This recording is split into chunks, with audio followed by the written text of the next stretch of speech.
Die Europäische Zentralbank legte den Referenten. This is the Opie Anthony channel.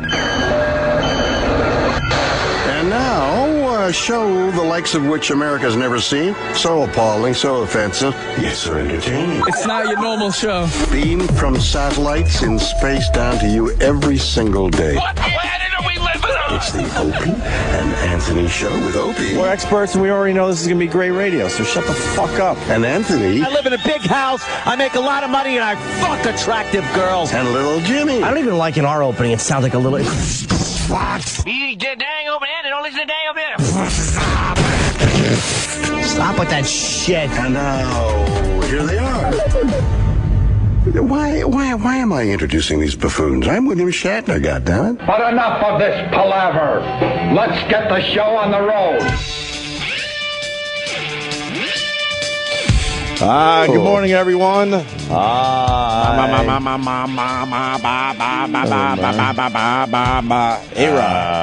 A-Rod and Yanks tangle. Yeah, what's the latest on this, Travis? I know you're all about the A-Rod thing. It's great. It's like a daily soap opera. Yeah. Yesterday, his lawyer was on the Today Show. Okay. That's the one, Matt Lauer. And he was like, yeah, I really wish that we could talk about, all these charges against A-Rod, but, the confidentiality agreement with MLB, we can't do it, blah, blah, blah. Matt Lauer pulls out a letter from MLB saying, we're willing to waive all confidentiality agreements for this case. You can talk about whatever you want. Matt Lauer's like, all I need is your signature, and you can do it. And he's like, No.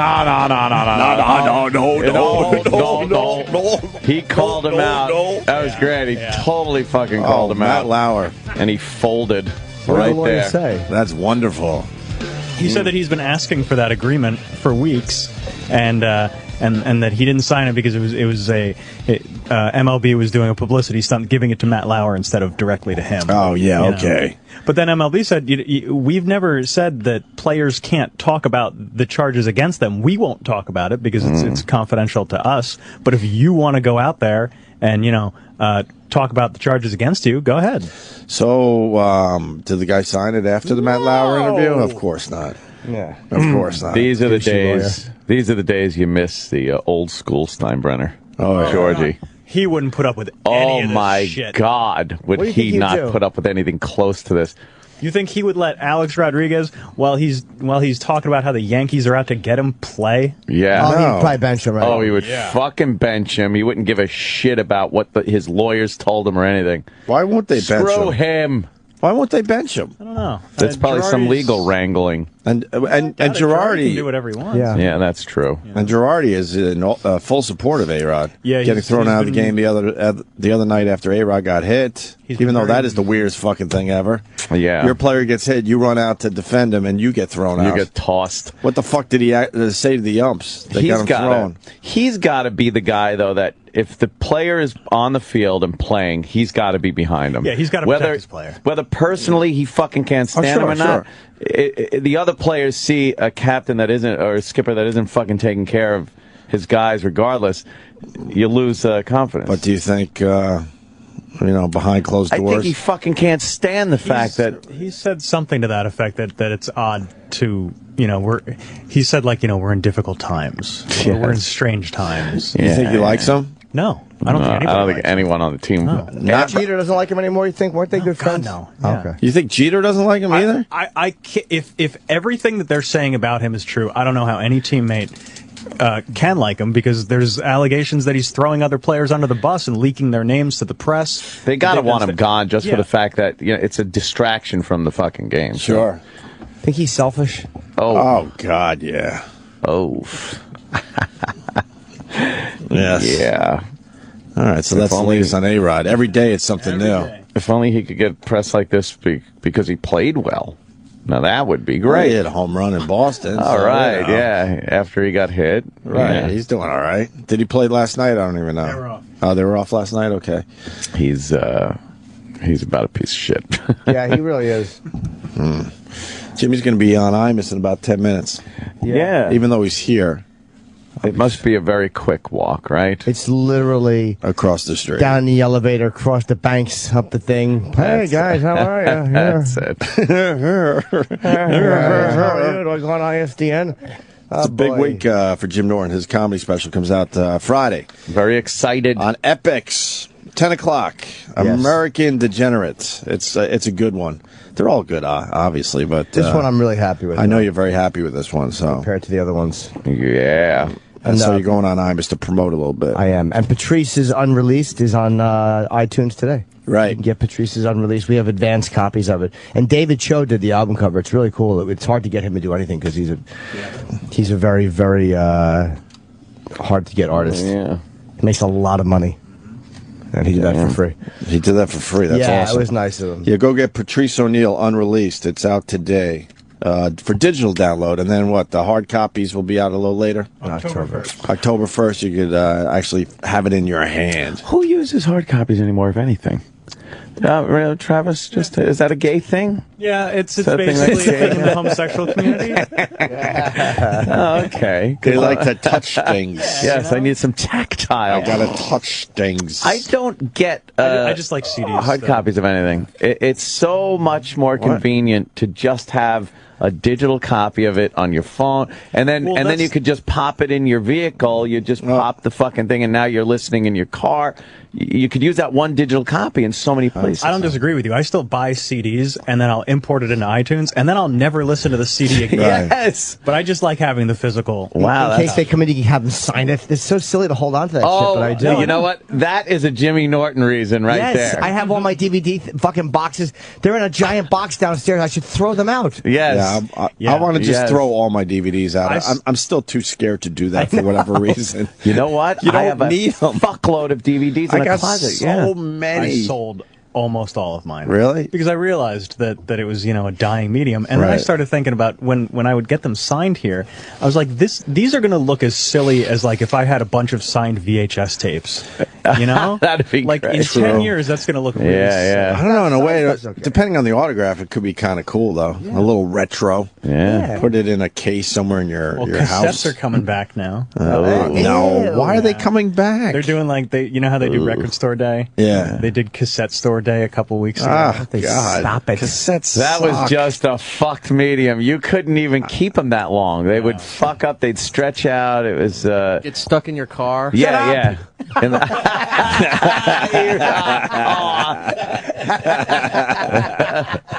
Enough of you already. Oh, those 2 words. Yeah, the heat would really fucking wreak havoc with those things in your car.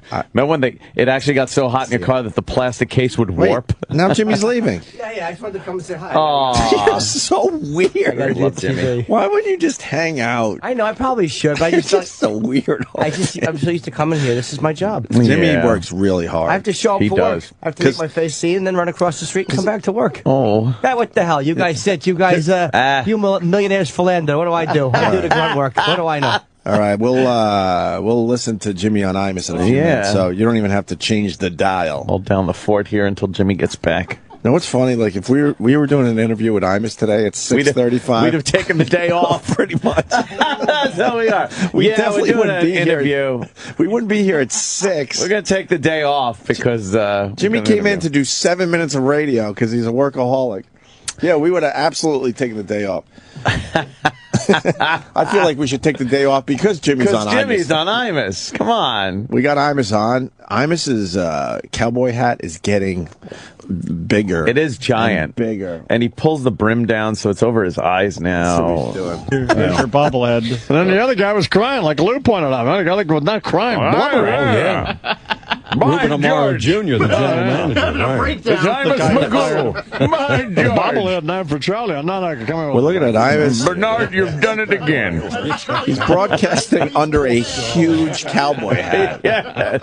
Oh, it doesn't get any better than that. No, that's 21 ounce hours coming out in the briefing bearing. He sounds like Mr. Magoo now. Dick Van Dyke, and a little more on that Matt Lauer ambush. Nice. And something involving Brian Cashman's stalker in this case. Hello. It's 21 after the hour. Jim Norton's here. Yeah. Here's one of Norton's 5 favorite songs.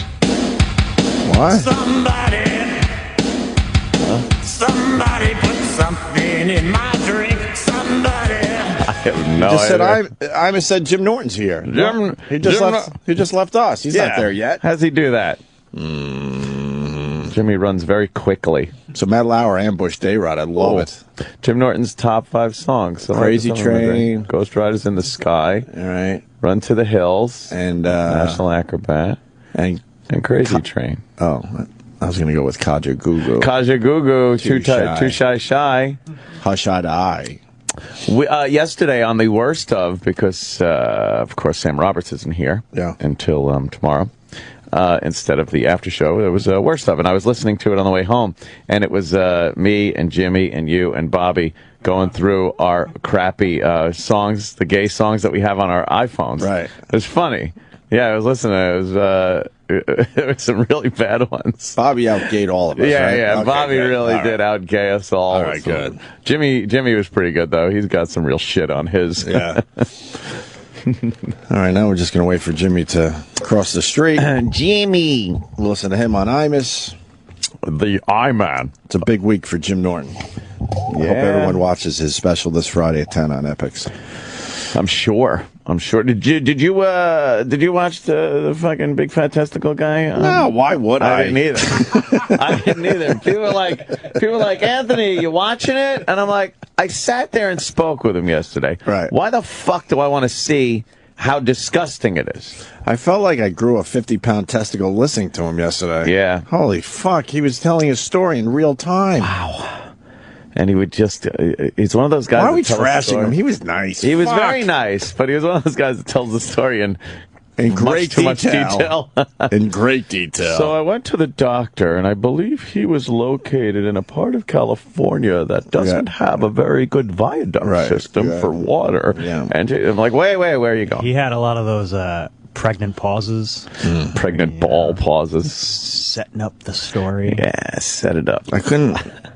How do you describe his groin area? We didn't really describe it. I couldn't describe it. I even said on Twitter that I couldn't describe it. It looked like it was just everything was just melted down. Yes, it was very elephant looking. Like if you took an elephant. Okay, you know how you see a dead animal on the side of the road and it kind of looks flat? Yeah. Squishy. It looked like an elephant's head, a miniature pigmy elephant head that was flattened out. That wasn't born yet. Right. That was kind of pushing through the skin. Right? I couldn't figure it out. Dude, it was so heinous. It was weird. Yes. Very weird. We were all bummed because when we booked that interview, we thought the guy still had his 200-pound testicle. And who didn't want to see that? And then Travis had to scold all of us. Yeah. Yeah. Travis scolded us. He goes, "It was in the email." We were all excited that he'd be, wobbling down the hall with this fucking giant medicine ball bag. Did you get what he was saying he does with the fucking sweat, the hoodie? Yeah, because dude, it's so sick, right? Well, online they have pictures of him. Yeah, but I didn't understand how he was getting his legs in the sleeves of the hoodie. I know, right? You think his big fat legs? I guess he gets his giant hoodie. Right. He wasn't that big of a guy. He was big, but his leg, But I can't figure out how the legs would go into the hoodie.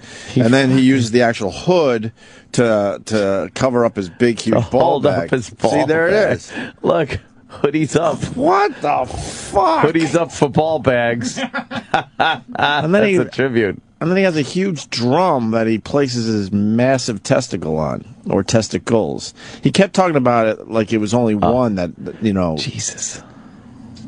That only one got out of control. But it has to be the whole area, right? Yeah. His fucking ball bag's wearing a hoodie. That's hilarious. That's pretty smart. Oh, what do you got to, Well, how else would you leave the house? Exactly. In a fucking giant kilt, in a dress. Right. You have to wear a dress. You gotta carry that crate around. He's got to carry his ball crate around. It's like, what's the crate for? Oh, I lost my ball crate. Right. I got to put my balls on it because they're giant. There's a guy on Columbus Avenue that sells really shitty books on the side of the road. Yeah. And a really shitty car, and you don't even know how the car got there because it's filled with more shitty books. I've never seen that guy. And he's got a giant ball bag. But not like that, though. His is the size of probably like a bowling ball. Oh, what a faggot. Yeah. That's pussy. Yeah, now I thought that was like kind of a freak of nature. Now it's like, that's nothing. That's nothing. Yeah, there he is. This guy. There he is zipping up his hoodie around his big balls. Hoodies up. What the I don't know. Man. That is fucked up, dude. TLC is a great channel. Yeah. That's the Freak Show channel. They do. That is the Freak Show channel now. And they make believe they're kind of like teaching you a little something. The learning channel. They call it the learning channel. The learning. It should be the Oh My God channel. Yeah. Holy shit, look at this channel. They're not kidding anybody. No. The man with the 132-pound scrotum sparks flurry of Twitter jokes. That was very weird when he was talking about the fact that he could smash him and beat him like a drum. Right. And then if he just tapped him. I think he's just lying. You think? Yes. It's impossible. Because if you're beating it like a drum, but then you're tapping it, that hurts. That does make sense. But there's also, you got to think of it. Travis. Jenny Johnson. She's funny. Oh, Jenny Johnson on Twitter is, she's a fucking superstar. What'd she write? Besides 19 kids and counting, and Here Comes Honey Boo Boo, the man with the 132-pound scrotum is my favorite TLC show about giant scrotums.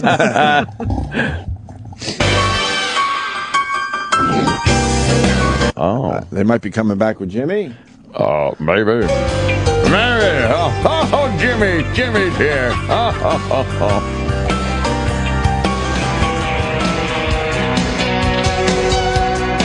It is 28 after the hour here at the Irish Boy program. Lips like sugar. Sugar kisses. Radio Surgery in New York for a new 80s on 8. For new and recurrent cancer I treatment. can sing it, believe it or not. Exactly. Dr. Gil Liederman. Is this the guy that killed the cancer guy? Mm-hmm. Oh, Gil. Remember Gil Are you Liederman? kidding me? Oh, right. Yeah, I do. That's him. Jesus. Kill the cancer. He sounds retarded, doesn't he? Well, No, that's not the word. he sounds like he's sort of a head injury. Maybe. That is giant. You can't even say it. Well, I don't think so. Yeah. Anyway, What's he talking Norton's about? coming up. Before we get to him, here's Bernie with a briefing. Good morning, Bernard. But he's talking about Gil Liederman for a second. Gil Liederman was that guy to treat cancers of the neck, chest, the arms, the throat, ears, earlobes. To treat cancers of the earlobe, nostrils, the eyelashes. Yeah, he was we got he was a trouble. real morbid fuck. We got to write a book on just all the times we got in trouble. Because we used to put clown music behind his commercials. Yeah, they never put a bed to the cancer commercial that he used to do, so we decided it would be better to put a bed behind it. Well, we were all creeped out, man. We're doing this big fucking radio show at NEW, and they had the cancer guy. And, oh, God. And it just brought everyone down, so we figured if we add circus music, it would be cool. I'm Dr. Gil Liederman for the Staten Island Cancer Center. We use stereotactic surgery for cancers of the foot, toe, toenail, ankle bone, shin. Right. They come up with these fucking wacky ones you never heard of. Oh, my God. And we put like, try to make it, to bring it up a little. And boy, did we get in trouble for that. And the Benny Hill music. Yeah, the Benny Hill. I forgot we put Benny Hill music to it, too. Oh, was that terrible? You've noticed over the years after these guys stop working with us that they, like, gain about 10 years? Yeah. It's kind of like when a president leaves office. Yeah. These program directors and general managers, you see them a few years down the road, you're like, wow, you look great. What have you done with your life? Yeah. I fucking got rid of you two. Ken Stevens is a prime example of that. Oh, my God. He looked amazing when I saw him. Out on his boat, he looked like a Kennedy after he was done fucking decompressing from this show. And when he was working with us, he looked like W.C. Fields. Yes. Everything on him was red and miserable. swollen. Remember how everything, like his clothes would be hanging off him? He'd be dragging that suitcase in, miserable that he had to come in and see us again. He liked us. He did like us, but it was just terrible that he had to deal with the show. He wasn't that guy. And he always supported us. When we got in trouble with Howard and had to go march and meet Mel Karmazin in the middle of some wonderful like holiday season. He was very angry. Remember, he would walk down the sidewalk with us, fully supporting us, but he wouldn't talk to us. Poor Ken. Yeah, I miss Ken Stevens. Yeah, he's a good sort. Put a picture up on Facebook there, E-Rock, of Ken Stevens and the Giant Pen. The Giant Pen. Sounds like a kid's movie. Ken Stevens and the Giant Pen. Well, because then we were assholes. He wanted us to sign a contract that we just refused. Yes. There was no reason to refuse. We just wanted to be assholes. And so he figured that if he comes in with a giant pen, we'll sign the contract. Yeah. Yeah, he came out with a wacky giant pen. Giant pen.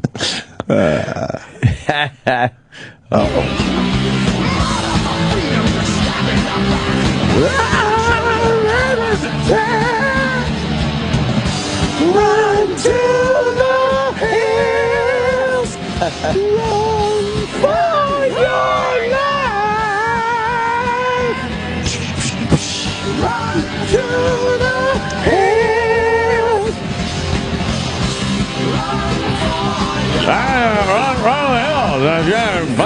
He says it. I'm so bummed you weren't here the day we beat the shit out of Eddie Trunk, me and Jay Moore. I listened. Because he didn't put Run to the Hills on the greatest Iron Maiden song list. He put the Too Cool for the Room tracks. We killed him for that. You have to put Run to the Hills. I understand if you don't want to take the popular songs and put it on because they're too popular, with some instances. Right. But with that, if you don't fucking put Run to the Hills on when you're talking about Iron Man. I get you got to pick something a little different. But, yeah. I mean, stop But already. I mean, stop. That song, please. Right. You got it. That was a fun day. Yeah.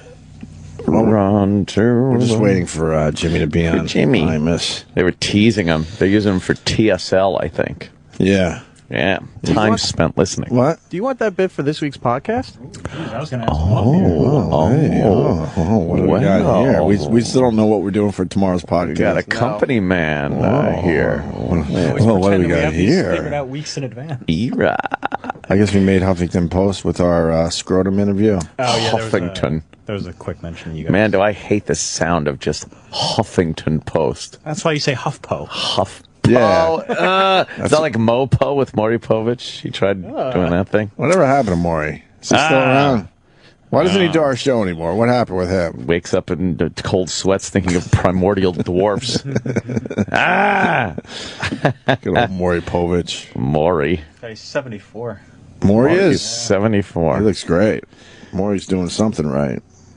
Yeah, I like the Maury. Mm-hmm. He was always fun on the program, the Maury program. Jimmy, where's the Norton? I read after the commercial, so it's all good. That's the Kansas City Tiger watch. Jesus Christ! I saw the guy from Rick Harrison there from the pawn shop thing. He's doing a razor commercial. Who? Yeah, it was late last night, and it comes on, and why is he's he just doing like, that? "Hey, you could get this razor," and he's at the pawn store, and he's talking about like, I was like, "Oh, look at him! He's doing razor commercials." Good egg. Rob Bartlett just wrote, "Jesus, Jimmy looks great." Oh, how's by you, bro? They. Oh, there's the giant pen from Ken Stevens. It's up on our Facebook. Oh, I remember that. Look at the giant pen. Boy, with no context, you wouldn't know what the fuck that picture is. It looks like a musket or something, Guy in a doesn't it? suit. Fuck. God fucking. How many years ago is that now? Oh, God. Was that 12 years ago, maybe? I can't even. We just passed the 11th year anniversary of our firing. Jesus. For the Sex for Sam thing. I can't even fathom how these fucking years just whiz by with this shit. Exactly. No. I was watching some shit. That would be our flying car. Yeah. No. Hold on a minute here. To the morning program on the Fox Business Network. Here's Diane Macedo. Good morning, everyone. Oh, my God. He doesn't even have to do a show. He just throws it to people. Fuck. That's what he does. I'll throw it to you. You just throw it around the room. We're going to throw it around. What do you got? Do a time check, do the weather, do the fucking business report, go to sports, go to Bernie, go to this. Well, cancer doctor, Gil Edelman. We'll be back with Jim Norton going to be on the program. Fuck. I got my hat steamed yesterday. Missions more often. I'm in the morning. She's fucking beautiful, though. She's a very attractive girl that, those lips. I don't know. She got those lips. She's got a little booty. Wow. A little drop off. Pattern shifts, especially across sections of the Northeast, where we're finally returning to more summer-like weather, like in New York City, where today summer's a fucking piece of shit in the Northeast in here. the city of Minneapolis. Isn't it time? Piece of shit. Isn't it time to get rid of the TV weather fucking report? Yeah, when you could just right? When you could just over the last several days. pick up your phone. Otherwise, in the southeastern U.S., you've had this soft boundary out here for. But they know that's why they get the hot broads to do it. Yeah, they're trying to over keep the next that several going. days, it will remain out The here. news is trying everything to just keep the old institutions going. Right. And good luck to you, because I think the only people watching it are the old fogies. And when they die off, That's then, Maria Molina it's from the done. Weather Center. Let's take back a look to her. at futures now. We've got red arrows across the board. They're not by huge amounts. Dow futures are down 6 points. What's it been? 3 days in a row? 3 days market down? Oh, really? 4 days today? I think we're could be in a bit of a problem. Coming up next. Holy shit! What the fuck? This is hilarious. What are they doing? Man, I want to be back on regular radio. You forget how many commercials there used to be. Just commercials, and you just throw it around. You just throw it around. It's great. You just throw the ball around. There's a stock report and some weather, and then we'll be back. Here in the Imus program. Please welcome down to the program. Opie Anthony's program, the great Jim Norton. Good morning, Norton. Hi, Imus. How are you? Hi, baby. How are you? I'm good, man. I'm actually. I wanted to walk in and just say the hack thing. Like, how do you guys do this every morning? I'm literally tired, and I feel like I've never done morning radio before. Don't you do it with Opie and Anthony every morning? Oh, yeah, I do. But I was just saying that was kind of the ironic part, is that I do it every day, and yet I feel like I shouldn't be here right now. I should be in bed. How are they doing, by the way? They're good. I mean, like any married couple. I mean, they're happy one day and unhappy the next. They're happy with each other, though, so they have management to hate. So it's kind of nice. Picture. Yeah, I was wondering if they... I know Opie a lot better than I do Anthony, but... yes, I keep it close to the I was wondering if they have like a Mad Dog deal where they ever had fights and all that stuff, but I guess... They get along pretty good, actually. I mean, for a long time. I mean, I think they just understand that they're different. Like, you know what I mean? Opie understands that he has a life that's kind of like happy and family oriented, and Anthony drinks like William Holden. I mean, that's pretty much the entire relationship. And I'm kind of like this stupid codependent son in the middle, just trying to make sure mom and dad are happy. And it's a good situation for me. Norton's new comedy special, American Degenerate, premieres on Epix I can't see in 3 Imus's days face. Look at him. August 23rd at 10 p.m. You know, please be offended. I saw online. But is Epix, is that something you can get on television too, or is this a stupid question? No, it's a good question. I mean, people never usually ask that. They're usually like, "What's Epix?" And I try to explain it, and they go to break. It's a network, the Viacom network. It's not on every provider, so you can go to epixhd.com because a lot of people watch it online when they can't get it on their own provider. Because I don't even know where it is on my cable system or on Fios, whatever I have. So if you don't know where it is, just go to epixhd.com and you can watch it there. It's confusing. You live in New York City? Yeah, I do. I'm on the west side, about 20 blocks. I still walk in late for work. I'm 20 blocks from work, and I still cannot get my ass in by 6 o'clock. You must live near me and Warner. I don't know where you live, and I see Warner every day at the gym, and I say hi, and he walks by me like I'm attacking him with a hammer. Oh, I didn't know that was you. I love Warner Wolf. Sorry, man. You doing any meat gazing at Warner? No, but there is a guy. I've never seen Warner in the locker. I would love to catch him. I got my cell phone ready. But Opie and I go to the same gym as Warner, and there is a couple of meat gazers in there, and there's one guy who always sits in this one, it's like the catbird seat, where he can see down 3 banks of lockers, and he's always on his cell phone. I'm like, I know he's filming, and he's trying to catch me, so believe me, I turn towards him and I lasso every chance I get. You guys were talking about that one day, weren't you? You were talking about how it... about looking at guys in the locker room and how it changed your feeling about looking at women. What was that all about? Oh, just probably the idea that I just felt very sexualized, and it was really creepy, because just to catch this guy, like, catching little gross peeks at me, because his locker is, like, kind of catty corner to me, and I'm something to look at in a locker room nude. Like, here I'm very mediocre, but I'm completely hairless and pale. I'm like a tall infant when I'm nude. And I catch this guy trying to like catch little glimpses at me, and I just felt like really sexualized. I'm like, that's how I make women feel, and it's just kind of disgusting and gross. I still do it, but now I know how it feels. Talking with Jim Norton, his new comedy special, American Degenerate, premieres on August 23rd on Epix. Go to epixhd.com and figure it out. Cartoon character now with the hat. It can't be that difficult. It's and I'm already chastising people, and all I mean is there's no reason to. So, on at 10 p.m. So do you you picked a candidate in New York you're going to vote for? Are you interested in that at all? Or? It's Wiener and Spitzer. I can't decide who represents me better. I mean, it's one of those guys. I mean, obviously, I've spent a lot of money on prostitutes, so I kind of like Elliot Spitzer for that, except he was arresting guys like me, which is really irritating. So I think Wiener is probably the best, because everyone's like, well, I want a guy who represents the people, but what better represents the average man than sending a photo of your penis and getting it caught and then doing it again? So I think Wiener is the greatest candidate for me, and I think he should be for you too, even though his politics suck. Yeah. I don't agree with anything he says. I never. Did we ever find out, Bernie or Jim? Did anybody ever ask Wiener? Any of these women ever say, "Hey, send me a picture of your penis"? I don't know if she asked for it or if he just volunteered it. I mean, it's from my own experience. A lot of times I'll hint to it, like, "Hey, you don't want a picture of my penis, do you?" You know, and they'll usually go, "No, LOL." But I'm like, "Too late," you know. But it was always consensual with the Wiener. It was never, unsolicited. In other words, they would ask for it, and he would just kind of send it off. Basically, he was just a servant. Like, we asked him for something, and he gave it to us. Well, he delivered. Yeah. So these women ask Wiener for a picture of his penis? That's what's going on. Yeah, it's a little sexual foreplay conversation, sort of, and next thing you know, boom. Right.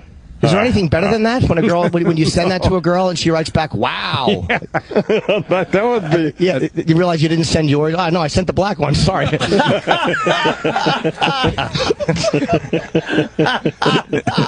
Well, I don't know. I'm more. I couldn't decide. I think I am more offended by Spitzer because of the hypocrisy. So. The fact that he was going after guys and targeting guys, I kind of agree. And he seems like he just seems like more of a creep. Like, even though that Wiener's more of a degenerate, there's just something almost hopeless about Wiener. Like, he just can't help it. He can't keep his hand off it. Like, there's something relatable about Wiener, where Spitzer's the kind of guy who will do it and then target you for it. Any interest in A-Rod and that whole deal? I don't know whether to love him or hate him. Like, a part of me loves him just because he's just so sociopathic, and the fact that he won't admit anything. He's like OJ standing there with a severed head. I didn't do nothing. You know, there's something about that I kind of respect. And I love the fact that, like, Yankee fans are now in this quandary. Like, we hate this guy's guts, but we kind of have to root for him when he's up. And when he gets pegged with a baseball, we're all kind of happy, but we have to fight for him. So he's just a distraction and kind of a bum. So he'll go eventually. Kind of a bum. That's 15 till the hour, talking with Jim Norton, whose stand-up special premieres on Epix on August 23rd at 10 p.m. So, Lindsay Lohan, any interest to you? I'd love to sleep with her. You know, I like the fact that she's kind of a disaster, and I bashed her, and her father got really mad at me and bashed me on Radar Online, and he got very offended that I was trashing his daughter. But it's like, I'm kind of happy that she's sober now, but it just kind of decreases my odds of getting her in bed. I like a good disaster, a good vomiting out the passenger window type of Lindsay Lohan. Yeah. But I hope she gets sober, even though she'll probably never sleep with me that she is sober. But I don't really follow it. I mean, Oprah paid $2 million for the interview. Good for Oprah. I'd have sex with her too. Have you ever been married, Jim? No. I mean, I've never lived with a woman. I've never been engaged. 2 years is the longest I've ever come, and no woman wants to put up with my shenanigans.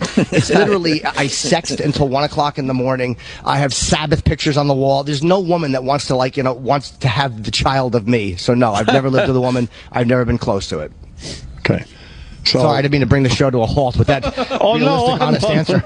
No, I just see you and Guns hanging out together, because Guns is Well, Guns thinks do you know who Guns is? He works with Warner? I don't. No. Okay, well, but Guns is a fan of yours, too, by the way. Oh, thank you, Guns. Huge fan, yeah, definitely. Oh, where are you? But Guns is... Where are you? How old are you, Guns? Just turned 26 in June. Okay. So. Guns thinks he has a shot with Carly. You met Carly, right, Norton? Yeah, she's the girl who took me up in the elevator. She's fantastic, and she has like a giant. She has a 5-pound rock on her left finger. You have no shot. We can overlook that though until it actually happens. We're all set. You know what I'm saying? Yeah, I don't know why I'm saying that. Like that would deter you, right? Exactly. I'm a fan of you. Because it wouldn't deter you, would it, Norton? No, not at all. I wouldn't care. Her husband could hold the camera. I mean, she's a delight. She's a lovely girl. A little to the left, Norton. It would be more like, you finished already, Norton? Yep, gotta go, guys. Forget wiener pics. Just do that. Yeah. Holy shit. Oh, man. Great job. I love to laugh. So. These Fox girls are amazing. It's an amazing building, man. Every girl. There's nothing under an 8 here at Fox. It beats the club. You should say that outside. Security, nothing under an 8. Did I just get in trouble? No, you didn't. Hey, say hi to O&A, man. I love him to death, and you too. Thank you, Imus. And Patrice O'Neal's new CD, He Passed Away, is out today on iTunes. It's called Unreleased. All the money goes to his family. Thank you for having me on, buddy. I appreciate it. You're anytime, man. So, the great Jim Norton, August 23rd on Epix, and you can hear him on Opie and Anthony on Sirius XM. It is 12 minutes down to the hour. That's great. I killed it. Fucking killed it. I remember that one time Jimmy got mad because Imus said something like, well, he comes on here, you know, I thought it was going to be funny. Right. And I guess he was doing more of a straight-up kind of an interview thing. That time, well, boy, there's no way he fucking made up for it there. He brought the funny. That was very fucking funny, man. Right on. Good for Jimmy. God damn. I love when you hear the background people, the camera guys and the fucking producers and stuff laughing in the background. Because those guys are the bitter ones. Yeah. They've seen it all, so you get a reaction out of them. You know you're doing all right. That was great. Jimmy! Good fucking job. Nice. Jimmy! He's right about Warner Wolf, though. Yeah? Warner Wolf's one of my heroes, too, man. When I was growing up, watched him forever. When I was growing up, he was the sports guy in New York. Yep. And for a while there, I thought I wanted to go into sports casting because of Warner Wolf. Ooh. And now I see him at the gym, and I've said hi to him, too, but he walks around not approachable. Yeah. He's very different on Imus. Isn't the gym a weird place, though, to meet people? Well, we have like a lunchroom, kind of. Ooh. But the gym is this. But he doesn't buy anything. He brings a soda and a sandwich in a sandwich bag and sits down. Does his wife So he's make not it really for him? Is he approachable. married? I don't know. Because, wow. So it's funny what Jimmy said about him.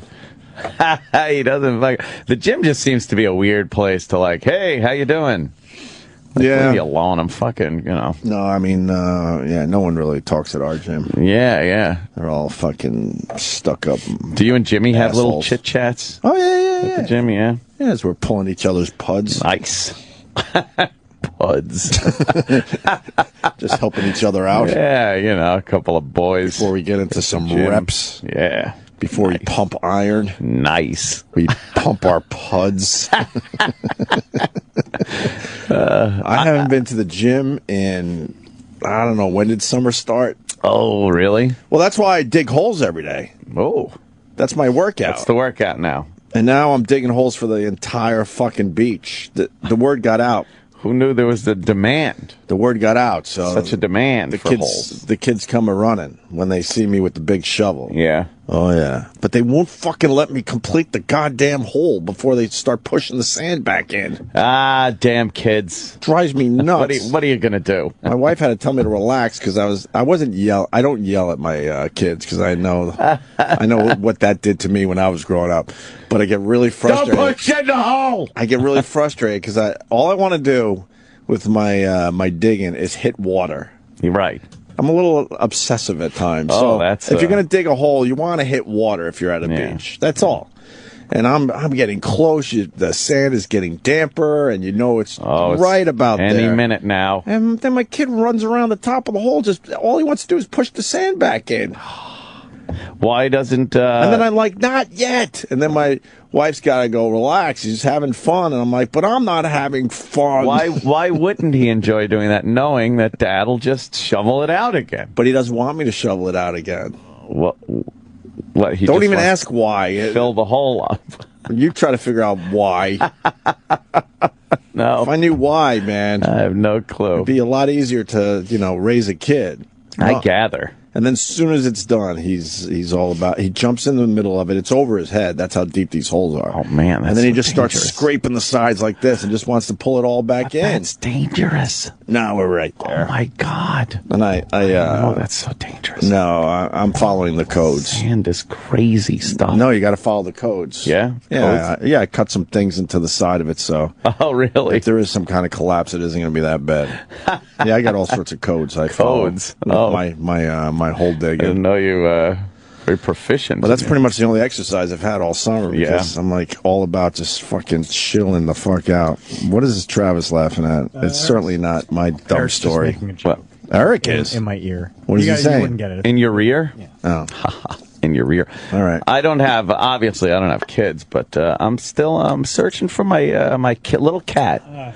I'm looking for a cat. Nice. I'm looking for a little Bengal kitten. It's not a good idea. No, it's a great idea. Why don't you go rescue one? Fuck that. They got kittens down there all the fucking time. I want a Bengal.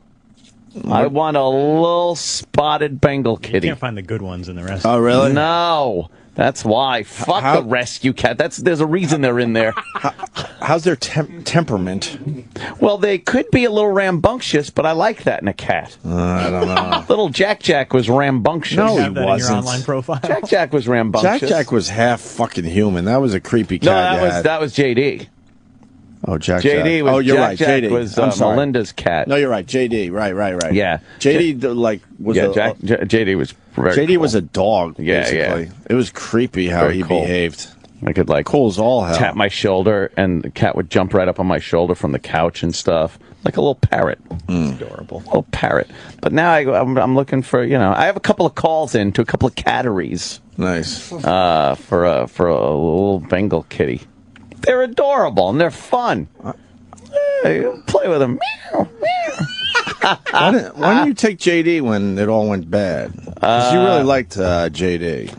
You know what? It would have been another battle that I would have had to. That's all I need to do is get into a custody battle over a cat with my fucking ex-wife. Oh my God! It was bad enough trying to keep custody of my money. I left two. I think I told the story on the air. I left two cats behind when my relationship was bad many years ago. At this point, and I had the cats for it had to be 10 years, and then she gives the cats to some gay couple. Oh, and they changed. Travis. And they changed. I've heard. They changed the name of the cats after 12 years. Really? Because they didn't like the names that I picked out many years ago. Well, you probably didn't have good gay-friendly names. Well, my cats were Babe for B-A-B because I had found it in the parking lot, so it was B-A-B-E. Okay. Dumb, I know. And I called I thought I had a male cat for many years until we took it to the vet. Whoops. And then it turned out to be a female. Whoops. And, her name was Bono. Oh, all right. Bono. Good old Bono. Named after my U2 obsession. And for people saying... then she 12 years, she can't handle the cats anymore, gives it to this fucking gay couple somewhere in Huntington, and they changed the name of the cats. That's it. No more record of you ever owning it. Yeah, but they're not going to fucking all of a sudden go, oh, this is my new name. Oh. You don't think they do that after a while? What do you mean? Like they just get used to being called something else? After 10 to 12 years, you think a cat's going to recognize its new name? I don't think animals know that much time went by. Yeah. They're just like, I don't know, what? Yeah. It's been a week. Yeah, my new name? Yeah, sure. We're gone for 8 hours, and we get home, and our dog is like, hey, that was quick.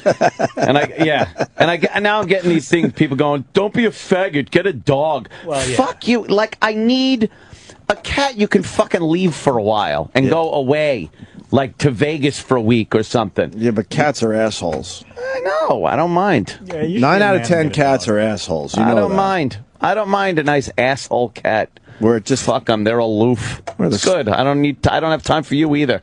That's my logic. I love when we talk about cats. And I know it's like a broken record. I love talking about cats. Because I had one really cool cat and one asshole cat. Oh. And all you're trying to do is take care of the goddamn thing, and it hisses and fucking scratches you. You got Dude, to be you killed it. Jimmy, you killed it. That was fucking Jimmy came back great. with sunglasses on. Oh, was that fucking great? Thanks. We were cracking up. You killed it, man. Thank you. Yeah, it wasn't that doing it on the ISDN like that with the screen. There's like a microsecond delay. Yeah, right. So it's like I don't know where to look at the screen because they have a giant. Yeah, screen. You're just looking at Imus. It really was a giant Imus. And his giant cowboy hat where you can't see his eyes. No, you can from that close up. If it was really fucking weird. Yeah, it's nice to curse. But yeah, it was cool. It was not that hard being on ISDN. I thought it might be. You got a black dick joke in. Nice. Oh yeah, nice. Absolutely. And I just laughed. I wasn't sure how I was going to handle the racial humor. Yeah. Yeah, I figured he would ask you about A-Rod, so I'm glad we chatted about him. Oh, it was great. You were killing everybody behind the sines. You hear them all laughing. And You got it. You're talking about the joke with the girl there and the box is full of AIDS. Wow. Oh, she is. She's a delight. I said AIDS, not AIDS, right? Yeah, okay, AIDS. You scared me. Right? Yeah. Oh my God, is she amazing? She has a rock on her finger, though. I mean, Yeah. Lovely girl. That was good, man. Thank you. Female Bengals piss everywhere. It's not everybody. That's what. Well, if everyone's saying it, then maybe it's true. I didn't say that's what everybody says. Oh, okay. I didn't mean that. What I meant to say is everyone's got something to say. Like they all got something. No matter what the fuck you say you want. I want this. Shut it. Just shut it. Well, look, they're adorable little cats. Oh, look, squeezing from underneath the door. I'm looking for a little kitty. Oh, it's a baby and a kitty. Yeah. Oh, boy. I will never get a cat again. Fuck cats. Let me tell you something, That's what I though. say. Fuck them. You want a video to fucking fly viral, man. Let me tell you something. I'm good with viral videos, thank you very much. How about Bengal? I could check that fucking goal off. Distressed little Bengal tiger in a raptor mouth meowing. Oh, that'll be fucking 6 million views right there. I really want to do Kitten Day. Kitten Day would be great. Can we do Kitten Day? How do we get kittens in here? I gotta get a kitten. And then we got to get all sorts of dumb things. Travis said you just bring them in. How? Where do we get kittens? ASPCA? Oh, no. Yeah, but then we got to do something with them afterwards. Yeah, then we got to deal with those. Yeah, trash compactor. Maybe like Stephen Bay. Huh? Stephen Bayshore has Stephen kittens. Bayshore, he's like an old cat lady. He really is. He's got dozens of them. kitties Is it in his really? house. Yeah. Kitten in a blender? Has that been done yet online? Oh, my God, I'm no. not turning on the blender. Oh. Kittens with dangerous things. Has it been done online? I need to know. I'm sure it has. Yeah. Want me to check? No, that's mean. How many views does that have? 54 million. Dude, you can't lose with a cat video. They're amazing. Cat videos are fucking like, they're the #1 thing on the fucking internet. It's crazy. Everyone loves funny cats. They love a good kitten video. Yeah. These cats are idiots. Cats really are a wonderful little cute. I'm looking for a Bengal kitten. Yeah, I mean, as we speak. How big is a Bengal? Do they shed Regular or no? size. Normal size. Do they shed? No, they're short hair. That's better. So they don't have like. What do they look like? I don't even know what a Bengal cat looks like. Put Bengal kitten. As soon as I see it, I'll go, oh, okay. We had a Manx when I was a kid. They're adorable. Okay, Look at the little guy. Yeah. He is cute. Oh! Yeah, they're adorable. I want that. Would you declaw him or no? I'm reading about. Nah, I don't give a shit. Yes. You don't care about the furniture, right? No, Just I get don't the know. scratching post. And some cat. What's scratching daily news? You know, I'm go ahead. Oh, look at the little guy. Oh, I'll come home and it'll be there for me. I'll be like, Rug will be all yay! ripped up. That's funny. It's the same thing Anthony says about a bottle.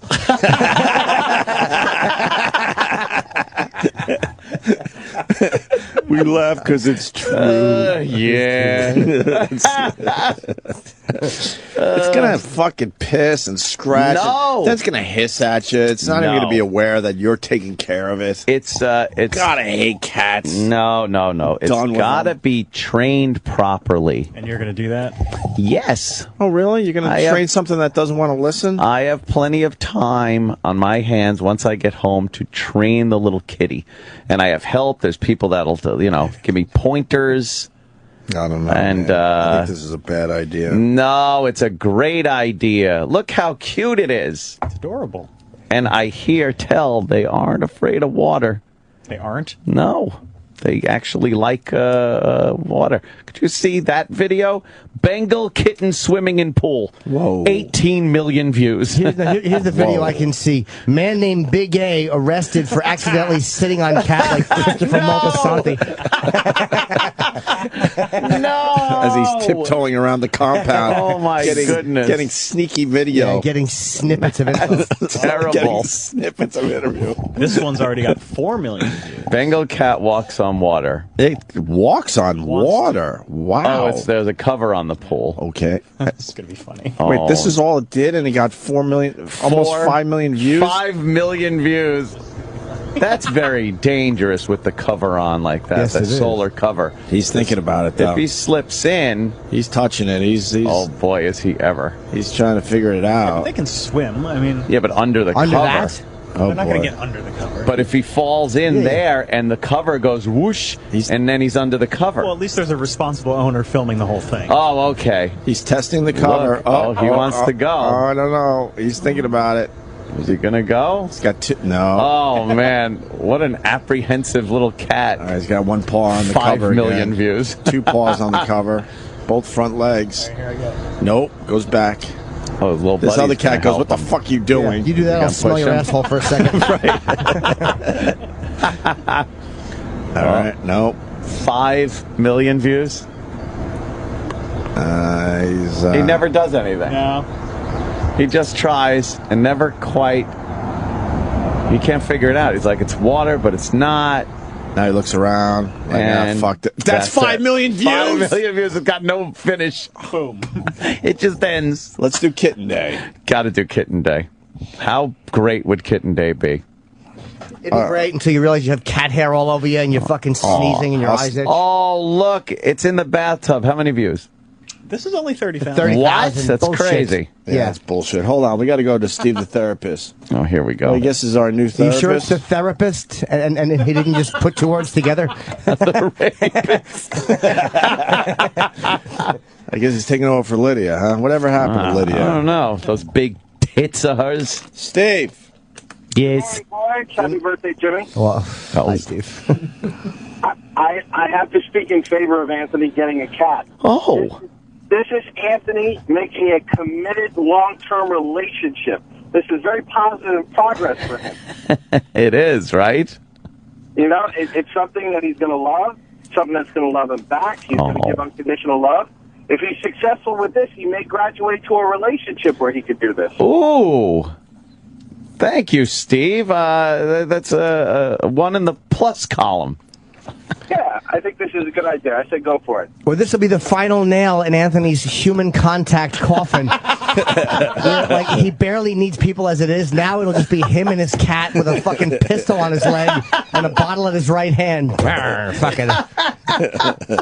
Exactly. Oh, look at the poor little guy. All right. Thank you, Steve. I'll punch it out, guys. I think it's that's your food. I think it's break time. Oh my God! So here's what's going on today. No. It's not fun to get the food anymore, is it? No. No. It's not like, one oh, intern. Jackie, thank you. Oh, Sorry, Sydney, thank you. Now it's like that's the guy that took over for Jackie and Sydney. Yeah. Really? Yeah. How long has he been here, E-Rock? Before the girls. What? What's his name? His name is Tyler. Oh. When's his last day? Friday. Oh, it is. Well, good luck to you. Good luck to you. And that isn't even a joke. Good luck. Hey, a picture. Goodbye. A picture. I gotta get out of here. Goodbye. Take it by the elevator. Meanwhile, we're fucking sitting here 20 minutes after 10 listening to Jackie be serenaded last fucking 2 weeks ago. This guy will get, oh, yeah. Hey, you know, good luck in your future endeavors. Right. This picture will have half of Gary and Bladder's head in it as they follow you guys to the fucking doors. Fucking stalkers. Yeah. All right, here's what's going on. We got Jim's comedy special. We're only a few days away now. 3 days, right? Friday night, yeah. American Degenerate premieres this Friday on Epix at 10 o'clock. EpixHD.com, I think you were saying? Or .net? .com if you don't have Epix yet. EpixHD.com. Yeah. Got it. Okay. And Patrice O'Neal's latest album, Unreleased, is out today on iTunes. Please go and get it. It goes to a great cause. Yes, it's family. Huh? Do you want to play something? Yeah, let's play a track from that. Ooh. What do we got? Anything good? Yeah, I mean, we've got some, like, 3-minute clips if you want to play one. Let's do it. You have a CD, right? Oh, you want me to do it from here? Yeah, because Eric doesn't have a copy. Okay. Let's do track 4. Track 4 from Patrice O'Neal's Unreleased. Old Dick versus Old Pussy. Nice. The money's going to his mom and Vaughn, yeah. And Vaughn and probably other people, who knows. But here's the great and the very missed Patrice O'Neal. Once you find that special dick, you got to have it. Because here's the thing about old dick and old pussy, the difference. Old dick, women don't want to teach new dick nothing. You're not like us. You know, if you want to be cougars and shit, you want to go fuck a young guy and he can't fuck, you're like, oh boy.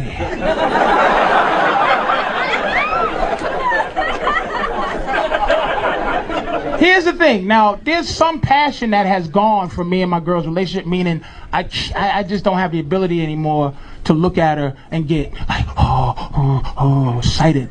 Like, but what I do give her is clinical orgasms, meaning this bitch can nut even if she's mad at me.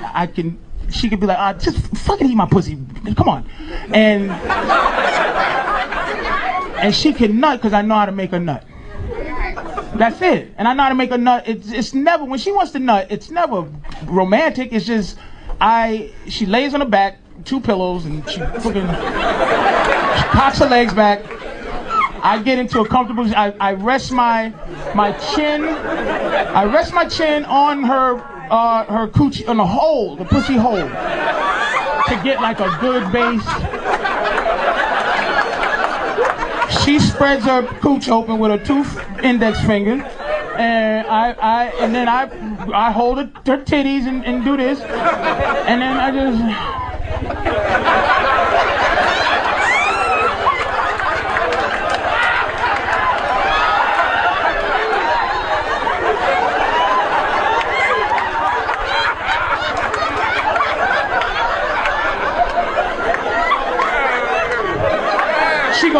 She grunts and she squeezes my head and she says, get off of me.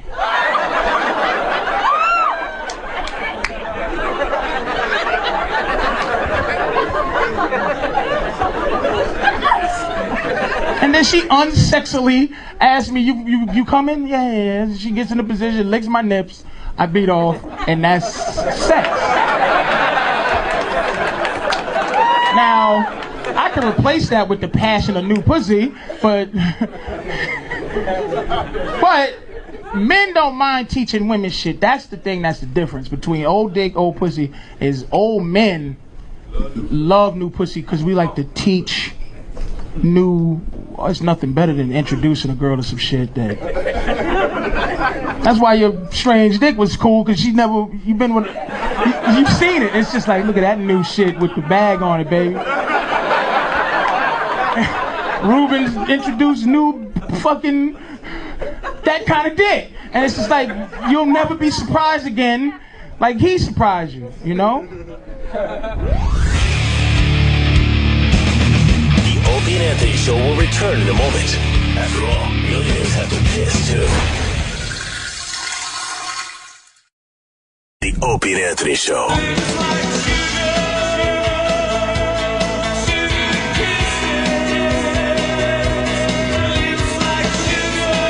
Oh. I sang it better, E-Rock. Wise ass.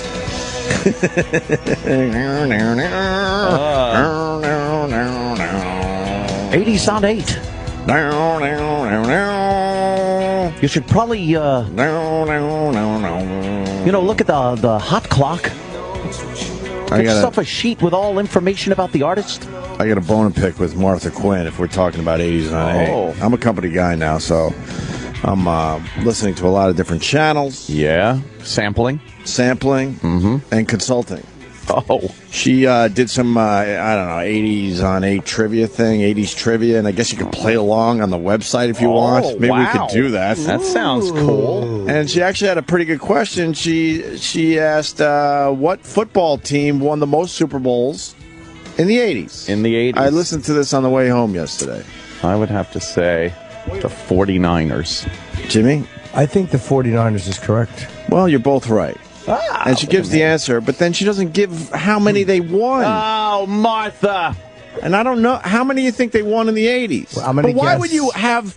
Why wouldn't you say Say 3. The answer was the 49ers, and they won such and such amount.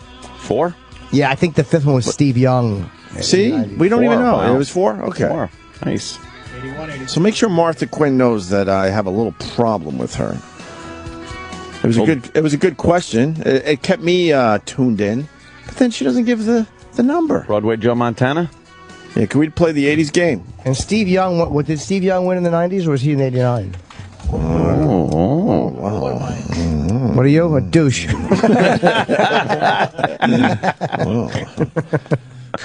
Well, you sure don't want to say that in this room. It's really a bad thing to say in here. It sucks to be on guard for 4 hours a day. I hate constant. it. As soon as I leave here, I'm not on guard anymore. You feel like a fucking wounded zebra at a watering hole in this room. Just constantly looking around. My mother used to say, Chip, you're a Weisenheimer.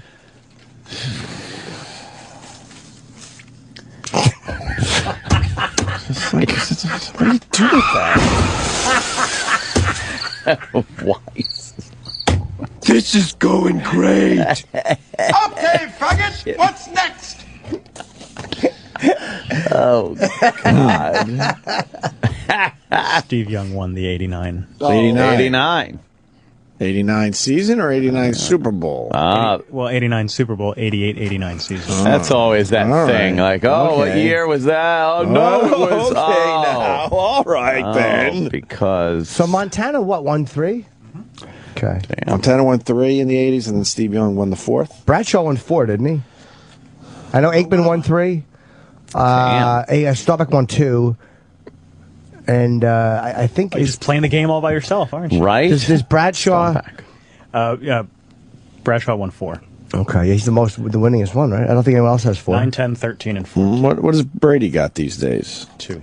Just 2, man. I thought he had 3. He should have at least one more there, right? Right? Yes. He does have 3. Yeah. What about Tebow? Tebow.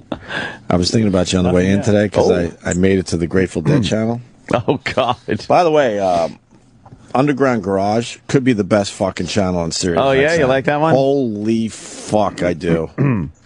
Little Steven is... Little Steven Van Zandt. It's got a nice little niche. It's a lot of songs I've never heard of, but they're cool. Yeah? I just like it. Yes. I want to give him props, man, because it's very different. Propellers. Underground Garage. I was listening to what the fuck, Paul Revere and the Raiders today, but it was just a cool sounding song. It wasn't like one of the hits? No, I never heard the song before in my life. So he takes a bunch of these songs that no one ever heard and plays them. Should be songs that you should know. Well, I like that type of music radio. You know, because most program directors were closed-minded. If it wasn't a hit out of the box, they're like, oh, fuck that. Let it wither on the vine, as they say. That's right. But check out Underground Garage if you haven't. Little Stevens. Yeah. It's pretty fucking cool. I like it. But it was, I'm like, man, Ant would hate this. I would, right? I listened to a 20-minute, this was the Grateful Dead channel, a 20-minute version of St. Stephen. Oh, God. And you listened to it? Yeah. Well, I was half asleep, so it was perfect. Well, good. You get all the way asleep after listening to that. Oh, no. And then you don't even know it's the song anymore for about 10 minutes, and then it comes back. Then it pops back into the riff. You're like, oh, okay, I'm still listening to St. Stephen. I hate that St. Stephen. And I just thought about you, how it just sounds like they're tuning their guitar the whole time. Oh, listen to this. I hate this. Oh, sounds like when I go to the Ren Fair. May I have a cup of grog, m'lady? Only 19.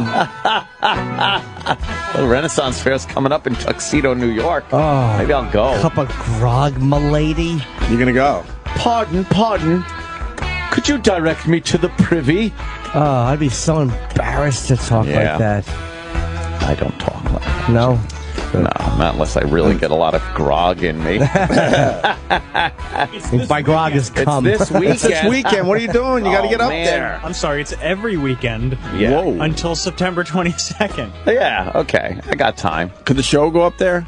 Oh, man. Sure. Should. Let's do a little field trip. Where is Tuxedo? We have a lot of fans just at north the of Ren here. Fair, my friend. Of course we do. Yes, we do. Every time I go, a lot of people. Wait a minute. Wayne says a good point. Wait, you guys are bitching about Martha Quinn, the guys who used to go home before the number one answer? I forgot about that. Yeah. And by the way, I'm hearing that Travis is wrong. There was Montana did win 4, which I thought, and that Steve Young won in 94. All right, what's wrong with that wrestler? Uh-oh, I saw that too. What's wrong with him? Who is that? That was, fuck, Sam would know. He's going to be on Fox and he was extremely Friends. famous, and holy shit, he looks horrible. He didn't look Who's very that? good. On Fox? Yeah, they just went to commercial. Who was that? You know what? He's right. He was Montana's backup in '89, so technically he won a ring, but he didn't. So Montana got the 4. Yeah. All right. I don't know who that wrong with wrestler this was. fat thing? I know he can't Wait, thanks to the help of the Saudi king. They can't move the fucking thing out of the way, so you can't see his fat fucking face. Yeah, Hey, what happened to St. Stephen? Oh, it was just starting to build, man. He's singing Elvis along with his cats. That's Lex Luger. That was Lex Luger? He's going to be here today, I think. He's doing Really? something. Who is He Lex doesn't Luger? look good. Lex Luger? He used to be. He was one of the Yeah, he biggest body names. slammed Yokozuna. Oh, he was the wrestler. Yeah, He was a monster, man. He was obviously, well, I can't say obviously. It looked like he was on the roids. When's he Like, here? and now it looks like He's not doing got well at some all, right? major No, fucking issues. he was with Miss Elizabeth when she died. Oh, yeah? They think, rumor is that he may have contributed to it, but it was never proven. In what way? That he was supplying her with Her shit? He had a spinal allegedly. stroke. A what? A spinal stroke. hell is 2007. that? So 6 years ago, he suffered a nerve impingement in his neck that led to temporary paralysis. Right. June 2008, he was able to stand on his own for short periods of time and use a walker. In 2010, he said he's able to walk more comfortably and able to drive around. Oh, wow. Yeah, he's not doing well at all. Yeah. Turn this up, man. This is They're starting to sing. horrible music. For hours. It was 20 minutes. 20 minutes of this shit? I had to drive an hour and a half. So this was like... Who is this, Hope? This is great. The Grateful Dead. Woof. You don't like? No. That's like David Lee Roth. That's what he looks like these days? Lex Luger? He was a wrestling monster, man. When's he here? This afternoon. Oh. Oh, God. This stinks. It's terrible. How did you listen to this? I was just digging it. Just going with it, man. No, you don't go with it. I know what you mean, but you don't with this. Going with it, man. Especially when you're driving at a high speed. How I do was you going sit 80 there? fucking 5 miles an hour. Listen to How do this. you get mellow? It didn't really fucking match up. You're right. If you're stoned, this might be great at the show, and you're like on fucking hallucinogenics. Oh, I'd be so angry I was there. Some girl with a fucking nice hairy pits and dirty bare feet and bunions. Exactly. And I also listened to Ray Charles' Busted. You ever hear that song? No. That's a cool little fucking song. Yeah? That was on the 50s channel. 50s? Boy, I've been told to be more of a company guy, you so are I'm trying. sampling. Is this Busted? Yeah. I fucking love this dumb thing today. Another song I'd never heard before in my life. My bills are all due, and the baby needs you. Of course. Oh, this is okay, yeah. Cotton is down to $1/4 pound, but I'm busted.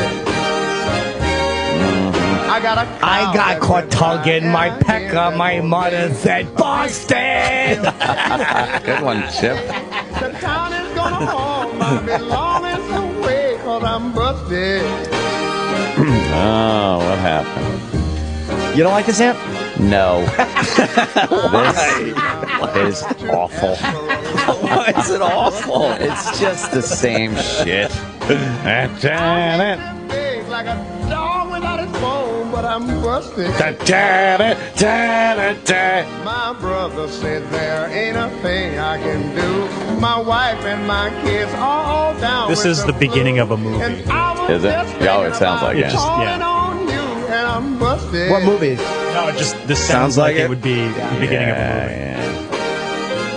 Oh, it's terrible. Well, I am no thief, but a man can go wrong when he's busted. Yeah. The food that we canned last summer is gone, and I'm busted. This is good, man. I like this. The fields are all bare, and the cotton won't grow. Me and my family got to pack up and go. But I'll make a living just where I don't know, 'cause I'm busted. I'm broke. No bread. I'm not feeling it. I mean, like nothing. Yeah. And then it just kind of fades out. I like that. I liked it, man. Yeah. Why do you torture Oh, yourself? and this song's still on? Still going. This is St. Stephen's. So fucking horrible. How long is this version? You still got another 6 minutes. 6 minutes. Was it really playing the whole time, or were you doing a bit? No. That's why I faded up so easy. Who's singing with him? I don't know who the female singer is. I have no idea. I don't go that deep with the Dead. Like, what year is this particular recording? The one I heard this morning was from 1977, Yes. Hartford, Connecticut. 80 different versions. And then I was listening to Aerosmith, Let the Music Do the Talking. Yeah. But he fucking sings the whole fucking time. Wouldn't you just let the music do the talking? Oh, well. I'm like, that don't make no sense. Don't make no sense. Why would you sing Let the Music Do the Talking? Just let the music do the talking. This is okay. This was one of the popular ones on Underground Garage. Yeah? This one I knew. I didn't know a lot of the songs on Underground Garage. Oh, this isn't the Dead? Aerosmith.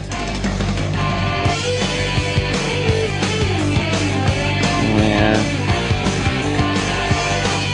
You like the Aerosmith? Train kept it rolling all night long. Nothing? No?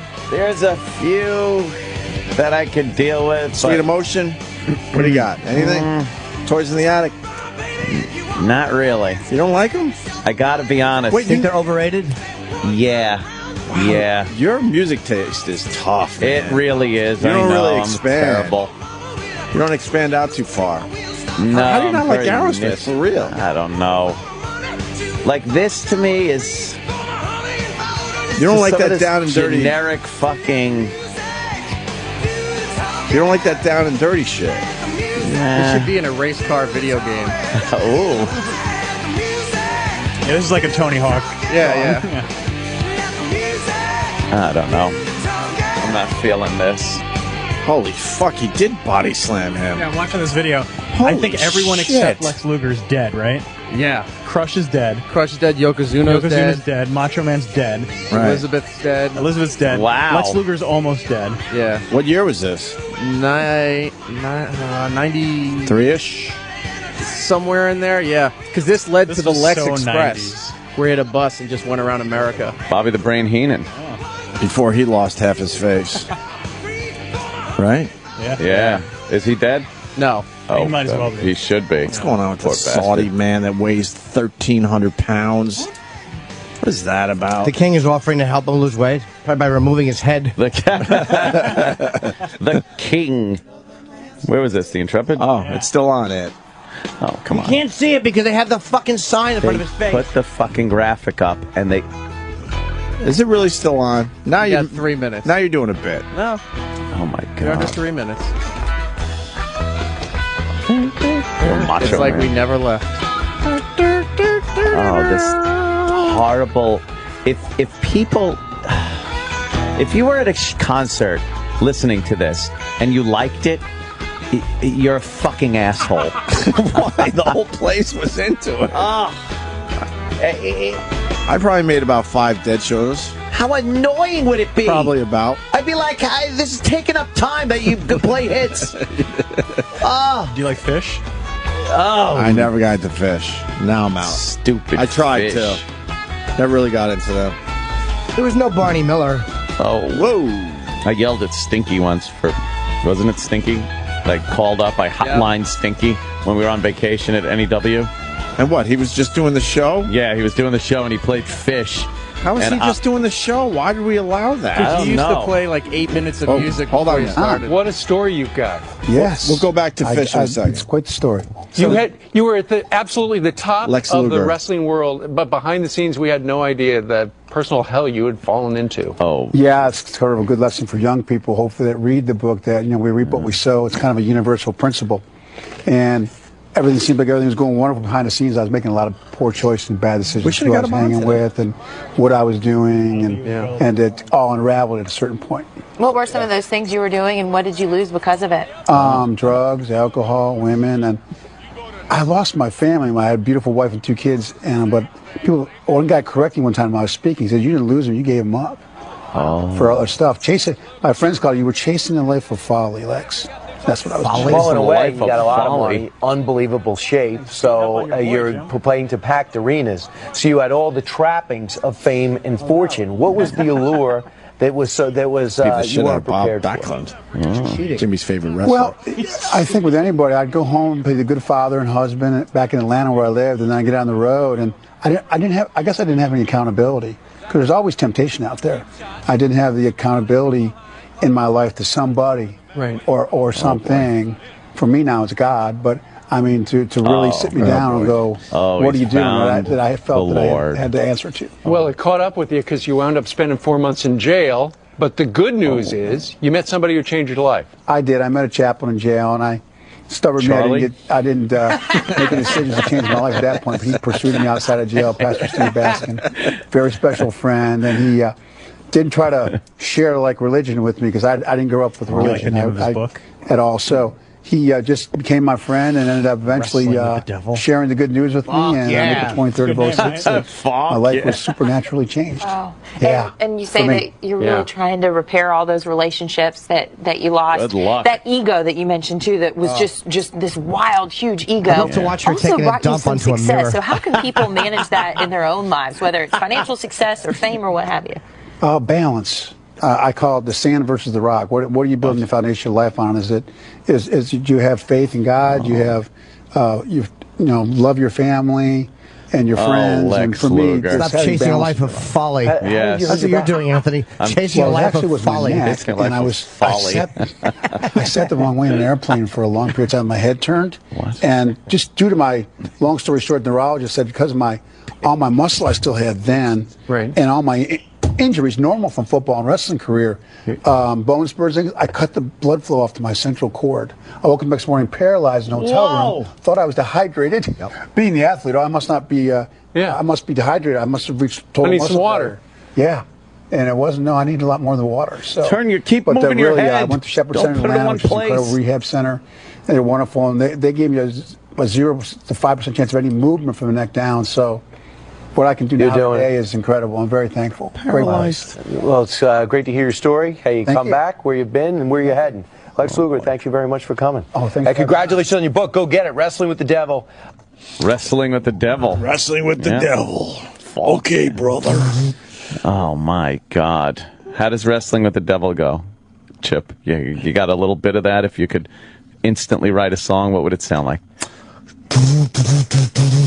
Wrestling with devil. Of course it sounds like that. The lyrics just write themselves. Oh, they really do. Yeah. He's regular John Lennon. Is St. Stephen's still playing? Oh, better not be. No, it ran out. No, it ran out. Thank God. That's too bad. We could restart it. No. Why? Because the Dead is terrible. What a niche band. Boy, did they get lucky coming up with a bunch of fucking zombie-like followers. God. I like that they didn't mind their shows being taped, though. Like, I really like that they embraced that. They did different shows every night. Yeah, because it didn't matter. At a time when no one was embracing that shit. It's like, oh, we're just jamming anyway. Who gives a shit? No one's going to want to hear it. What? That's fucking... What? Didn't you get to trade your cassettes, man? Oh, people did that, right? Man. You wouldn't trade your cassettes? What do you think a real Dead fan has? How many shows, like a crazy Dead fan? Hundreds. Easily. Really? Oh, God, they trade them all over the place. So many Dead shows. You would go in the parking lot and people would just be like, hey, man, I got San Francisco 74. I'll cook you some spaghetti for fucking the Palladium and fucking... Fuck that. $2 a plate. Disgusting. I ate many a plate of spaghetti in the parking lot. It was delicious. Filthy asshole making it. But when do you listen to them? If you're at a Dead show for 3.5 hours, right? What do you listen to another show on the way home? No, right. We get it. You like them on the way home. What is that? Oh, you're right. Next the fans didn't go home. They would pack up and go to the next place, and on the way they would listen to Dead shows. What years do they tour big? Like from see now, like 68, or were they earlier than that? Wow, someone's got to help me out here. When they were like just selling out arenas. Yeah, just where people were following them all over. I'd have to just go low 70s, obviously, right? I'm following the Dead this summer. Shut up. But follow a job. I would have followed the Dead. I would have followed. Yeah? Yeah, just to see America and shit. The parking lot was amazing at a Dead show. You're not seeing America. You're seeing the fucking dregs of society. And then they're like... I listened to a lot of people in the parking lot. They'd be like, yeah, man, we're not going to Chicago, but we'll meet you in Des Moines. Oh. They'd blow off one of the stops and go to the next one to get a good spot in the parking lot. What is that? Oh, fuck, dude. It was a traveling circus. What the fuck? The entire summer. That's all it was. People going from one show to the other. And a lot of times they didn't even go to the concert. They just went to the parking lots. Do you think people sometimes missed the show because they were too high in the parking lot? I was ready to answer that. I don't know. I mean, I literally Here you go. Now you got to talk to a deadhead. All right. Dave in Connecticut. Dave. Of course. Hey, how's it going today, boys? Hey, Dave. What's up, buddy? How old are you, Dave? I am in my late 40s. Late 40s, okay. Yeah, and I went to several hundred Dead shows back in the day. Several hundred? Wow, that's a lot. So that means you were traveling with them? On break from college, and even when I was working, we'd take a couple weeks off. We would travel around. So I'm mainly on the East Coast, but a few times we went cross country. Why, sir? The music and the whole scene was awesome. When you were that age, young and single, a bunch of your friends, road sodas in the car. I could do it without that fucking... I don't mind all that other stuff without that fucking droning, redundant, repetitive fucking soundtrack that's playing in the background of your drinking and partying. Wait, we need a song for this break. What song you want to hear, Dave? Touch of Grey is the one the Dead fans love. No. What do you want to hear? You want to play Bertha? A little rocking over here. What's it called? Bertha, B-E-R-T-H-A. Bertha. I've never heard that. Bertha's a great song. Bertha? You don't know Bertha? No! You should know Bertha. Give us a little Bertha. There's no Bertha. This one I know. All right, continue, Dave. Oh, of course. Well, sure. Sounds like fucking Allman Brothers right there. I love the Allman Brothers. You don't even like the Allman Brothers, do you? No, you like the Allman Brothers better than... I like the short Allman Brothers songs.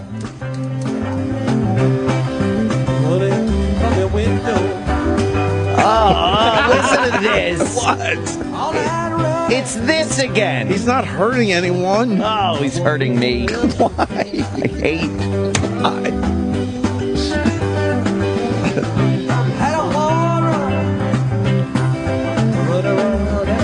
All their songs fucking suck like this. This is shit. Listen to it. I just love the anger. With the vocals, everything is shit. They're telling little stories. I don't mind this either. This is okay. The drumming's not bad. I am on my bad knees. Bertha, don't you come around here anymore. Bertha? Yeah. Write a song about Bertha. Maybe he don't want her to get pregnant. How long is this song, E-Rock? This is a short version, but there is a 14-minute version. Oh, why you want me would to there play. be 14-minute version of a fucking song? Yeah, you should restart it. I don't know why you would play the short version. How dare you, sir? Dave in Connecticut approves of the long version, right, Dave? Absolutely, play the long version. Yeah, you got to play it, man. You got to feel it, Ed. Oh. You know what the song is about? Huh? You know what the song is about? What is it about? Do not, sir. Jerry Garcia wrote it. Bertha was the name of an electric fan that it was over one of those plug-in and it would walk across the floor when it was at top speed. And they would chase it around when they were all stoned. So Bertha is actually about a fan. That's funny. And he sings about it for 14 minutes. 14 fucking minutes. A It fan deserves. that would move around the room because it was on high.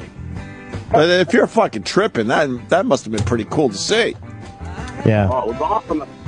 All right, Dave, I'm with you, brother. I'll bet you that was their code word. Like, what were you doing last night? Chasing Bertha. Yeah, absolutely, they would say that. It's chasing Bertha. I was listening to your high.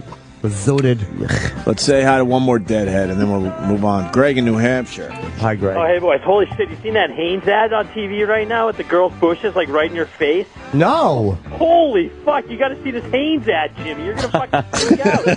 I love this guy's excited I about wouldn't it. mind that, to be I wanna very see honest. that Hanes. Greg Yes, I couldn't believe it. It's a Hanes ad, and their bushes that are her? right in your face. It's unbelievable, Jimmy. I see a bikini top there, no? Hold on, my friend. We're looking for it. Yeah, we're looking for You it. simmer down. Greg is a younger Dead fan. He followed him in the 80s, right? Yeah, I'm 48, and... all right. Well, I'm not that- 57. Anyways, in the 80s, I mean, how much other music was there that you were going to go around and follow? There wasn't shit, so... Is that the one? Kajagoogoo. Is it the one with the colorful underwear and then Yes, and it's all kaleidoscope. Holy shit, they you're back right. off and Kaleidoscope. they show yeah. like they're just showing pussy kind of. Hello? Hello. Let's see. All right, they all get together. Oh, my God, they're eating each other's asses. I saw that. Oh, my God, yeah. All right, They they're getting really away with are something right getting, here. Okay. All they right, I zoom see what right they're in on the doing. pussy. Yeah. All right. Hello? It's like 8 in the morning, and they're doing that. Wow. Oh, yeah. It's fantastic. Oh, man. So nice to not see a bulge. Just see a fucking pussy.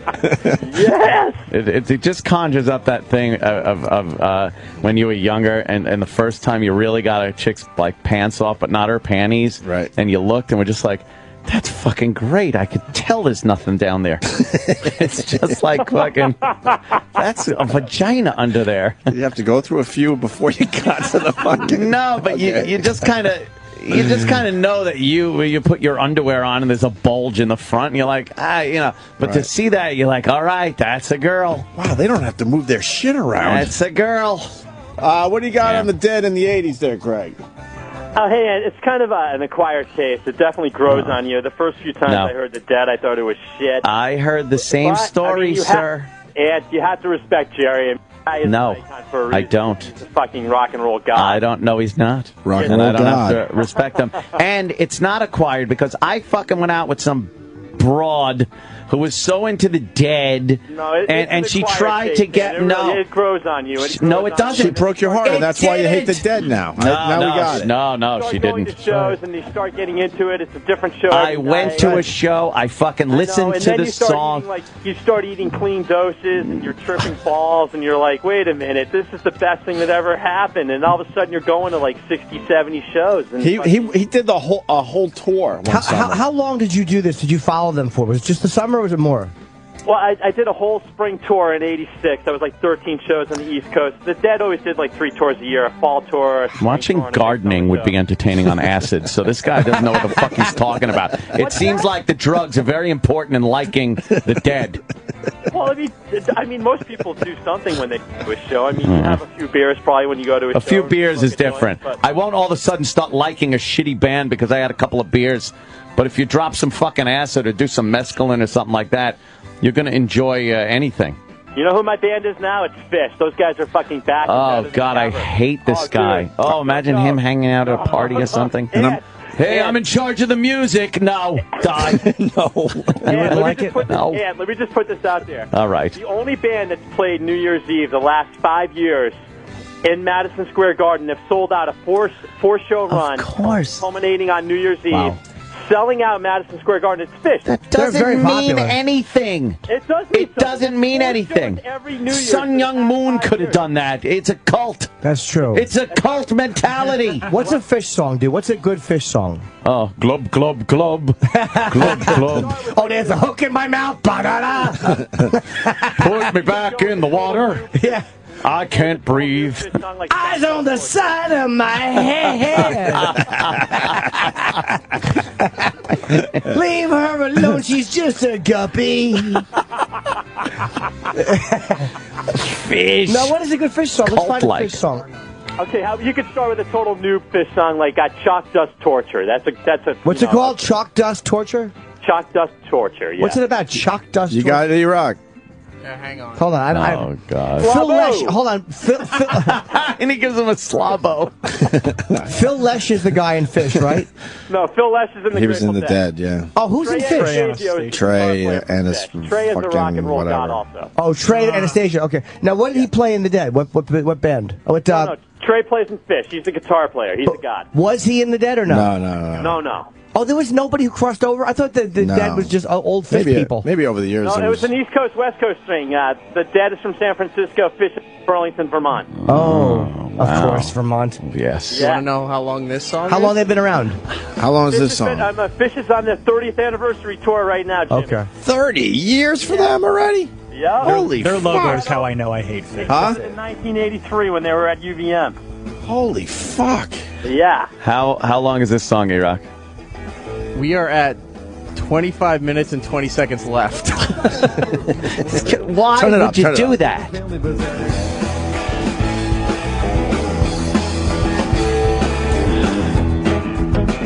All right, yeah, bring it down for 10 minutes. The price of a flag and a price. The wind buffs the cabin. You speak of your life, or more willingly locust and Rock and roll. Oh, fuck you. Come on, Ed. No. It's dead. This ain't bad. No, it's not that, Jimmy. That's bad. That part. I don't This is like a newer part. song? Is this a newer song, you said? No, Chalk Dust has been around for a long time. I have no idea. Okay. Yeah. But I just saw them up at Saratoga this past summer, and they're unbelievable right now. They're doing a fall tour this fall, and they're playing 3 nights at in AC at that new boardwalk. Yeah, right. Hall. Okay, yeah, they're a huge band. I mean, I can listen to a Dead show. I don't know. They're not the same. Look, it doesn't matter when the same people are going to the fucking shows. Connections. You really should try to check them out. I think you'd like them a lot. I mean, there's Yeah, why Jam wouldn't? channel there. Just go talk to the Jam Boys. They'll get you in. what's he look like, Phil? Phil or Trey? Oh, sorry, Trey Anastasia. I keep thinking. They sell out 3 nights at Madison Square Garden or something, and it's the same people. I mean, it's impressive to Eric fill says the it's a lot of garden. I lonely understand, people. but it's the same fucking Filling people the garden 4 nights for with the past 5 same years. fucking people in the same seats for all 4 nights. He acts You're like not getting nobody else new sells out the people. garden. Yeah. And it's so storied venue in all of Venue-dom, and it's New Year's Eve, and who's playing Dude, there? they're a massive band. They are. Fish is playing there. Madison Square Garden, greatest city in the world. I don't think anybody denies that there's a lot of Fish fans. Kevin Hart could probably do that right now. Yeah. They're Fish fans, though. Fucking Bill Burr is 2 years away from selling out a fucking New Year's Eve garden bastard. show. I love you guys. I got to get All right. All right, buddy. Thanks, Greg. Bye-bye. Thanks for your knowledge today. Hey, was Lady Gaga here yesterday? Yes. She was. She was, really? I heard What that's from a time? TMZ guy outside. How come nobody told us? I don't think we It knew. wasn't announced. Of course we it didn't know wasn't until like 10 minutes before. What time did she get here? Why are we allowed to know stuff? Yeah, they gotta We keep work it here. secret from us. Oh, it was kept secret from Yeah, we everybody. worked This here. place But was a I'm buzz. talking for everybody that works here. Why are we allowed to know shit? She look good? No, I think she's so fucking I hot. don't think she's attractive at all. I love her. Thank that you. little sexy Thank outfit, you, that Travis. white fucking thing she was wearing. I'd She's give her not nipples a kiss. attractive. She cleans up was doing some, really like, good, short but hair type thing. she stinks. I love her. I don't think she's attractive. She was at all. chastising her little monsters. Why? Well, they wrote some mean things about Perez Hilton. And, there was a little battle going back and forth. She said, hey, we are all about love and diversity. And She's smart, though. oh, God. 22 minutes. 22 minutes left? Oh, thanks. What great. show did you do, Hits? I'm not sure. Yeah, she did something for Hits 1. Morning mashup. Morning mashup style. I would assume so. Oh, yeah. God. Oh, I finally figured out that parody song they do because I Yeah. heard that again on the way in too, or on the way out. Yeah. I'm sleepy on Monday morning. Oh. So you got that in the system? Are we allowed to play their shit? I can't access their stuff. Is that from Easy? Yeah. Is that from I'm it? sleepy on Monday morning, and they all sing it. I'll see if I can get it during It's the nice. I'm sleepy. Oh, that one? I also learned something about Pink. What? Yeah, now that I'm really listening to Sirius XM for the first time. You really are. Pink is very feminine. What? But don't fuck with her. She looks like a She bull can dyke. handle herself. Pink's a badass. She's a badass. She does look like But a... she's going to tell you that she's a bit on the feminine side. She's Yeah? got a soft side, but don't How? fuck with her. She's not going to take any of your guff. How is she feminine? That's a good question. I'd love to know one feminine 'Cause thing. that's what she likes to portray, that she's a bit feminine, but also she's a tough cookie. There's a Pink without makeup picture out there that is just... I never understood. So brutal. The Pink. Whoa. Which one? All of them. Oh, my God. Dude. She looks like a dude. Oh. She looks like our old intern, Jared. Who is that? That's Pink. That's Pink? Yeah, without makeup. She looks like fucking Jared. You're right. Good call, man. That's Yeah. Pink. Wow. Without the pink stuff. Oh, my, that dumb hat. It's Philip Seymour Hoffman. Yeah, she... Yeah. She's not solving on her. it. She does look like she's out solving a crime. Where is the woman I used to be? What happened? What a tiny brim on that hat. It stinks. It's a tiny little brim. It looks like she was attacked by brim thieves, and they snipped her brim. There's been a rash of brim snippings. She looked like Ethel Mertz there. Let me see her. Oh, my God. Nice big fucking nips. Oh, Yeah, but God. they're too high she's up knocked and- up, though. She's knocked up. That's Wow, why. yeah, fair enough. Nice big suckable milk nipples. Let me see the other picture of her where she looks like Ethel Mertz. Yeah, the one where she had the little that hat. Look. dopey fucking hat. I don't know. You don't like Pink? Wow. It's Philip Seymour Hoffman. That's exactly who she looks like. Without makeup. Do you want to kiss me on the big nipples? And also Lady Gaga with no makeup was... I love Lady Gaga. with I no will have makeup. no bad mouthing of Lady Gaga. All right, let's see Lady Gaga with no makeup. She looked good yesterday in that She's white. got catchy songs, but she's horrible No, without dude. makeup. Jesus. Oh, my God. Really, Jimmy? Yes, No. dude, she is fucking really cute and sexy. Give me another one. Maybe that's without a doubt. Oh, ew. There's some bad pictures of her. No. Yeah, all of them. No. All of them. I love her. Way to go, Travis. She looked good yesterday in that fucking No. thing. You guys are crazy. No, That looks really. okay. Maybe crazy That for other reasons. Big but fucking fat vagina she has. She's she terrific. cleans up really well. Yeah. But she's Every gal. she's horrendous. I like that looking. one in the black with the no yeah, that's kind of a crazy shot, You but I like like that that. one? Yes, I'd kiss her long neck and just hum ya da da da da and kiss her giant vagina. I love her. I do. Yada, yada, da. Oh, boy. I think she and I would be a good couple. You guys are Yeah? crazy. Yeah. How much longer in the fish song, E-Rock? I gotta lose some more weight though. We've done 4 topics. 19 minutes. Gotta be in shape. And listen for to... Gaga. Could you turn this up for a second? What the fuck? Who would listen to this? Someone trying to that's move not the high mic placement strung? for feedback. This is infuriating. I'm with you with And you'd be in Madison Square Garden. It's New Year's Eve. You're sitting there listening to this and going, yeah! How many songs could you get in? 4? Right? 4 songs. Thank you. Good night. They better pick their songs carefully. They can only play 4. This is terrible. Eat some LSD and shut up. How about you? Easy with the comebacks. Told you. Wow. Why haven't we heard Lady Gaga's new song? We heard it yesterday. Because he rocks in there futzing around. I finally figured out who she sounds like in this new song. They just stopped. Oh, you playing. want to hear Terrapin Station? What's that? That's another Grateful Dead song. Yeah, that's a good one. Just listen to this. What? Listen to this. This does stink. Just for a second. You would want to be in a fucking a coliseum, a fucking arena. Yeah. Listening to this. This is when your arms are out and you're just kind of moving. Is that it? Look at Acid Jimmy. Yeah. You just throw your hands Jimmy. up. Yeah, look at that. This is nice. Oh, I kind of like doing this. Yeah. See? Yeah. It's like water. Oh, fuck you with this shit. Oh, I thought for a second you were digging it. Fine. Nah. This is self-indulgent crap. How do you know when your fellow bandmate is doing bad? Right? It's Listen. got to be the easiest gig ever. If you see someone smiling or dancing, you're like, It ah, he just sold goes- out. Listen what it goes down to. What?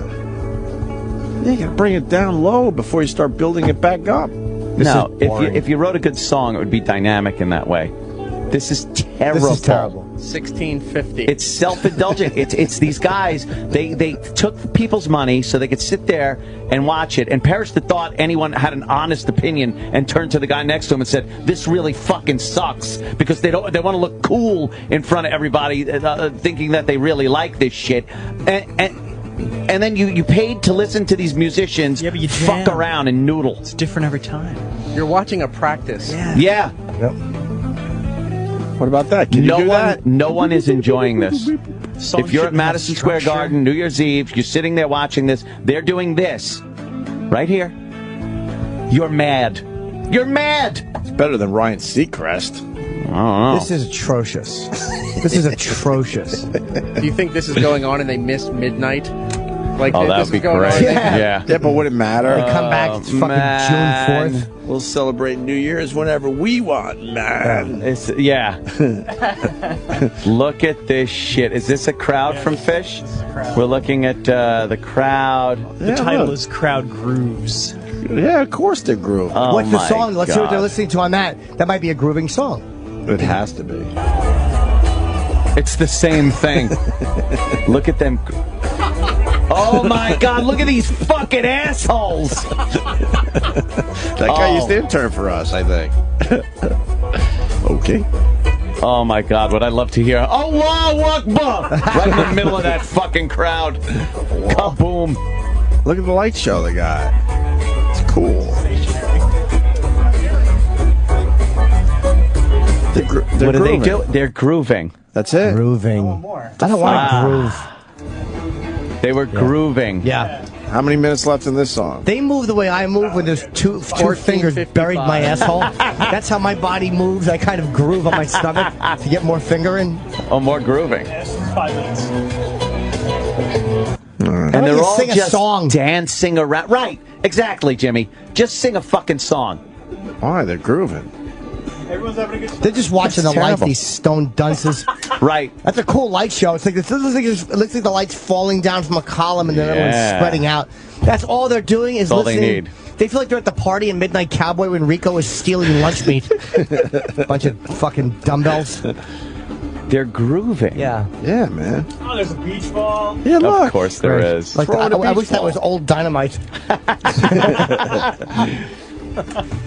Unbelievably terrible. Oh, everybody's having fun. This guy in a cowboy hat. Look at all the dumb arms going up in the air. They're not good dancers either. No. Oh, they're grooving. Well, they don't have a lot of room to move, so. No, they just gotta put their arms up and go like shimmy their hips. Right. There's only one thing I like about that crowd. Exactly. Go to Vermont. You think there's a lot of hip touching? Your hip is just touching other hips. A lot of dumpster breath. There's a lot of bad breath in that fucking auditorium. Would you get annoyed if people bumped into you?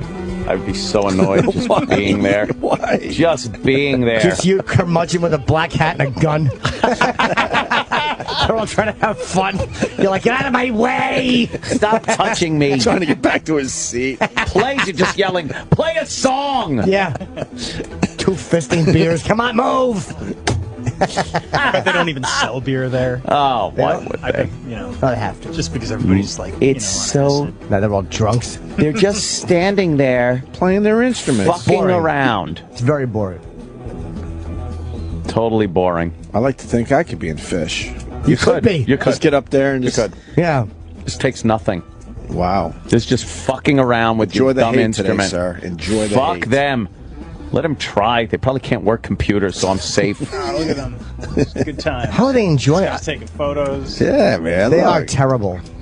There's the beach ball. Look, the guy's got the big... Guy's got a big cactus. Why are they... Why does he Trey have a gets a lot of cactus? girls? Yeah. Yeah. I'm trying to focus in on the one guy that a friend brought him. So you're going to love this. This guy right here. Yeah, and he's just mad that he's there. The one guy with a tie. He's trying to find something to tie the other end around. One thing I'm noticing one thing, though. Where the fuck are the girls? Yeah, I'm not There's seeing a many lot chicks. of guys in this audience. I don't see many fish chicks. Where are the chicks? I'll tell you what, they're taking big black dick in the parking lot from the T-shirt guys. They're finally getting a good fuck. Finally getting a proper rogering as their limp dick fucking acid boyfriends are in there, bopping up and down out of rhythm. Where are the women? Do you see any women in this crowd? They don't like the name. They think they're making fun of them. Fish. Oh, wow. I They're see smelly pussy.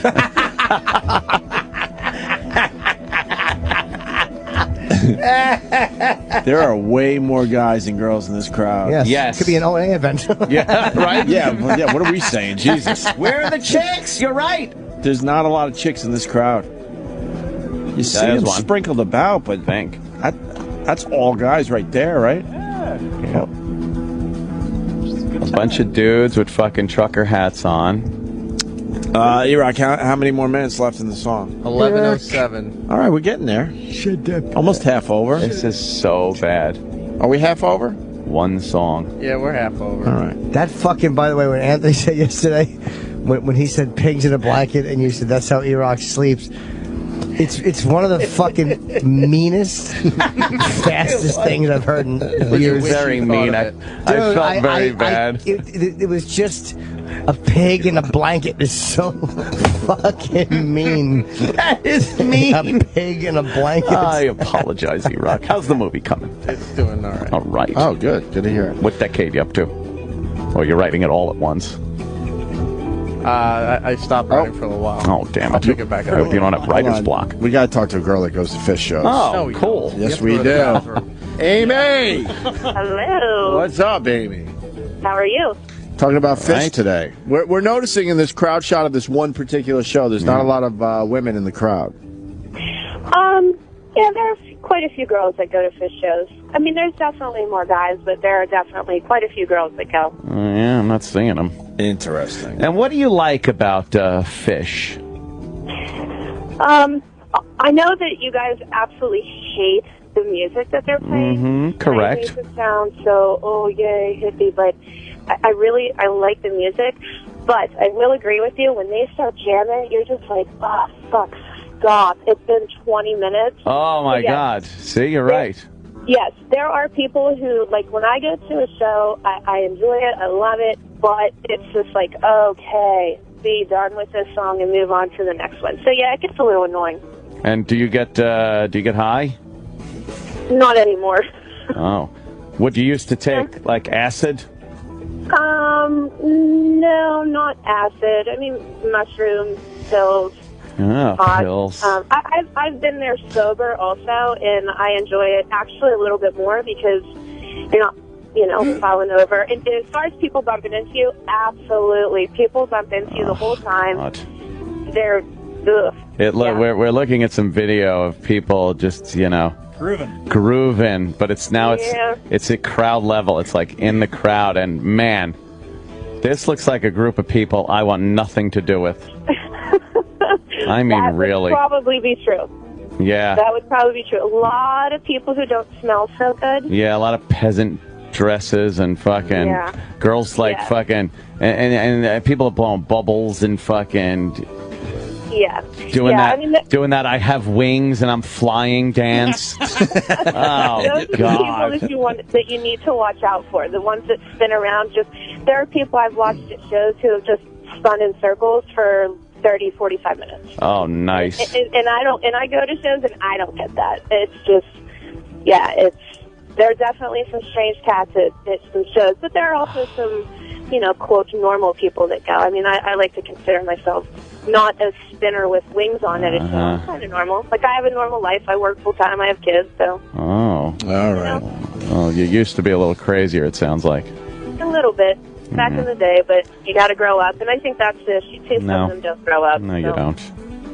7.5 minutes. All right. Thank you, Amy. Thank you, Amy. You're welcome. Thanks, guys. Fish fan. One more. Aaron in Atlanta. Aaron. This is like the funniest shit I've heard in weeks. This is fucking great. I'm with Anthony on this one. I think this is just a bunch of fucking garbage. This is terrible. Crap. It's crap. It's fucking hilarious. Fucking drivel. Like, to use one of Jimmy's words, it's just drivel. You can't. Yeah, I agree. You can't enjoy this for 20 minutes. The same boring fucking. It's just Oh, they're fucking having a heinous. blast. They're just fucking playing their instrument. It's just a time to them just is going by like fucking It's crazy. just a different headspace, though. Oh, it's no headspace there. You understand what you're getting into. When I was in college, there was this group of fish fans. I went to school at a little school in North Georgia, and there was this little clique of fish fans that they would write with poster paint on the backs of their fucking hippie cars about how many days until the fish concert. 3 days till Fish, man. And you got to listen to that shit. 2 days till Fish, man. Oh, and it's and you sat next to them in the computer lab. Fucking forget it. That's all they're talking about, right? Oh, all they're talking about is the smell. Jesus Christ. Oh, it's just fucking terrible. Oh, and the one band that nobody's mentioned yet is they're based out of Atlanta, Widespread Panic. Oh, God. I remember Widespread Panic. Yeah. Oh, yeah, another one of those bullshit jam bands. What was their big song? They had one song. Who the fuck knows? It's all 30-minute versions. No, we had to play one of those fucking songs. What was it? I don't know. I've heard of the name. I've never. All right, Aaron. Thank you so much, brother. Thanks, boys. All right. Goodbye now. What's Widespread Panic's big song? Widespread Panic out of Atlanta, huh? Yeah, they had one song, I think. Another jam band? I think they... I'm going to speak out of turn. I'm not sure. I thought they were one of those bands that just kind of progressed into a jam band. Yeah. Are they one of those? I'm not sure. Could you imagine this? Now they're bringing it back? Oh, yeah. Still more just lead. Anyone Just know some the Widespread fucking- Panic Was song? it Hope in a Hopeless World? Oh, God, I don't know. Can't Get High? No. Those are both 95 and 97. Let's play one. I don't know anything they do. This is absolutely terrible. It's unlistenably bad. You don't like this one? No, this stinks. Should we try a different one? Yeah, we got another 20 you've only heard fucking one 5 Fish minutes. song. Yeah, you can't make your opinion on one one song. 25-minute song, no.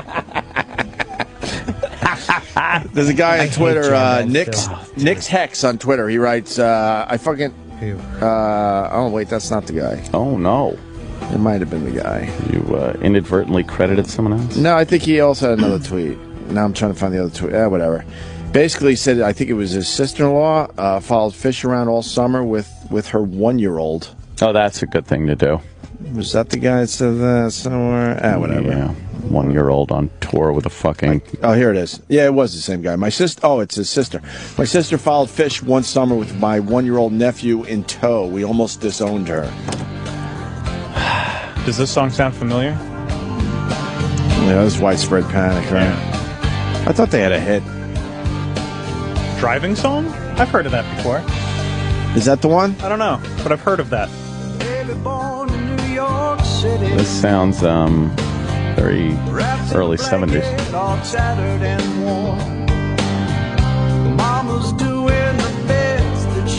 I think they're more of a band than like a jam band. That's why I think they started moving into that jam world a little bit. I'm not positive though. I'm hearing some fucking verses of a song. That's kind of refreshing. I'm hearing structure. And I want to hear if a chorus actually comes up after this verse. It would be nice. All right. Best part about Fish, they're Ben & Jerry's ice cream. You don't have a Ben & Jerry's ice cream named after you, eh? Good. No, I don't. Fish does. Hey, look, a chorus. Fish food, right? Yeah, it's great. Here's a chorus. After that fucking...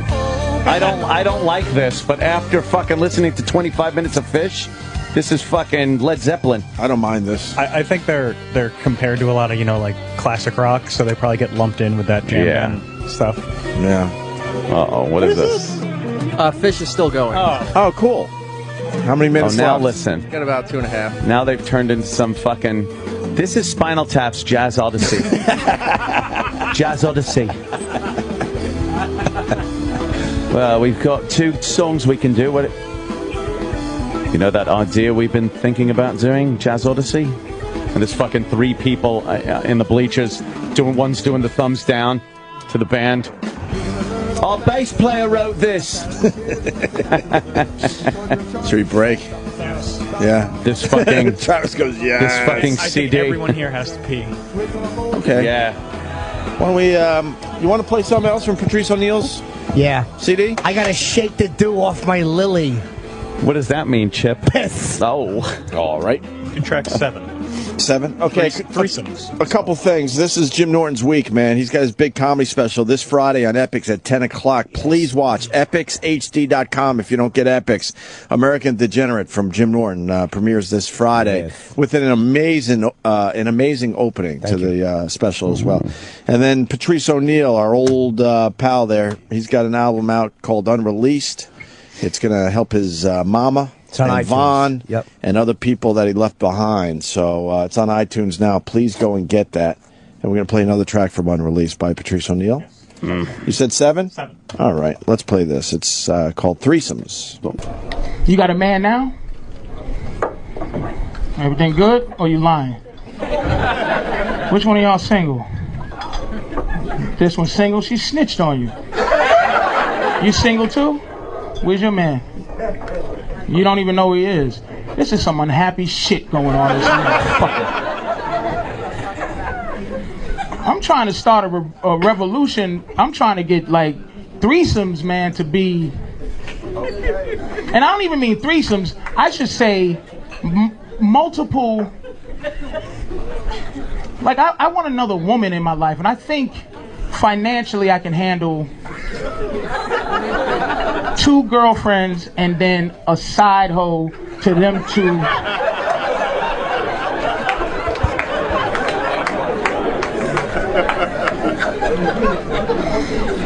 Because I believe that I have love in my heart enough. Because I love my woman. But I think I love her as much as I can, but I still have more love to give. So what am I going to do with that excess love?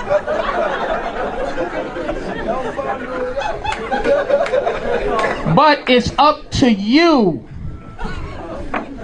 ladies. It's not up to me. It's up to you to accept that. Because look, there's a lot of women that don't have a man, and you have to understand something about men. If you meet a guy and he says he's available and doesn't have a woman, he's lying. He might have 7 because we don't get you by standing there just being sexy and waiting for you to buy me a drink. I have to go get you. I have to get you. So if I have to get you in between waiting till something gonna happen with you, I gotta go and get another one in between time, and then I start weighing the good and the bad of the 7. But if I meet you and I say to you, I have a wife, you should be happy because you're like, okay, good, I'm only competing with one. I'm second.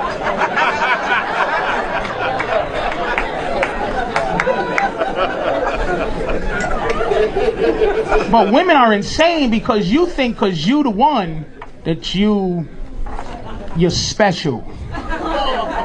But look at relationships are only as special, they're as special as a car accident. When you're driving up the street here, I could have been driving up the street, if you collide, I could have stopped at this red light and you would have missed me. But the fate made us smash into each other. But it ain't like I'm looking for a car accident. You understand what I'm saying? Car accidents just happen. So I go, hey, how you doing? You go, hey, how you doing? Car accident. You weren't my dream girl. I didn't dream about you. I just bumped into you. And the same shit I say to every other woman worked. Really worked on you.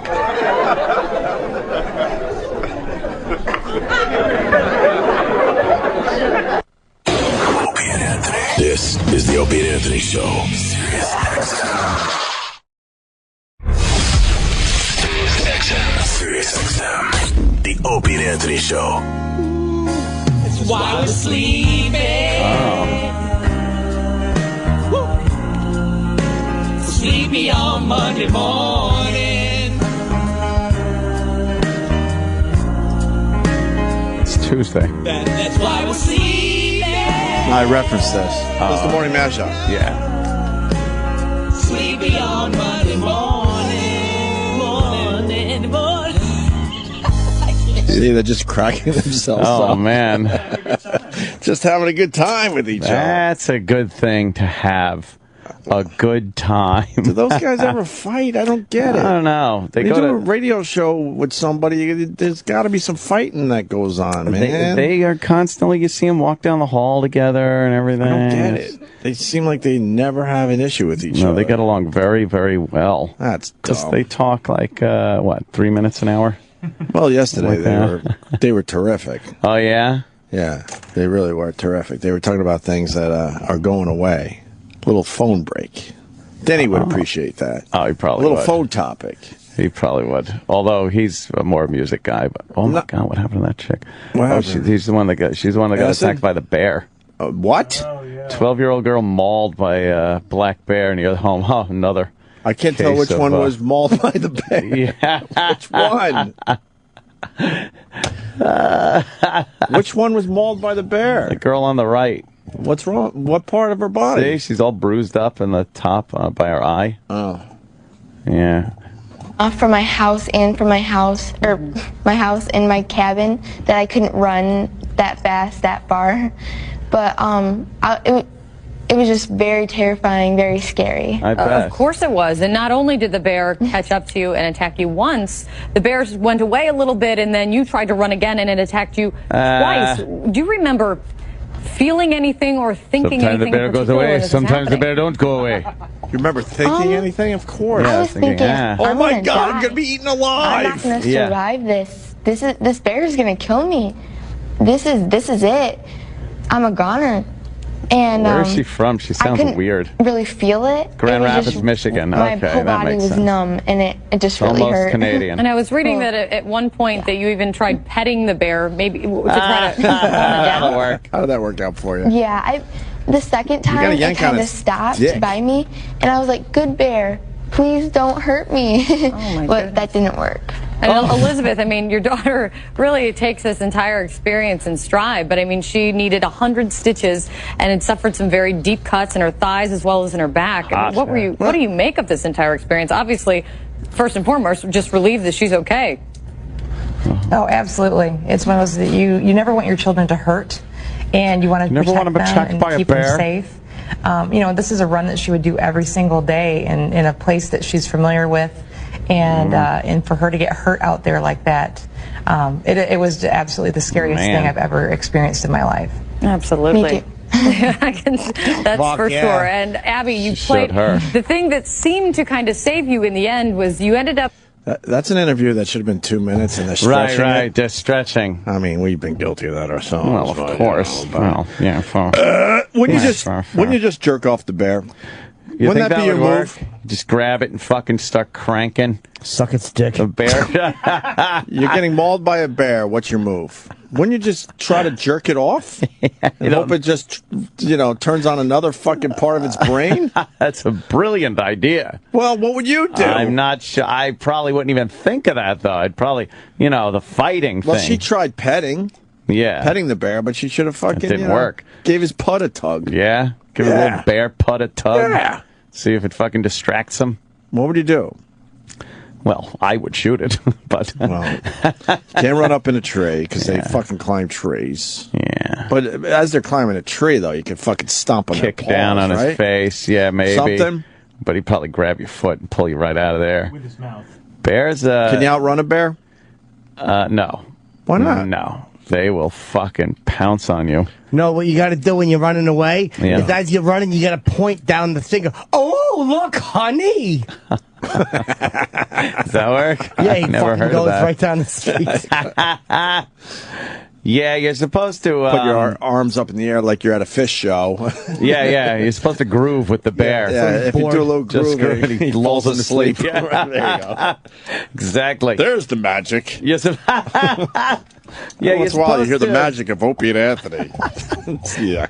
You're supposed to make a loud noise to scare him away. Put your arms up like this. Yeah, so it makes make you yourself look taller, right? Bigger than you are, and I try don't to know, scare him. Could you look up jerking off a bear? I think that's got to be a I guarantee you guys are going to come up with fucking just hairy men. Yes, Oh, of course. you know what? Yeah, That's what it's gonna be. Yes. Yeah, no, like. Oh no, it's a bear jerking off. See? Bear's playing with his pud. He understands. Man, I wish I had a human that could do this. Oh man. I think you got to try to jerk him off. Tickle his balls a little bit as he's mauling you. He doesn't really know what he's doing. No. Show him the way. Yeah, show him the way. Wouldn't you be more apt to try to rip the balls off? Or maybe get him that way? That would get him fucking angry, man. Even more angry. He's already fucking with you. That thing looks kind of human. That's creepy. That is creepy. Bears are awesome. Bears are not awesome. No, I'm not a big fan of the bear. Oh, here's a great idea. Oh. There's problems with this guy's idea, but let's go to Keegan in New York. Keegan. Hey, what's up? You're not Keegan Bradley, are you? Oh. No, not at all. Yeah, I know. Of course. The idea that I always heard was because bears have such stubby front arms Yeah. that let's say to run down a hill. But you got to find the hill. Granted, but if anything else, if you have a gun like Anthony, that'd probably be a good idea to shoot the bear in the face, I guess. I remember when I was years ago working in way upstate New York, there was a Canadian comedian, and I don't know his name, but he had a funny line about, he goes, they say bears don't run well down hills. Neither do I. I wish I remember that guy's name. That's true. It's Yeah. like run downhill because the bear's got stubby legs. How many people flop and start falling down a hill when they run down? I fell down a hill once, I got berries all over my goddamn shorts. Yeah. Chipper. Good old Chipper. My mother's like, Chipper, you got juniper berries on your shorts. No, I would say the best way is shoot him in the head, or you got to play dead. Yeah. That's what they say. Or just tell him you're dead. No, you got to throw those arms up in the air like you just don't scare him care. like, but if he comes after you, you're supposed to like get in a ball on the ground and cover the back of your neck with your hands. Who has to have fun at that time? Just have a ball. Imagine if you misunderstood that. And you misheard somebody. You said play house, so the bear's charging at you, and you try setting a table. Oh, honey, you're home, and he mauls you. I think that would work. No, it wouldn't. Let's say hi to Doug in North Carolina. Oh, I will not be going to North Carolina this summer. I'm kind of bummed. Good morning. No Outer Banks for me. And of course, there's no fucking hurricanes coming, right? No. That's right. It's too damn pretty. I saw a video the other day on YouTube. It was a guy in a deer stand, and he was filming bears on the ground. Oh, I think we saw this one. With like a GoPro camera, all of a sudden you hear the bear grunt like 3 times, and it's in his face. Saw it. Climbs the tree. We have the internet too. Saw it. It's a month ago. It's a month ago. Yeah, whatevs. What happened? he got all fucking mad at us. I'm thinking you got to jerk off the bear. Snowy in Michigan says there could be a problem with doing that. Let's find out. Snowy. Yeah, how you guys doing? Hey, man. I'm not so sure getting the bear aroused is a good idea. Then you're in the news for getting fucked to death by a bear. Oh, man, right? Yeah, you got to fucking... What's the end game with jerking them off? Would you take a bear cock knowing that you would survive? but then the whole town knows what you did to survive. You got fucked by the bear. Good question. That's a good question, right? Yeah. It would be in the town paper, in the town. Oh, the police blotter. You have claw marks on each shoulder, and fucking bear jizz is really hard to get out. You have to vacuum clean your asshole for a week because that seed clings to you like fucking little sucker fish. And you're scarred by those bear claws, so it's always with you. Whenever you wear a tank top, everybody sees the mark of shame. Because, oh, that's right, that's the guy that allowed a bear to fuck him. Yeah, and there's a bear nose mark in the back of your neck, so you know he was really balls deep as he nuzzled you.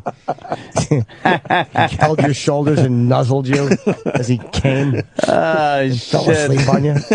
Maybe more embarrassing than getting fucking Your nose is flattened and has pine cone marks in it because he fell asleep on you, and your face is pressed into the floor of the forest. Just all these indications that a bear had fucked you. Yeah, but then he dozed off and you were too scared to wake him, so you had to wait till he pulled his soft dick out of you.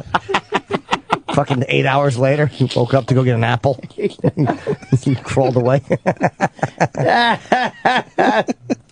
But you survived. You're alive. But you gotta, Let's walk around town now. We're gonna go all the way up to Alaska. We don't hear from Alaska often. Don? Deadlift call. No, anyway. Are you really calling from Alaska? Yeah, dead serious. My beach neighbor just came from... That's not nice. You could be a good person. They're coming from Florida. No. He was just fishing up in Alaska, brought home 45 pounds of salmon. Oh, yeah, it's all over the fucking place. I'm the guy that called in about the beaver bacon. 45 pounds of salmon? And he still has... Who else? Yeah. Salmon. Still alive. No. As far as the whole bear thing, Are you an expert, sir?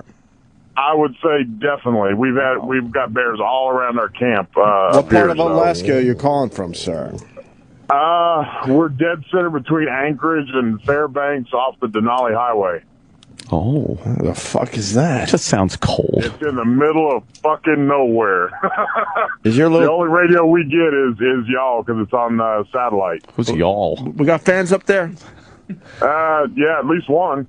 No, you haven't run into any other ones. That's what I was getting at. I was kind of hoping. Yeah. Maybe you get together on Tuesday, discuss the show. Yeah, there you go. No, as far as bears, I mean, honestly, depending on what time of year it is and the food supply, it doesn't matter a fuck what you do, whether you stand up, wave your hands in the air, make a lot of noise. If he's hungry, he's gonna fucking eat your ass. Oh man, shit! It doesn't. And there's a running joke up here, and I know you guys are gonna get on my ass, but everybody carries a 45 up here. Well, it doesn't matter. The first thing they tell you is file off the front sight because at least then it's not gonna hurt near as bad when the bear shoves it up your ass. I don't think the bear's gonna shove it up your ass though. That's a good one. There we go. There we go. No, but I mean, there's only like a few places where you can shoot it. They've got a real thick skull. Mm-hmm. So, I mean, in a panic, the only thing, and Anthony, you would know, when you're trying to aim, you've got your adrenaline's, rushing and everything else. You're trying to aim for his eyes or his nose because that's what's going to hurt. You're not going to get a side shot. So you just pretty much fucked. Wait, put it this way. Hold on. A bear's going to survive a shot to the head. Goddamn right it will. It's like an inch and a half thick skull. It's fucking. What if it's a desert eagle? Yeah. Okay. It doesn't matter if it's a desert hawk. It's not going to fucking matter. A 45 is a 45. A 50 cal would go right through his fucking head. Right through his stomach, wouldn't it? Yeah. It would, but it would sit there and it's still going to live for at least a minute or two. Put it this way, I'd much rather have a gun during a bear attack than not have one. Yeah, or I'd rather have that than a bear during a gun attack. Imagine people shooting at you and all you have is a dead bear to hold up. You have to hide behind it. The thing is, it's going to live long enough to do some major damage to you. Well, you're the expert. What about jerking off the bear during a mauling? Yeah, you don't want to do that. Why? You're the expert. Why? You tried it? What happened? Huh? It's hard to get to, that's for damn sure. Oh, so you've tried. Oh. At least once, yeah. Hasn't everybody? Yeah. All right, sir. The thick skull makes for good fragmenting into the brain also. So. Yeah, exactly. Oh, no, he's listening to himself. We haven't had one of these in a while. How did he do? You hear him going like, I ruled on that one. How to outrun a bear's coming in. Try docking with the bear. Pull your foreskin over the bear's dick. Don't you zigzag or something to get away from the bear? Serpentine. There's the fucking magic. Twice today. Serpentine. Stupid Serpentine. Yeah. I love that movie, though. Yeah, Pacino is great. Huh? Serpico. I think. Brian, what do you got? Serpentine. That's when you want to remove a snake from your patio. Serpentine. Tired. Oh, God. Brian, New York. Hey, good morning, guys. Hey, Serpenstein. Good to have you guys back from vacation. I'm quite impressed with Jimmy. He's got quite a bit of bear knowledge. They do say that zigzags and running downhill will help you. Yeah. And I do agree with the last caller. You know, unless you're carrying a substantial caliber and you're close, you're just going to piss that thing off if you shoot it in the face with a pistol. Well, they say if you can hop onto a Segway and zip on down the road, that's also helpful. Yeah, well, the best thing to do is to grab one of its cubs and hold it up and say, "Now back, or I'll hurt it." Yeah. And shake the cub by its little leg. So he starts screaming. Yes, the moms love hearing their cubs scream. And then you throw it, but in front of you, so the bear has to go around you to get the cub. Yeah. Hey, or you put it in your underpants and make the bear find it. You know how mad a bear would be if you grabbed its cub by the back leg and swung it? And then shoved it in your underpants and ran. Yeah, and ran sideways laughing because you're high. Oh, would that bear be angry? Because you wouldn't understand the concept of putting it down your underpants. You'd think you were eating it somehow. Yeah. Hey, before you guys went on vacation, you were talking about drive-ins. There is one up in Orange County in Fair Oaks, New York. Oh. Fascinating. Right. It's nothing fancy, but I just figured I'd throw it out there in case you guys are in the area. You do realize there's someone in Arkansas right now saying, "Who gives a fuck?" That's true. Find their own goddamn driving. All right, Brian. Thank you. All right, guys. Punching out. That was what the morning mashup was doing. All these things, their phone topic, things that are things going that are away. gone, and with drive-ins. They went with doorbells. They went with keys to your car. Doorbells. Yeah, I guess because kids, like, they just text, like, "Hey, man, I'm outside." There's still doorbells on houses. What about the UPS man? Yeah. Exactly. He can't text you. They all agree doorbells are going away. They are bullshit. Doorbells are not going away. Because kids don't come up to the door anymore. They just go, "Yo, I'm out in the car. Maybe kids using the doorbell is going away. No, they said but doorbells. Doorbells are not going away. Not at all. Check out the new houses. No doorbells. There's doorbells. There's no doorbells, I'm telling you. You know who started that fucking rumor? The guys who work at the knocker factory. There's been a doorbell knockers war for many years. Knocker factory. And the guys at the knocker factory are like, let's just try to get a hashtag going that the fucking doorbells are going away. What's the most exciting thing that happens at the knocker factory, Knocker you think? factory. I wasn't setting up a joke. No, I know. What do you think the most exciting thing is, though? That sounds like anything a bad at the doorbell job. factory. Like there was an explosion that killed 16 workers at the doorbell factory. Really? They had the headline up in their lunchroom, right? Oh, yeah. Every time there's a blackout, people are like, oh, now no one knows if you're there or not. I'm telling you, they're going away. You need a knocker. You need a knocker. Duck, duck, duck. Yeah. Everything's knocker-oriented there in the office. The paperweights are all the knockers. The water cooler, you gotta fucking knock you every time you want water. That's a pain in the ass. Well, all the girls have funny shirts that say, I work in the knockers factory. Oh, yeah. Grab our knockers. Yeah. Yeah. I think they have fucking cute fucking sayings. Cute little sayings around the knocker factory. Whenever a woman is late for work, they're like, oh no, I hope she's not in the hospital having a knocker removed. Oh my God. Jesus. Very good news. We got a bear calling our show. Shit. You guys want to hear Yogi Bear? What? Yogi. Hey, how's it going, boy? Oh, boy. Hey, Yogi, how are you, buddy? Long-time listener, first-time caller. Already off to a good start. Sounds like Club Soda Yogi. Exactly. Adult. What do you got, Yogi? I'm smarter than the average shoe. Yeah, only you can stop forest fires. He's pointing at his own hands. Oof. Yogi. Hey. Holy shit. Just to say, the only thing I like better than picnic baskets is when tourists rub on my cock. This is so bad. Wow. That's a Yogi bomb. You guys see the Yogi Bear movie? Oh, buddy. No. Oh, boy, you want to talk about bad. Who did the voice on that one? Oh, we watched the trailer. We did, right? Yeah. Thank you, Yogi. All right. Wasn't it Dan Aykroyd and Justin Timberlake? Oh, that's great. What do you mean Justin Timberlake? Didn't Justin Timberlake do Who's reuniting with NSYNC this weekend? Yes. Oh, wow. That's a big headline today. That's got to be good for the people in NSYNC to look and go, oh, there's the guy that made it. Right. Yeah. What are the other guys doing? He's getting the video Vanguard. Nothing. One has a radio show here. Who? Oh, doesn't he? Lance Bass. Yeah. Who's he? The gay one. Oh. The one that's Oh, public. yeah, he was in that band, huh? All right. He did all right after that. Yeah. What about the third guy? Drop off from Lance Bass? Oh, yeah. Joey Fatone. Oh, yeah, Joey Fatone. Ah, Joey Fatone. He was in... he does a lot of fitness stuff now. Which one's Joey Fatone again? Because I thought he was the fat guy. Ah, he was in that Greek movie, right? Yes. Yeah, he did all right. I don't know what JC's doing. And nobody remembers Chris.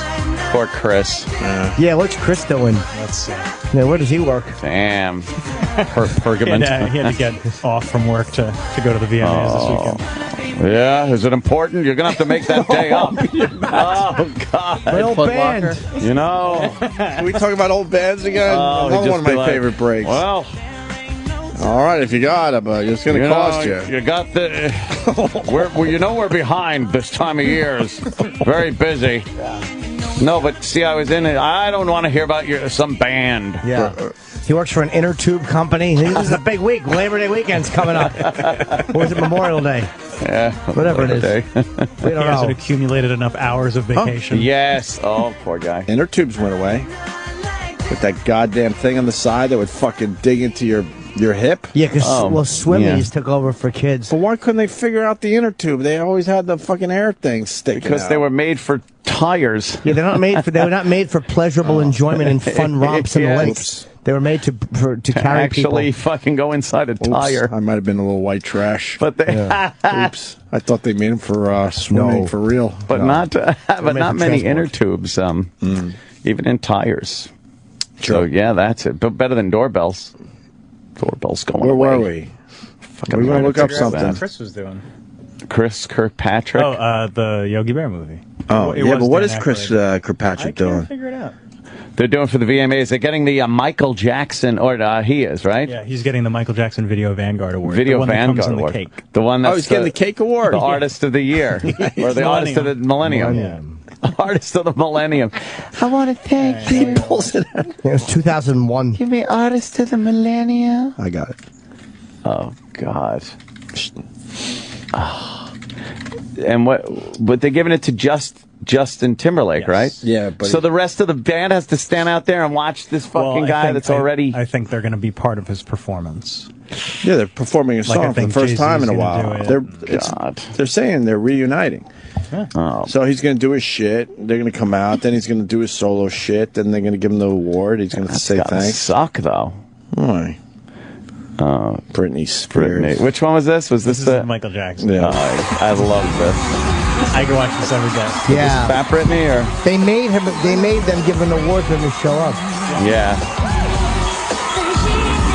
What do you...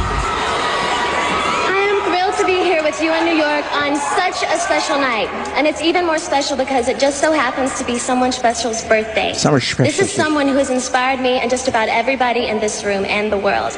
I consider him the artist of the millennium.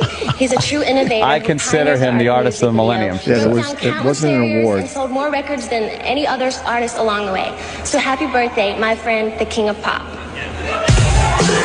And Did you say his name? She never said his name. Oh, he wasn't getting an award. No. It was the ornament on top of the birthday cake. Yes. He thought was the artist of the Millennium Award. Right. He wasn't getting an award here. At all. Oh, what a fucking fool. Oh, is that great? Oh, I didn't realize that. Oh, yeah. Watch what he does. He picked something off the table that went with the cake. It's got a bow on it. It's just, a little... Oh, no. Wow. God bless you. I love you too. Oh, no. Oh, no, this is so embarrassing. Oh, I didn't realize that's what happened. Okay. Thank you very much, Britney Spears. You look wonderful. When I was a little boy in Indiana, if someone had told me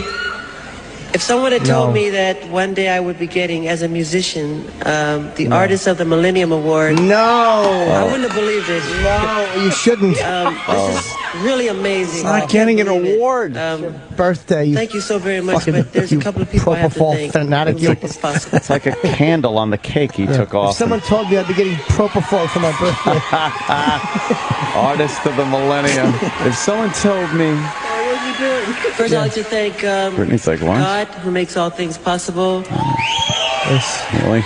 My doctor who My will mother, someday Joseph sing in an Jackson, interview when talking Catherine about my Jackson, death. Trudy Green, Conrad Murray. Howard Kaufman, the genius of John McClane, John Branca, Just Barry the Gordy, genius. Diana Ross, Gladys Knight, Quincy What about the Jones, I Pips? love you. Exactly. David Dissing the Blaine, Pips like that. Magic is real and I believe in you. He actually wrote down And some... I'd like to thank, I think James Brown is a genius. You like James Brown? Well, you're going to meet him. See, because he's dead. And all the fans around the world, I love you. God bless you. Thank you. That's good. How'd it work out for him? She's just standing there looking fuckable. She's like, what the hell God, do I want just to eat her happened? hiney. That was 2002? Okay, now let's take a look at this year's nominees for Best Pop Video. Wait a minute. Was he supposed to present with her or no? Oh, was it the birthday thing? Probably. Let's see what pop video was. Look, he's standing out there. Best Pop Video goes to... This song is now 11 years old. No Doubt, Hey Baby. Ah, hey, baby, hey, baby. Oh, that's a good dance. Oh, she's doing the chipper. Oh, my God. How old is this? 11 years. 11 years. For Hey Baby. Fuck. Hey, baby, hey, baby. Hey. Michael Jackson thought he won the Artist of the Millennium Award in 2002. I didn't realize that was just a humiliating mistake. Did people really know in the moment that he was making a mistake, though? Or when she said, who I consider Artist of the Millennium. Yeah. And then he thought he won that. Yeah. That's terrific. Good thing she didn't say who I consider a toddler fingerer. He would have hated that award. When I was fingering toddlers, I never thought. You think he did that? I don't know. I'm not convinced either way. I think everybody was very convinced when, the accusations were going around. Mm-hmm. And then it kind of, everybody forgot about it. I think he did, though. You think he did? Yeah. Yeah, it's just too much fucking evidence of that. You are full of turkey. I don't know. I didn't have any turkey.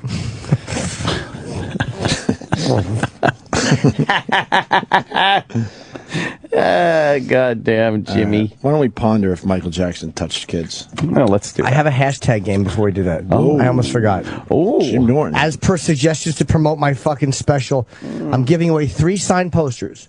And the hashtag game is "You're a Degenerate If." And the 3 best ones I have, the Epix did amazing posters, so I'm giving away 3 of them signed. I have 3 extras. They do look really good. They're They came out fucking great. really high quality. I'm sexy and fuckable in them. What do you mean you got 3 extras? Where are the rest of them going? The Epix is doing something on their Facebook okay. page. Yeah, because you just signed a whole bunch of them. They're big posters. They really are. 24 good by size. 36. What's that? 24 by 36. Wow, that's a big poster. Yeah, feet. They're called house posters. You put them on half of your roof and your home. Jimmy Special is this Friday at 10 on Epix. Excuse me, HD.com. Yes. EpixHD.com for American Degenerate. All right. Yeah. The Opie and Anthony Show on Sirius XM. Sirius XM. The Opie and Anthony Show. Shit get a tasking. I go tit for tat with anybody who's talking this shit, that shit. Chris Kirkpatrick, you can get your ass kicked. Worse than the middle and biscuit bastards and Moby. Wow. You can get Eminem talks a lot of shit. Has he ever punched anyone, though? I don't think so. No. E-Rock? What? He has a new song out. Yeah, it's in the Call of Sounds Duty like trailer. an old one, though. It's okay. Is this the new song? I want to hear what you're doing. Oh, my God. All right. Give me a second. I'm on a music thing today. I got 2 more things. Cool. Jay-Z had some Izzy song while I was taking a piss. And I'm like, this sounds ridiculous. Yeah? I haven't heard that. H to the Izzo, B to the Izzy. Yeah, that was a big hit. I know it was, but it sounds dated or stupid now. H to the Izzo, B to the Izzy. With Shizzle, my nizzle used to dribble down in VA. Was herbing them in the home of the terrible. Got it dirt cheap for them. Plus, if they were short. Sam's not here to defend his boy. The shizzle my nizzle. I can't defend that. And the sample is Jackson 5. B to the Izzy. But she's my kneesy, keep my arms so breezy. Can't leave rap alone, the game needs me. Haters want me clap that chrome, it ain't easy. Cops wanna knock me, DA wanna box me in. But somehow, I beat them charges like Rocky. Michael Jackson in the background? So that's Jackson 5? He who does not feel me. You like the Izzos and the Izzays? I hate it. You're not a fan of the Izzos? No. What about the Izzays? They're not bad. How old's this song?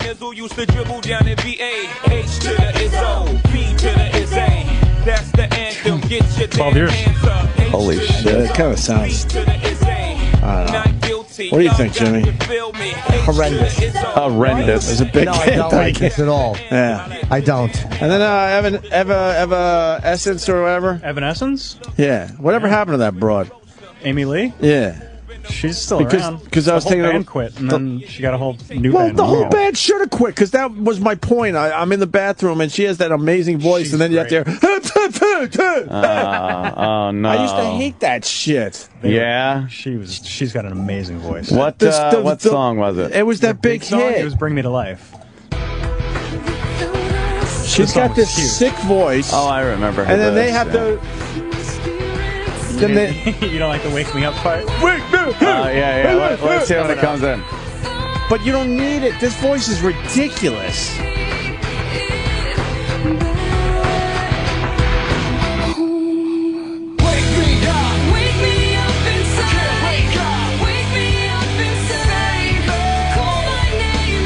I love this album. This is such a good album. The whole album was good? Yeah, it really was. Really? Yeah, Wake me up inside. Yeah, that's what I'm talking about. I don't like this. The guy who did the hook here wasn't even in the band. No. Really? He was the opening band that toured with him. Featuring? I understand the sound was kind of popular. Yeah. Because this song was big, and they didn't even have an album ready yet. Right. This was on a soundtrack. What year? This is got to be 10 years old by now, right? Yeah, this was it's got that 10 years. disturbed Yeah, feel. Fallen. Huh? 10 years. Say you rock. They said it's got that disturbed feel. Well, yeah, it was the sound. That's why they went with the part. Yeah, she got a good voice. An amazing voice. What is she doing? They're still around. They got a whole new band. Yeah, but Wake me up! why? They released the record 2 years ago. Nothing happened, huh? Eric, do you have What You Want? All right, let me look. What you want? Yeah, Are they still doing that part? I don't know. What's going on with Filner? Huh? He's supposed to come back today. Takes part in mediation session. Ends at no. Yeah. So why doesn't this guy fucking leave? Who's Filner? Oh, the mayor. Yeah. He Everyone's rules. favorite mayor. How many is it up to? 12, I think. 16 women Is accuse it? mayor of sexual Is that him harassment. right there? No. What kind of sexual harassment, though? I mean, come on. Well, to chokehold and then dragging him around the office. It's not a chokehold. What's it called? Is it at the Filner hold? The Filner hug, or Filner something hug. like that. And the pats on the asses, the groping. That should still be allowed. It should be. That's just The saying friendly, hello. the friendly, gentle boss subordinate pat on the ass or a little pinch on the girl's rump. Remember when the pinch to the hiney was popular? And the secretary would just go, "Oh, Mr. Johnson," and walk away. They like showing that in the early episodes of Mad Men.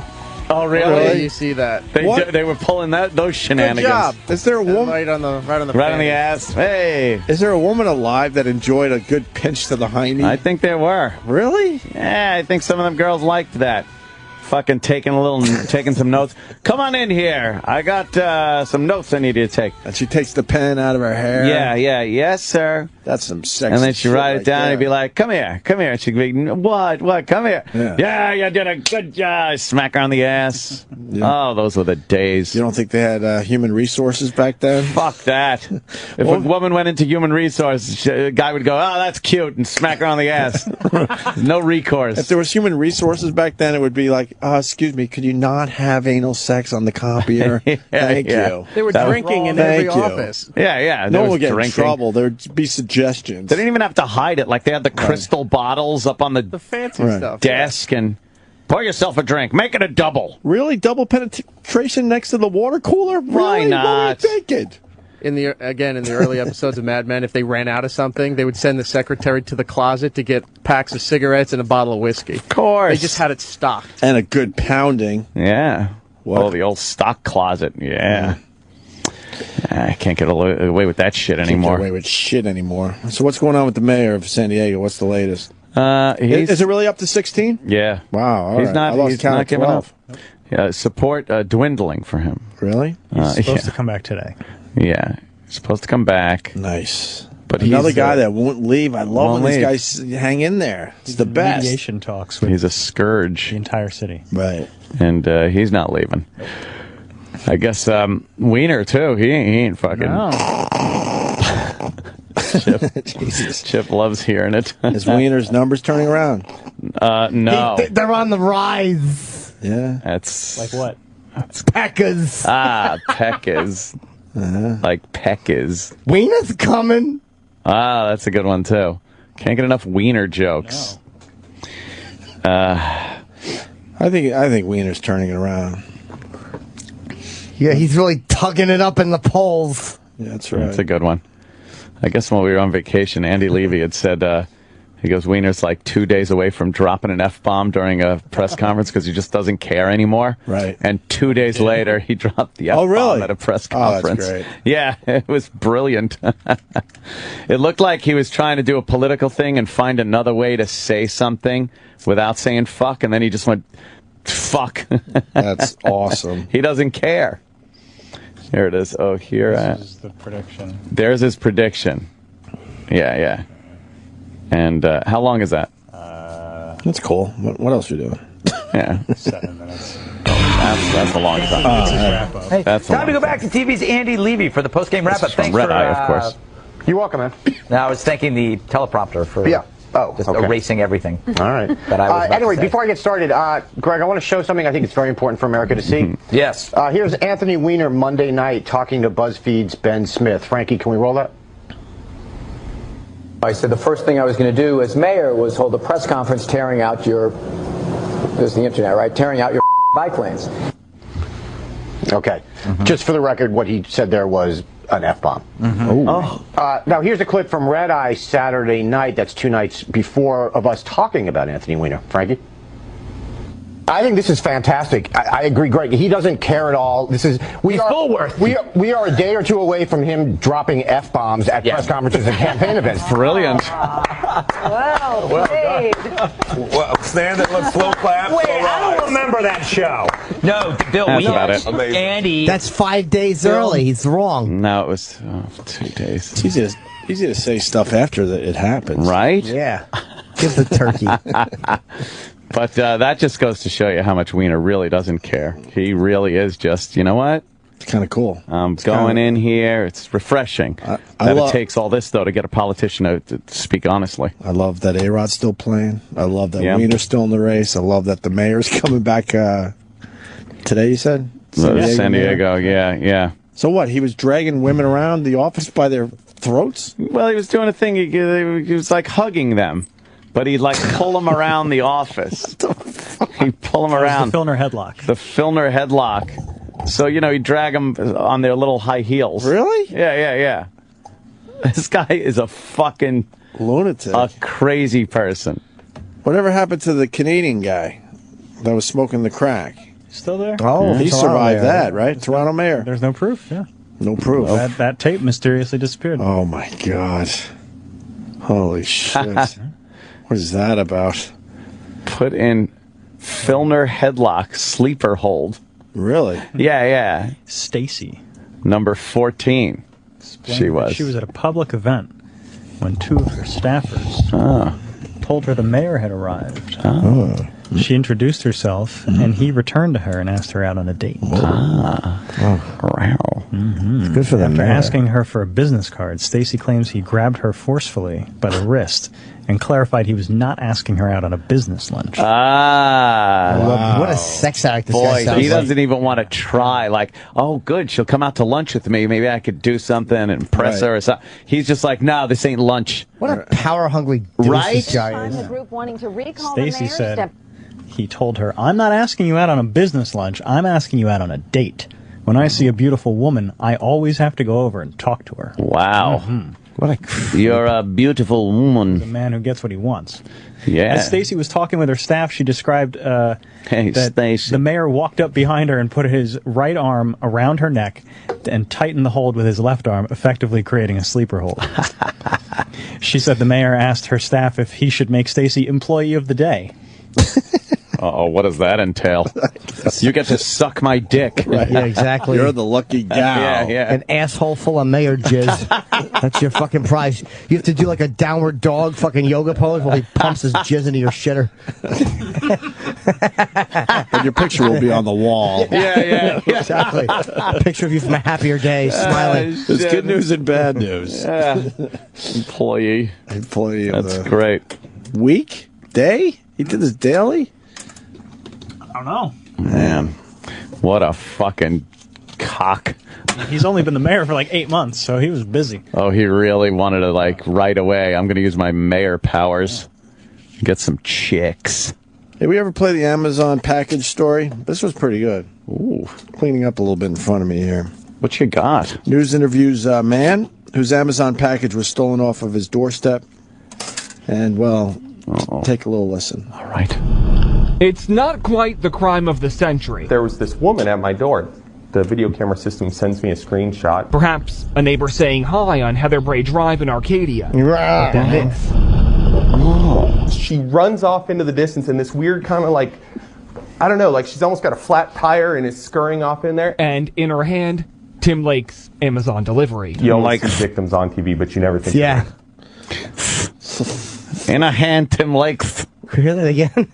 Yeah. He did sound like a little chip, right? Yes, there's a little She's chip almost in got there. a flat tire and is scurrying off in there. And in her hand, Tim Lake's Amazon delivery. You always see victims on TV, but you never think you're going to be one. So Tim began plastering this very tongue-in-cheek Oh, poster no. Now we gotta start from the beginning. Oh, no, he's a mush-mouth fucking idiot, this guy. What? Tim began plastering. Tim was plastering.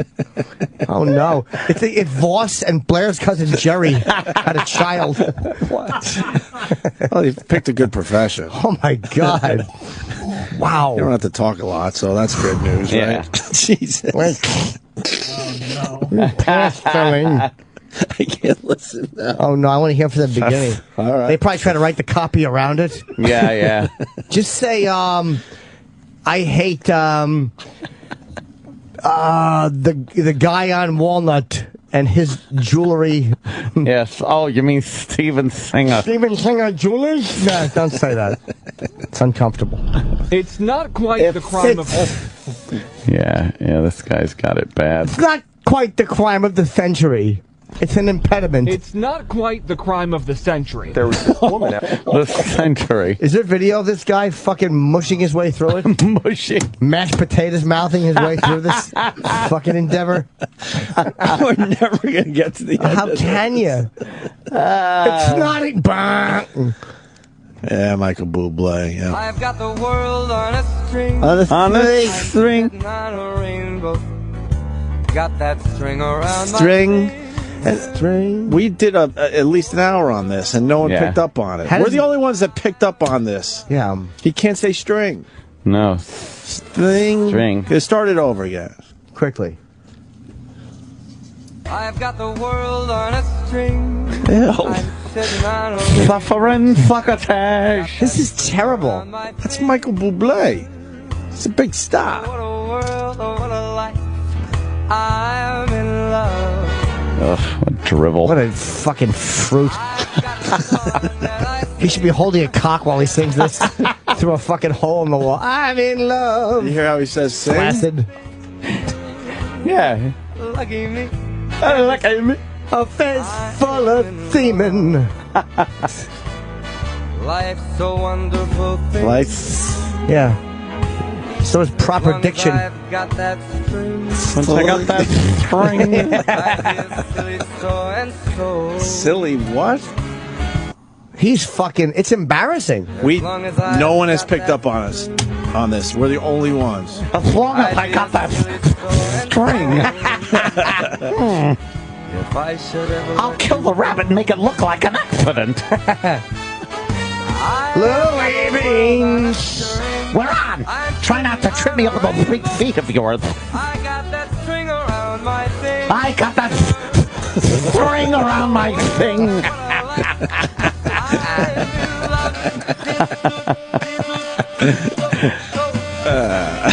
Beedly body booty boo. Oh, fuck. Is he a bucket of jism? All right, well, A bucket. no one gave a shit when we did it the last time. No.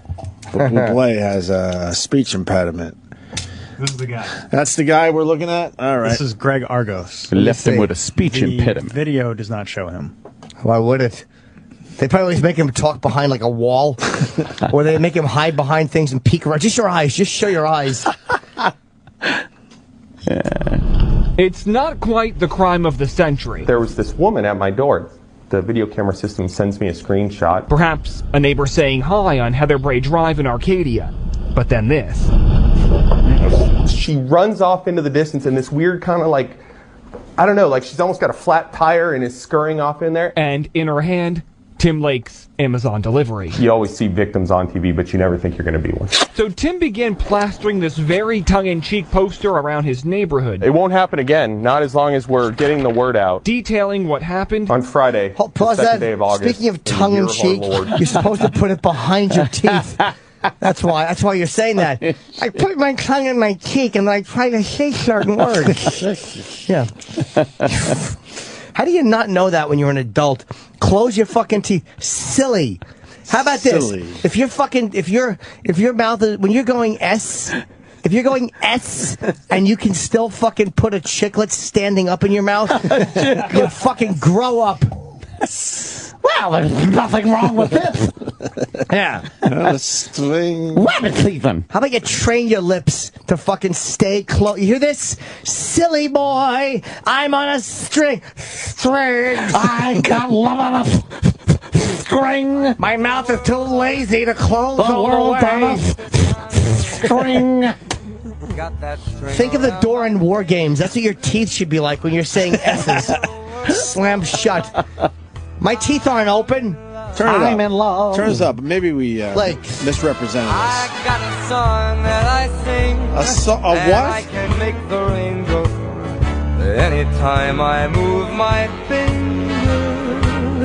Lucky me. Look at me. That's a fucking Alice thing right there. Look at me. Life's so wonderful. Life's so wonderful. As long as I've got that string. That string. I feel silly so and so. In the year of our Lord, 2013, I was suddenly and deliberately robbed by an unknown assailant. I'm sorry. And also describing the suspect. Well, at first we thought it was Dog the Bounty Hunter, and he had just let himself go. Eyes, vacant, uncaring, lacking a soul. Height, about yay. Yay. Who doesn't give a shit here? Yeah. He even set up an email. Heather Bray Drive. Set up an email. Fucking put your teeth together. Set up an email. Drives me nuts. Fucking grown-ups. Why don't you act like a grown-up? Stop with your fucking baby talk. Fucking assholes. Lisping adults should be summarily executed. You got a lot of those guys. Exactly. I got the world on a string. Can we go back to that song? Why don't you fucking cut it out? Yeah, how old are you? Yeah, how old is Michael Bublé? Mid-30s, I think. Yeah, I went to speech impediment class when I was a kid. When I was like in 3rd and 2nd grade. Aww. And I would lisp. It was adorable. Oh. Hi, I'm Jimmy Norton. What's up? No. You don't put your tongue outside, dummy. You put it inside your mouth. That's what they taught you. It worked, though. Is that how they taught you? Tough love. Calling you a dummy. Tough love. Right. Teeth closed. See. Much better, dummy. Mouth open. String. Just open your mouth when you're blowing your friends, young Jimmy. Exactly. Don't open it while you're saying your you don't essence. suck a cock. You suck a cock. Michael Bublé is 37. Oh, Jesus. Should he know better? Yeah, for 30 years he should know better. Yeah. For 30 years. Turn it up. I've got the world on a string. I'm sitting on a rainbow. I got that Instead of rainbow, it should be fist. Sitting on a fist. There's a remake, right? He could have picked any remake. Yeah. He chose the one that has a word he can't say. Great. All right, let's go back to Saxophone solo.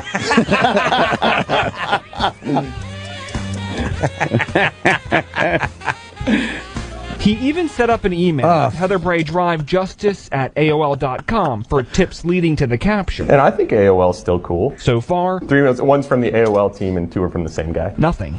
But there is some consolation. Inside that Amazon delivery, just some K-Cup coffee pods and an ice tray. Ice trays that make perfectly square ice cubes for like cocktails or even, now that I think about it, iced coffee. I could have made iced coffee with those things. Tim, though, says he'll continue to search for this thief. I'm not going to be a victim. And though he doesn't expect an arrest, he hopes she's watching and listening to this message. I don't know who you are. I don't know what you want, but I will look for you, I will find you, and I will convict you. So that's the gist of what I'd say to her on the street if I ran into her. I wish there was something else in there, like one of his parents' ashes. She stole his grandmama's ashes. Grandmama. Yes. From the sound of him, it's probably a fucking giant rubber fist. Come on. Exactly, a double-headed dick that he was going to use by himself. Put one end in his cock hole and the other in his own fucking duty maker. Fucking do somersaults.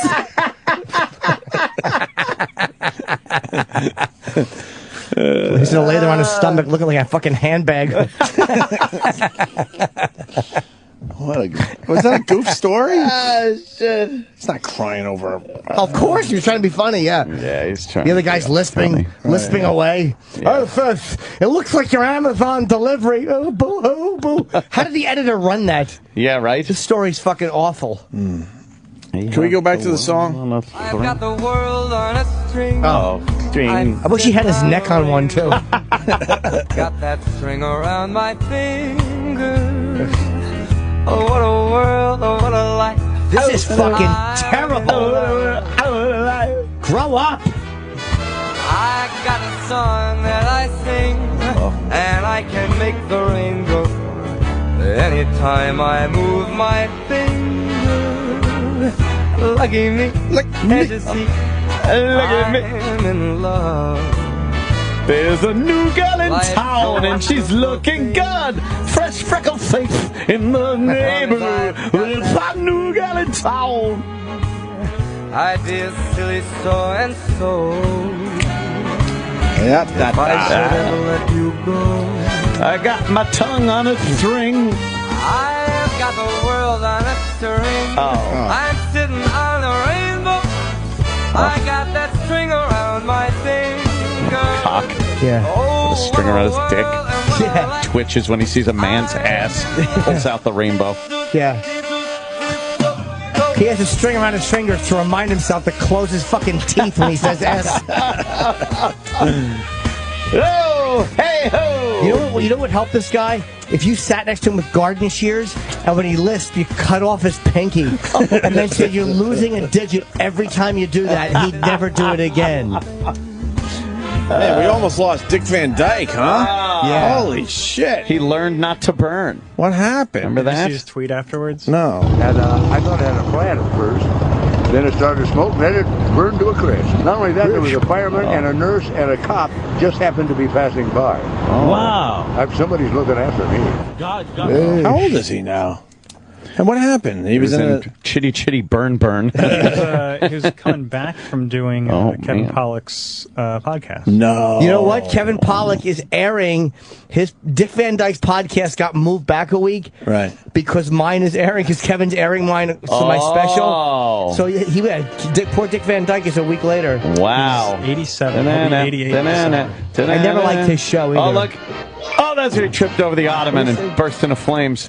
I want to see the... So what? He was coming back from Kevin Pollak's podcast and what? And then his car caught fire. His car was He didn't crash, it just... No, it just started on fire. Just caught on Pulled fire. From his burning sports car. He was pulled from it? Yeah, What, did he just sit there and wait? Yeah, he's an old guy. When the Jaguar caught fire.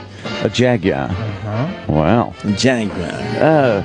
Dick Van Dyke was piloting his Jaguar. Although the actor seems to have pulled over on his own, passersby had to help the 87-year-old get out of the vehicle. Oh, he's panicking, probably rebuckling himself. So then later on, he tweets, use Jag for sale real cheap with this photo. It's funny. He's still got it. It's all burned. Who's going to buy that? Oh, all right. Jesus. Oh. Wow, that burnt to a fuck. Yeah. Look at that. We got a guy Nothing that learned how to get rid of his own lisp.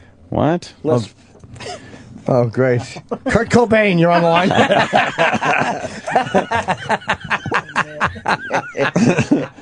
Tony! Hey, guys, what's going on? You used to have a lisp?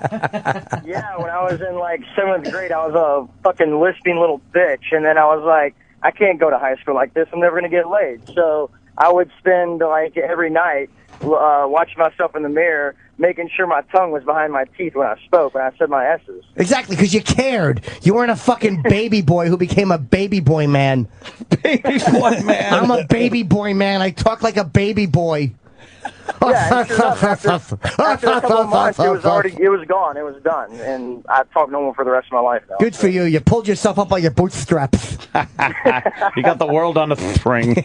Yeah, let's have the test with this guy. What could he say? I want to make sure he's Sally cured. sells seashells. Yeah, do it. Silver swans. Sally sells seashells. All right, it's better. One more time. I caught One more something time. there. Sally sells seashells. Okay. How about 7 silver swans swam silently seaward? 7 silver swans sailed silently seaward. How about this? A snake slithers on the edge of a straight razor. It's my dream. It's my nightmare. Slithering and surviving. Yeah. All right, Tony, thank you. All right, guys, thanks. Let's go to Alabama. Chris. Yes, sir. Hey, man. Hey, I actually got to meet Michael Bublé. God, you're a lucky man. Yeah. Well, not by...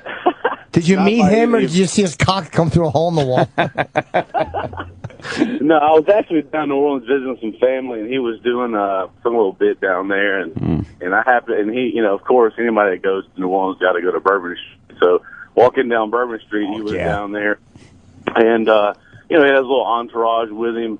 Well, of course, wherever he was, there was a horde of girls for whatever reason, and and they said, the list makes him sound more charming. The list adds to his cuteness, and who cares? And I'm like, there you go. Who cares? I care.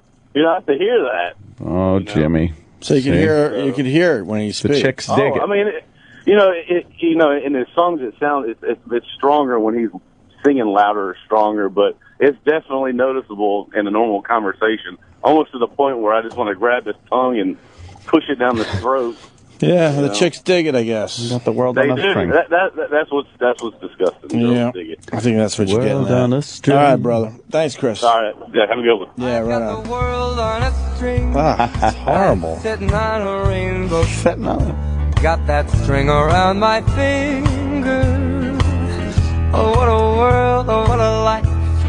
I'm in love. I got a song that I sing, and I can make the rain go anytime I move my finger. Lucky me, can't you see? I'm in love. Life's a wonderful thing. Oh, he's fucking As long as I've got unlistenable. that string. Who likes this shit? Old ladies. I feel silly, so I think my sister. Oh, Thank. fucking hideous. I'll have to ask her. All right. What's this thing up there on the screen? Something we're supposed to be promoting? Michael Bublé. Blay is a guy he knows. Jimmy, what's this thing? Let me see. You got the world on a string. Oh, my AMA. I might move the time, though. We're working on that. I'm doing it Friday for Reddit. I just don't know exactly the time. It's scheduled for 11:30, but I'm trying to move to 2 o'clock. On Friday? Yes, Friday afternoon, day of the special. Sounds right. Confusing. Yeah, I want to move it to Friday. Yeah. And I'm doing my advice show today, by the way, and tomorrow. Oh, nice. Oh, my God. We better get out of here. To listen to. No rush, guys. Sam is not here, and I have to make up for what I missed last week and next week. Oh, yeah, we better leave. We better leave so they could, turn over the studio. Got commercials. Don't we have to put up all the Jim Norton banners and stuff? Right, Jim Norton banners have to go up. We Yeah, gotta man. change over the phone lines, I think. Yeah. Yeah. Eminem's new song, is this it? Oh, yeah. I knew there's something else. Gumbo? Do you want to hear it? No, it's just the guy who uploaded it. Like, what is it called? 2013? What is he doing now? It's called Survival.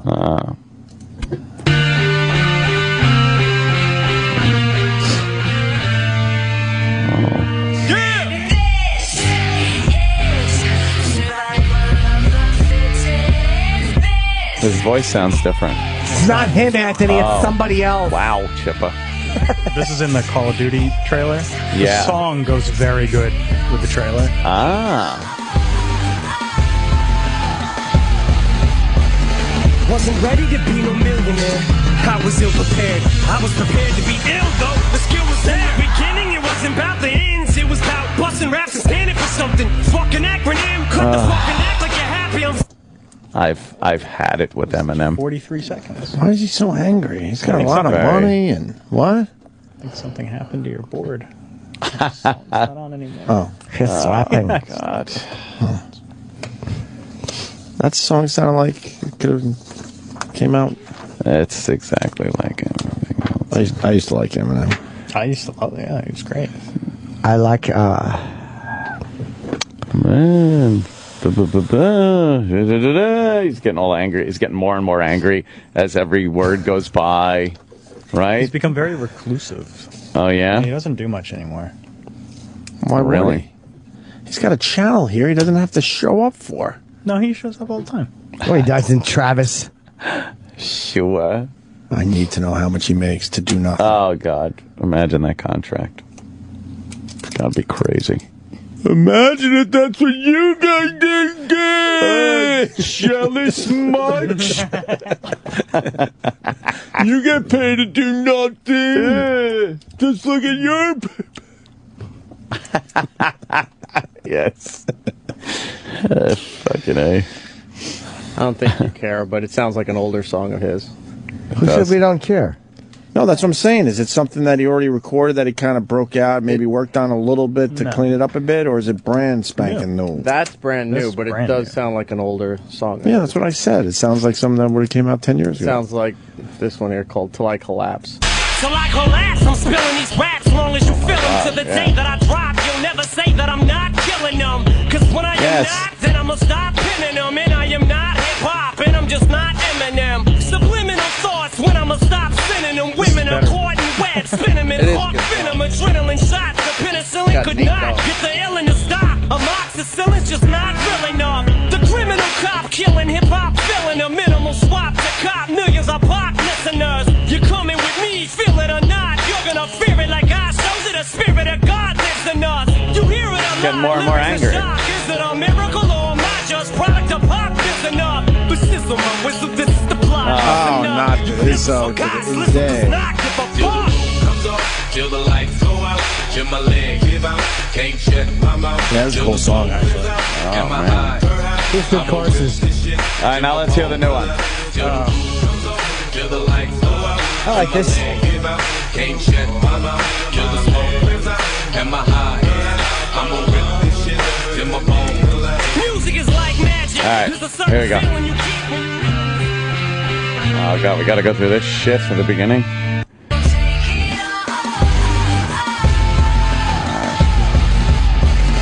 Wasn't ready to be no millionaire. I was ill prepared. I was prepared to be ill though. The skill was there. Beginning, it wasn't about the ends. It was about He's so angry. Yeah. Fucking acronym. Cut the fucking act like you're happy. I'm fucking back again with another anthem. Why stop when it doesn't have to end? It ain't over till I say it's over. Enough when I say enough. Throw me to the wolves and close the gate up. I'm afraid of what'll happen to them wolves when the thought of being thrown into an alligator. He sounds older. Hands up like it's 12 noon. Nah, homie, holding bitches straight up. Wave them to your dislocator, rotator cuff. Came up rough, came to ruffle feathers. Now egos hang deflated. 40 now. Last chance to make this so stadium in rust. A lot different than Hi, My Name Is. He's what? He's 40. No. All right. All right. Who is this guy singing? This is Nate Dogg. Oh, this is Nate Dogg. He's alive, right? He died. I think last. Did he get last shot? Year. No, he had. Oh, Jimmy. He had some medical You're issues. racist. One of his friends got shot. I like Nate Dogg. He had a couple. He was the guy that did these great courses. Yeah, he did it for Dre, Snoop, Exhibit, a whole bunch of people. There's a certain feeling you get when you reel and you spit, and people are feeling. All right, M&M's. All right, let's make sure M&M's. Let's make sure people go out and get Patrice O'Neal's new CD. Yes, on iTunes. Digital downloads today, and then the actual CD comes out in October 1st. Okay, October 1st. So. Or 2nd. But you can get it now. It's called Unreleased. Let's keep it up there on the charts. Jocktober's coming up. Remember Eminem's little daughter? She's 17 now. Haley. What does she look like? Is that the Haley broad? Yeah. Oh, yeah? What's she look like? I'm going to show you. Oh. What does she look like? Oh, well, what have we got here? What does she look like? Well, hello there. Oh, well, what have we got here? Oh, my goodness. What does she look like? What happened? Come on. What's wrong with you? What does she look like? What does she look like? Come on, what does she look like? Haley Mathers? Just had it. What does she look doing? like? I'm panicking now. What are you doing? Stop You fucking... are panicked. What do you got, 10 thumbs? What's going on? Hurry up. Come on. Find it. What does she look like? Oh, man. Fucking Come on. Oh, that's cute. an older picture, though, now. I saw That's that Eminem's one. daughter? Yeah. Wow. Yeah, but that's a couple She's years probably ago. 14 in the... Where's the new pic? Yeah, let's see the new pic. What does she look like You now? tell she's pretty. You think she is? This is Yeah. her Twitter. She's cute. Who's Twitter? Hers. Aw. She's 97,000 followers. Jesus. Really? Because when she was a baby... Oh, he put her in every fucking song is why. Yeah. We get He it. loves Haley. Yeah. Does he? Yes, he does. Holy mother of fuck. Let me see. And Jimmy is going to do his advice show next, and his big comedy special is this Friday at 10 on Epix. Yes. EpixHD.com if you don't get it on your TV. It's called American Degenerate. She's very cute. And Jimmy's doing a little hashtag game for a signed poster right Yes, you're a degenerate if. I didn't want to put you're an American degenerate. I didn't need the special title in there. It's too long. Use that hashtag. I'm so giving Jimmy away can read your answers. 3 posters, probably one a day. What's the hashtag again? You're a degenerate if. Great. Thank you. Perfect. Yeah, she does. She's got a little intern Jackie look to her. Can we get a Jackie update tomorrow? I think we all need that. No, what is she doing? Fuck them bitches. Where's Jackie going? They're gone now. They owe school. I better go. Keys are going away. What happened? They're just going away. Oh, like doorbells? Keys and doorbells. Keys and doorbells. No, they said keys too. Keys I could see. Car keys going away. Yeah. It'll be all finger imprinting. It'll be magic. You just wave your hand in front of it. Or iris. My building has, it's just like... They're called flops. Yeah, yeah. Are those things that you beep in? Yeah. That's really great. You got a flop? I think it's FOP or something. Yeah, I have a flop. Oh, fop. Yeah. I got a flop. It's my sexual performance. Get it? I'm going to go home and fap. Well, that's when you jack off. Is it? Yeah. Oh, I never knew. Why do they call it fap? Because it goes fap, fap, fap, fap, fap, fap. Oh, see, I call it gadoosh. Gadoosh. Gadoosh. Yeah, right. Grab my records. Grab my record albums that I've got. Oh, crap. Do the read. Do the read. You know what? Joe DeRosa has a new CD out today. Oh, yeah. We're really pushing Patrice's, but... oh, no? No, it's not out till next month. Oh, then fuck him. Yeah. That's why I Patrice didn't give you the O'Neal, information. unreleased. Go get that It's all today. about Patrice today. Okay, good. You know, you probably heard about the whole HD DVR the dish has it. It's called the Hopper. If you're living under a rock, you haven't heard about it. If you're not living under a rock, you've heard about it. It's the most amazing thing. Features auto hop. Gives you the power to skip all commercials from most major network primetime shows. All you got to do is enable it once. The first time you play a show back, then you put down the remote and let the Hopper skip all the commercials. When you try to fast forward through commercials, oh boy, with a normal DVR, it's a pain, isn't it? With the Hopper from Dish, you can finally watch your favorite shows totally uninterrupted, all the way through, beginning to end, commercial-free. If you love watching primetime network TV shows, but you hate sitting through commercials, the auto hop feature is perfect for you. Yes, and you can only get it with the Hopper from Dish. Watch more TV, watch fewer commercials, all with the Hopper from Dish. Call them 1-800-WATCH-TV. Get the Dish Network today. Plans start at just $29.99. That's 1-800-WATCH-TV. Opie and Anthony have left the building. But Jim Norton is not going anywhere. If you have problems and a phone, it's your lucky day. The Jim Norton Show is next. Jim Norton is a moderately successful comedian, an average author, and a terrible actor. And your chance to speak directly with him has arrived. Call 866-969-1969. The phone lines are open. And the Jim Norton Show starts now. I can't express the joy I'm feeling at watching E-Rock fucking run into this room like an office guy late for the bus. He's got a newspaper under his arm. He's got his knapsack and iced tea. Sweating. We got it all done, Eric. We're good. I can't kill the music because I ran in here. No, I know, but is there's nobody else there. Tyler? He doesn't know what the fuck he's turn doing. the music down. Sal's panicking and running. You guys don't have to run that much. This is not the Kennedy assassination. It's just a fucking mediocre advice show. So people call in. What's the number? It's 866-969-1969. All right, I got to do a couple of reads. So it's not that I don't want to do them, but let's start with one while you guys are calling in. Because there's a great movie coming out this Friday, The World's End. It's from the guys who brought you Hot Fuzz and Shaun of the Dead. The World's End is about one night, 6 friends, and the pub crawl that will end them all. Simon Pegg, everybody loves Simon Pegg. He's the actor who played Scotty in Star Trek. If you don't know who he is, you should. He gets his high school buddies to return to their hometown for an epic pub crawl that they weren't able to finish 20 years ago. The route is called the Golden Mile. It stops at 12 bars, finishing up at the final place, The World's End. It's all a drunken good time until they discover that the town has been taken over by an army of killer robots. Then there's a lot of fighting, exploding robot heads, and, of course, drinking. It turns out that if these guys want to survive the night, they have to make it all the way to the world's end. New York Magazine raves it's the most entertaining movie of the year. GQ Magazine says it's rip-roaring and hilarious, and Richard Roeper declares it's funny as hell. Don't miss this blockbuster sci-fi comedy. See it on the big screen. It comes out this Friday, starring our pal Simon Pegg. The World's End, and it's only in theaters everywhere this Friday. So if you live anywhere, you can see this if you have eyes and access to a movie theater. All right, let's see. We have, we'll start right over here. Mick in Maine, 45 years old, 2 kids, moving in with his gal. Hi, Mick. Hey, Jimmy, I fucking love you, buddy. Thank you, sir. Your show is far from mediocre. Ah, thank you. So, give me 60 seconds to gloat. 45, married 15 years to a miserable, horrible bitch that was screwing my best friend. Oh, no. Did you get rid of the dog? Yeah. Oh, Kept the dog. We had shared custody of the dog. Dog had to stay. No, I know what you mean, buddy. So, yeah, I stayed single 4 years because women my age that are single are evil, bitter, nasty, horrible women. So, long story short, hook up with this hot as hell 25-year-old chick. And if you've ever been to Maine, there's no hot chicks in Maine. You know, I don't know if I ever have been, although they have a heck of a lobster, I understand, just keeping it local. It's big and red, and it'll snap you. All right. That's my ex-wife's vagina I was talking about. Oh, no. Yeah, so anyway, hooked up with this awesome chick, 25, no kids, 5'7", 115 pounds, 34D, great job. I'm broke as shit because of alimony, and this chick doesn't care. So we've been dating 3 months, haven't spent a day apart.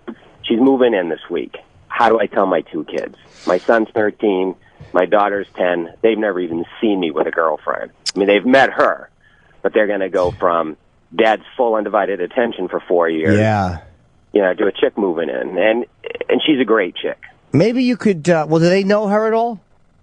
Yeah, they've known her from I dated her about a month before I let her meet the kids. So maybe you could do they like her? They love her. Okay, so you could probably spin it one of a couple of ways. Maybe you could sit them down and say, look, and then say, Daddy is sick and tired of having to get a babysitter every time he wants to spill a load. So I'm moving the hole in, guys. That's not if you want to be honest, if you think that might be a little too harsh, maybe you could spin it like good news. Whatever her name is, you guys are going to be seeing a lot more of her because, she likes being around you so much she wants to move in. Or just make something up like that she's on the run, or she's been selling drugs and she's being thrown out of her apartment, or she's being evicted for consorting with a Negro and she has to find a new place to live. But make it look like it's a fun thing. They're old enough to understand. You think? Look, man, I mean, maybe not, they obviously are very loyal to their mother, I would guess. But what are you supposed to do? Not move on with your life? Yeah, true. But, Dr. Laura says no dating until you're 18. She doesn't. Of course, Dr. Laura tells bad nigger jokes, too, which we don't do. Wait, did Dr. Laura really say that you shouldn't date till your kids are 18? Yeah, no dating whatsoever. Oh, fuck Dr. Laura.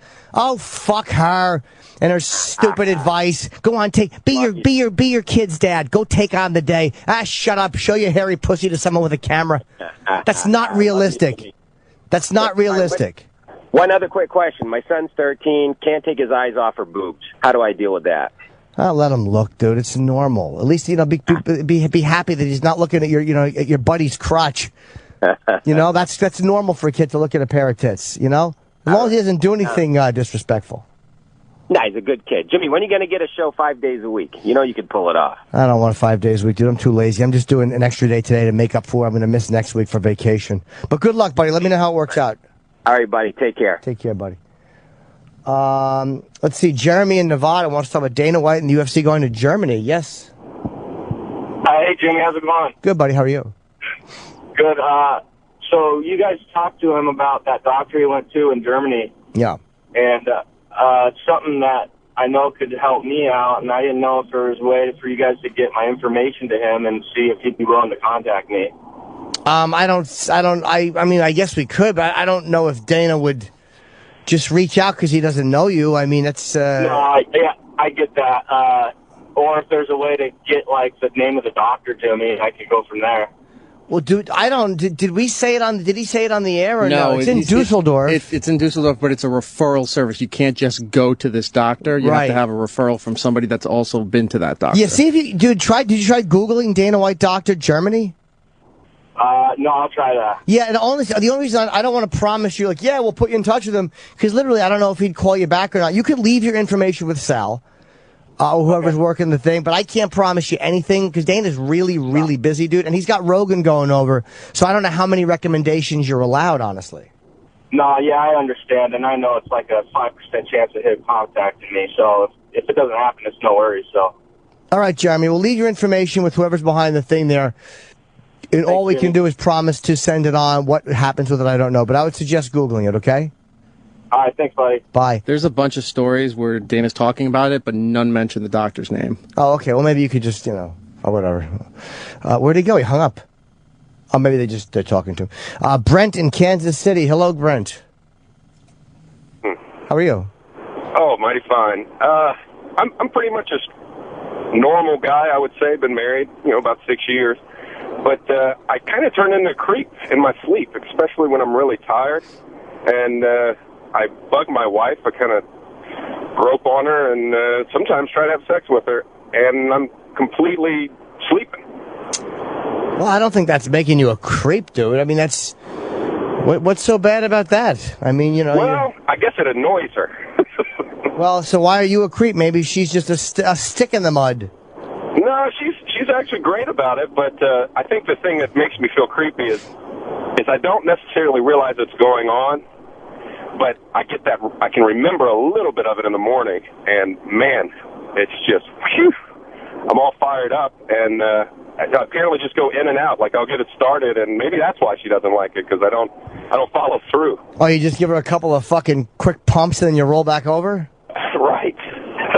Yeah, I don't think that makes you a pervert. Maybe you're one of those guys that has vivid dreams. There's people that sleepwalk and everything. You sleep fuck. I think that's pretty enviable. That's pretty enviable, my friend. I just wish I could carry over the intensity or something like that, man. It just, woof. Well, you don't know what you're doing. You're sleeping, so just enjoy it. Let her deal with it. Tough titty, that's what I say. All right, thank you, sir. Good luck. Let's see. Troy in Iowa, 42, having a hard time finding a girl. Hi, Troy. How are you? Hey, Jimmy, how's it going? I'm good, buddy. Thank you. Would really love it if you could come to Iowa someday. Maybe I will. Ottumwa, Iowa, because I want to perform for Radar O'Reilly from MASH. Go ahead. That's down in Ottumwa, yeah. What's that? Down in Ottumwa, Iowa, yeah. Well, I just wanted to, like I said, I've been married twice, been divorced twice. I got 4 kids, 2 grandkids. My youngest is 16, but I'm a truck driver as well. And I'm kind of addicted to computer games, so I spend a lot of my time behind computer screen playing games, stuff like that. And my oldest daughter's always yelling at me, Dad, you need to find somebody. My mom's telling me she need to find somebody, but I've gone to the bar thing. I've tried the bar thing, tried to meet girls, and it's just, I'm tired of the rejection. Sure. You know what I mean? Oh, God, yeah, of course. I mean, it's about all I ever get. So I just wanted to know, you've seen the commercials for, Match.com, whatever, Sure. or those other places. Are those actual legitimate places, or are they just a place that takes your email, you know what I mean? Right. Sends it off to the porn sites. Well, start. What you should do is this. I can't speak for Match.com. I've never been on it, but from what I hear, it's a legit site. Again, pardon me for your audio. I don't know what the success rate is, but I've heard a lot of people who've met on Match.com. Well, what's the other one? Cupid, or there's JDate. eHarmony. Yeah, there's so many dating sites. What have you lost? If you don't do it and you're lonely, then you lose something. But if you try it, you don't lose anything by trying it. The money, if you can part with the money. And if you're worried about your email address, just create a new email address. So if it's all spam and garbage, you don't have to have your real email affected by it. Yeah. But I would give it a shot, dude. Especially if you're on the road a lot. I think these dating sites are actually great because You don't have to truck to a bar and drunk drive home. And for women, it's amazing because you could weed through all these guys. I think sometimes it makes us too selective because we have so many options. It's all this virtual, just a face. But I think it's pretty healthy to do it, and I don't think there's anything wrong with it. So why not give it a shot? Join one or two of the sites. All right, I'll give it a try. Thanks, Jimmy. Okay, buddy. Take care. Hi, John in Oklahoma. Yes. How you doing, Jimmy? How are you? Kind of concerned about something. I found out Monday night, my girlfriend was talking to me, said her 13-year-old niece watched her give me head Saturday night. Yay! And I haven't been back home since then. I had to leave out Sunday night, but it's just going to be kind of awkward going back there to me. Why? I mean, look, at least it's not the reverse. That would be really awkward. I don't know if that's that awkward. I mean, maybe, like kids once in a while will peek. I would say be more careful next time and be aware that she might try to sneak down. So maybe you lock the room you're in's door. But, hey, look, man, you did a healthy, normal thing, and she did something pretty normal by peeking. I think that's something we all try to do when we're younger. So just think it's a normal part of development for her to be curious. Just, be really careful now so she can't do that again. Well, that's just it. This woman loves sucking dick. I mean, it's brand new to me. I was married for 42 years. Sure. And my girlfriend is 25 years younger. Wow. Hell, she's younger than my daughter. Okay. And it's getting kind of awkward around my kids. And then this on top of it, I'm like, Jesus Christ, how weird do you got to make this for me? Yeah, no, I know. That's a little bizarre, but don't feel awkward, dude. You didn't do anything wrong. You didn't do anything wrong. It's not like you tried to get the girl to watch. Like, you didn't know she was watching. So now that you know, you'll just be more careful next time. You did nothing wrong, so you shouldn't feel awkward. And you should just get your fucking hog sucked by this good egg that you're dating. Enjoy it. It's all new to me. I'm back to having a kid in the house again. Sure. I didn't even know she was there until the next day. I mean, we went out on a date, and her niece was there by herself. Come find out. Okay, well, now that you're aware of it, be more careful. That's all you can do. You can't change that she saw it. So she saw it, you be more aware. Or else, like, when you know the niece is in the house, just talk really loud on the phone and say, me and my girlfriend are going to hang out. I hope some nosy whore doesn't peek. Have a good one. All right, man. Enjoy. Let's see here. Now, there's a guy, Michael from Michigan, is saying eHarmony worked for him. Mike? Hey, Jimmy. Hello, buddy. Hey, just wanted to tell that other caller, hopefully he's still listening, that... Of course he is. Why wouldn't he be? This is appointment radio. All right, go ahead. I went on eHarmony. I had to kiss a lot of pigs. LOL. But eventually I found a girl that I really fell in love with, and I'm going to be getting engaged to her here probably within the next month or so. So tell them it works when it works, when you're looking for like-minded people with the long-term relationship goals. I tried the Match.com thing, and that was more like a hookup thing and casual dating more than I think the eHarmony hat is. eHarmony, you think, is more for actual relationships? Oh, yeah. Hell yeah. Okay, well, that's great, though. I think it's really good that you, at least, it worked for you. Good for you, man. That's nice to know. And, I don't think there's anything to lose by getting a profile and putting it up and seeing how it goes. I mean, the worst that can happen is you don't meet somebody. But there's enough people there that I think that the odds are you will meet somebody, or, I don't know what it is, poke somebody, get a response, give a wink, who knows. Yeah. But yeah, I mean, it's, the worst thing that happened to me on eHarmony is I got to meet and fuck a bunch of different people before I landed on my future fiance. So. Excellent. Good. Yeah. All right, buddy. Good luck, man. I'm happy for you. Thank you, sir. Have a good one. All right, thank you. Tony in North Carolina, you want to talk to me about your favorite tranny? Hello, Tony. Hey, Jimmy, what's going on? I'm good, buddy. How are you? Good, thank you. Good. So I was just calling to find out who your favorite trannies were, man. Tough question. I mean, it's like saying, what's your favorite place to smile? What's your favorite place to eat an orange and enjoy the laughter of a child? There's so many. Eva Lynn, who did my special, she was the transsexual that I made out with in my special. I know her as a person. She's a really cool person. Of course, the lovely Bailey J. Yeah. How do you not love Bailey J? She's terrific. I would venture to say that if someone doesn't like Mia Isabella, they're a communist. That would be my opinion. Mia Isabella is a very popular porn star, but probably Bailey J or who I know better than I know anybody else. Vanity was a friend of mine who I knew for years. I just haven't seen her in a long, long time. So I would have to say Bailey. Excellent. Okay, cool, man. Thanks. Yeah, Bailey or Evelyn. Take care. Bye, you too. Bye. Let's see. Ooh, oh, my God. Let's talk to Lucky Trucker John in Oregon. Lucky Duck, your name should be. Hi, John. Hey, Jimmy. Love you, man. Thank you, buddy. I'm going to get back up to the Pacific Northwest. I have not seen your show, one of your shows, and I want to see you live. I want to get out to Seattle again, and I'd like to do Portland again, but I didn't draw great. I did okay in the club, it was half full, so I'm like, maybe Oregon just doesn't like Jim Norton. No, that's not it, Jimmy. The last 2 times you went up to Seattle, you went on major holiday weekends or just before it, and everybody up here goes camping or goes out of town. Oh, okay. You can't hit on one of those major holidays. Yeah, I know. I have bad timing sometimes.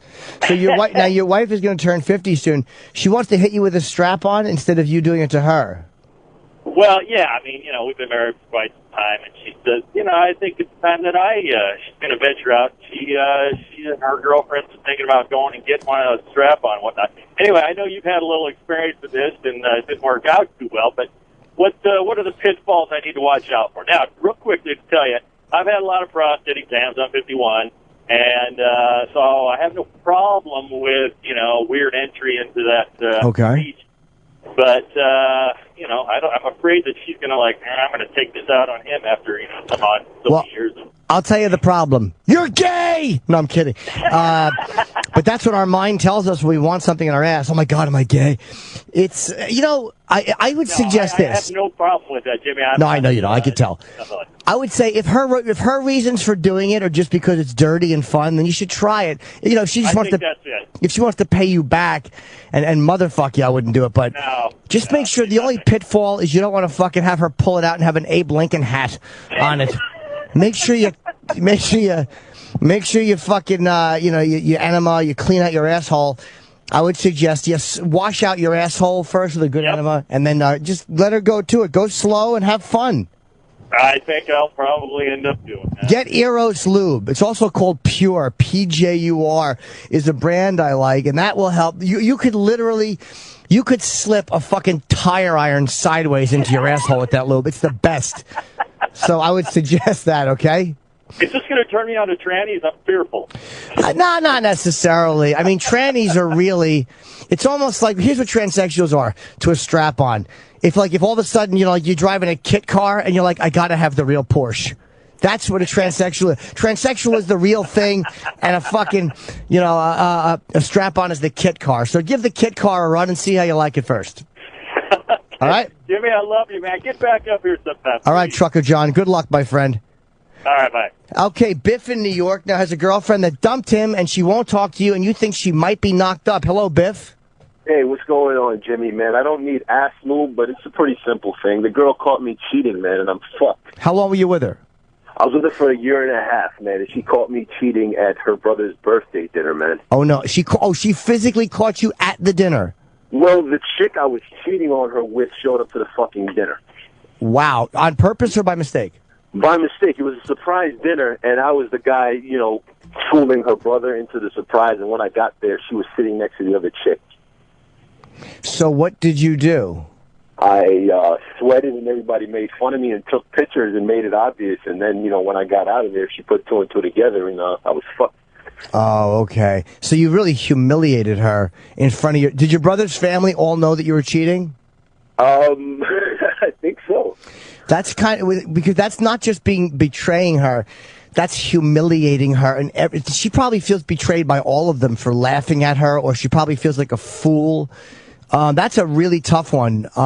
You've tried to talk to her and she won't talk to you, huh? Yo, I'm calling her, I'm texting, emailing, she's not telling me anything. I mean, if it's over, it's over. I don't give a shit. It's just a pregnancy thing, man. I can't focus now. Well, why do you think she might be pregnant? Because I keep hitting it raw every time, and I fucking kept, fuck with myself, saying, I'm going to be pregnant. And she didn't tell me last she had her period. It was like, that's the kind of time she stopped talking. Well, I mean, do you think that maybe you're just saying that because you want to hold on? How long ago did this happen? Oh, this is 2 weeks now. Well, maybe you should give her some time. Again, I don't know her, so I don't know if she might be done with you, dude. She might have been, that might be a humiliation that's unforgivable. Or how long were you seeing the other girl? In all honesty, what was your other thing with the other girl? Probably 2 years, longer than her. Oh, you were cheating the whole time you were together? Yeah, I mean, yeah, but the other girl lived in Florida, so that even count as cheating. I see her when I go in Florida on business. I don't know, dude. That might be a wrap. And again, just between us talking now, was that the only time you cheated or no? Yeah, between us and everybody listening. Yeah, I don't know, brother. I would suggest give her space. You're emailing her, you're blowing her phone up. You've probably said what you have to say. You're sorry, you wouldn't do it again, you fucked up. There's probably not anything you're going to say that's new. Maybe if you want to send one and go, look, this will be the last one I send to you out of respect for your space and your privacy. I know you're processing this. I know I humiliated you and I'm really sorry. Like, all you can do is be very, very forthcoming and truthful. And then if she goes, dude, and if she says, fuck you, maybe you got to respect that because you really did kind of douche her. Yeah, I do. But, I do one of those fucking Maury black guy dances if I find out she's not pregnant. Like, if I see a picture of her pregnant in a month, I'd shit myself. But I'd be really happy if she's not. What was the name of that anal move you just told that dude, though? At least we got our priorities straight. It's called Eros. I see you're well on your way to recovery, sir. I would say Eros.com. Eros is the lube, or it's called Pure. PJUR is another name for it. There's all different kinds, but I think the Body Glide is the best one. Okay, buddy? Hey, Jimmy, one more question. Sure, Biff. I'm hosting Patrice O'Neal's show with Monte Carlo, a tribute show, man. I'd love to have your opinion on it. I'm not opinion on it. I'd love to have you featured on the show, man. Can anybody get in contact with you? Yeah, therealjimnorton@gmail.com is an email address I check. I don't check it every day, but therealjimnorton@gmail. Okay, buddy? All right, so I'm going to drop you a line, man. Thanks again. Be good, Biff. Take care. Let's see, Joey in New Jersey, you're sober 3 years, and you went on vacation with your college buddies. How do I deal with people drinking? Hi, Joe. Hey, Jimmy, how are you? Good. Let me ask you, now, you're sober 3 years. Just say, do you do any 12-step work? Yeah, I do about 3 or 4 meetings a week. I've gone through all the steps. I have a sponsor. Okay. Now, how long were you going away with your college buddies for? I was away for a week with them. These are guys I used to be pretty active with. Sure. And they are still active. But, we have families now, so, I kind of throw myself into the kids, but it's difficult at night when the kids go to bed. None of them are sober, huh? Yeah, it's almost like there's no connection anymore. Yeah. Do they know that you're sober? Yes. Now, a couple of things are possible here, as you know. Like, one, did you talk to your sponsor before and during your time out? I did. He always says, make sure you don't get stuck in a situation you can't get out of. Right. Make sure, if you don't want to be a part of it, just go to bed. But then you feel kind of like a loser all the time going to bed when everybody's hanging out. True. But you feel like a bigger loser when you have blue and red flashing lights and you're cuffed and you don't remember what you did. Like, you feel like a bigger loser barreling into an old woman crossing the street because you're in a blackout. Like, the idea of feeling like and I know what you mean too. I'm not shitting on you because you feel like, fuck, I'm missing the party and like I'm different than them. But you have taken something that was ruining your life and put it down. They may or may not have a problem with it, but I would look at what they're doing as playing Russian roulette, and you've just opted not to play anymore. So if it's too much for you and it's too uncomfortable, then the priority should be your life and your family. Don't go. Or is it possible to sneak out and hit a meeting or tell them that's what you're doing? Or if the bond is not there, can you go just for a day or two instead of a week? Yeah, usually when I go away, I make sure I hit meetings, and this time I didn't. And you know, as soon as I got back, I hit a meeting and I felt better. You know, Sure. I try not to throw myself pity parties because I know exactly what you're saying is the truth. Yeah. It's just not for me anymore, and I know where it leads to, you know, institutions and Sure, death and fucking in prison, yeah. Well, you have, dude, you've made the right move. I know how awkward it can be sometimes if we're around. Like, I'm so used to it because I'm sober for so long, and in my business that everyone drinks, and, you know, it's very rare that it will catch me off guard and I'll feel awkward, but I do understand that. And, hey, man, at least you feel uncomfortable. That's a good sign. I always think it's a good sign. Like, you know, when I did Rogan and Kevin Smith's podcast, they both smoke a lot of pot.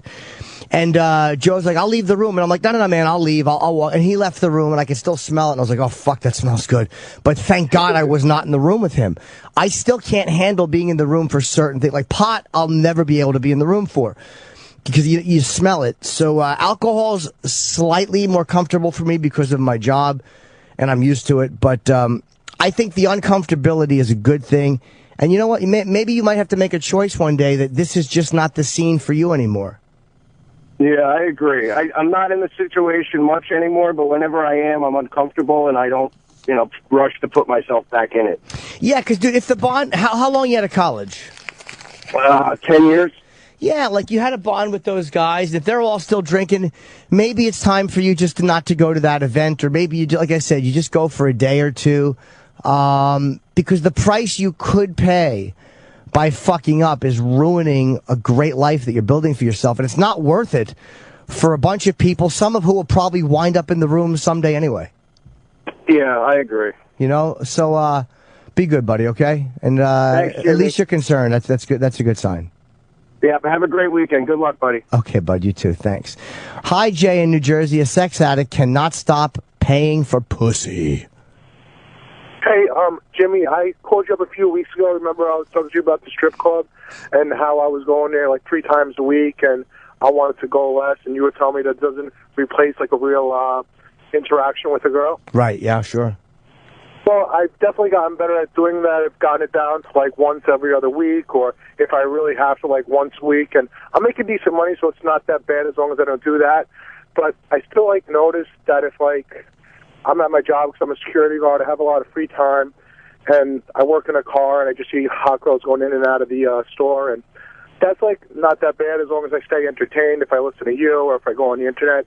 But once, like, if my mind slips and I start thinking about it too much, then I notice that it's just right to like Backpage.com, and I'm trying to like look up like Oriental massage places where they do like happy endings and all that stuff. Sure. And it's so quick how my mind, when it gets bored, when like I think about the fact that I'm not with someone, it can just slip into that automatic like, let me find a way to get off. You know what I mean? Yeah, of course I do. And I was in it last night. You know, even if I'm not going to do anything, I'm just looking around. And it's such a hard thing in this day and age with the internet, because you can just... It's like if, say, you're a compulsive overeater. It's like literally having a supermarket with you all the time. That's what it's like with the internet, because you just fucking pick up your iPad or your phone, and sometimes out of boredom, we just start looking. What helps me, dude, let me ask you, do you play, like, it sounds corny, but like Words with Friends, Chess with Friends, Scramble, these online games at times? Not that that's a complete replacement, but sometimes it is a distraction if you have a shitload of games that are going on, or Scrabble or something. That can be a nicer distraction. Can you put an internet blocker on the an adult porn blocker on the computer you're using?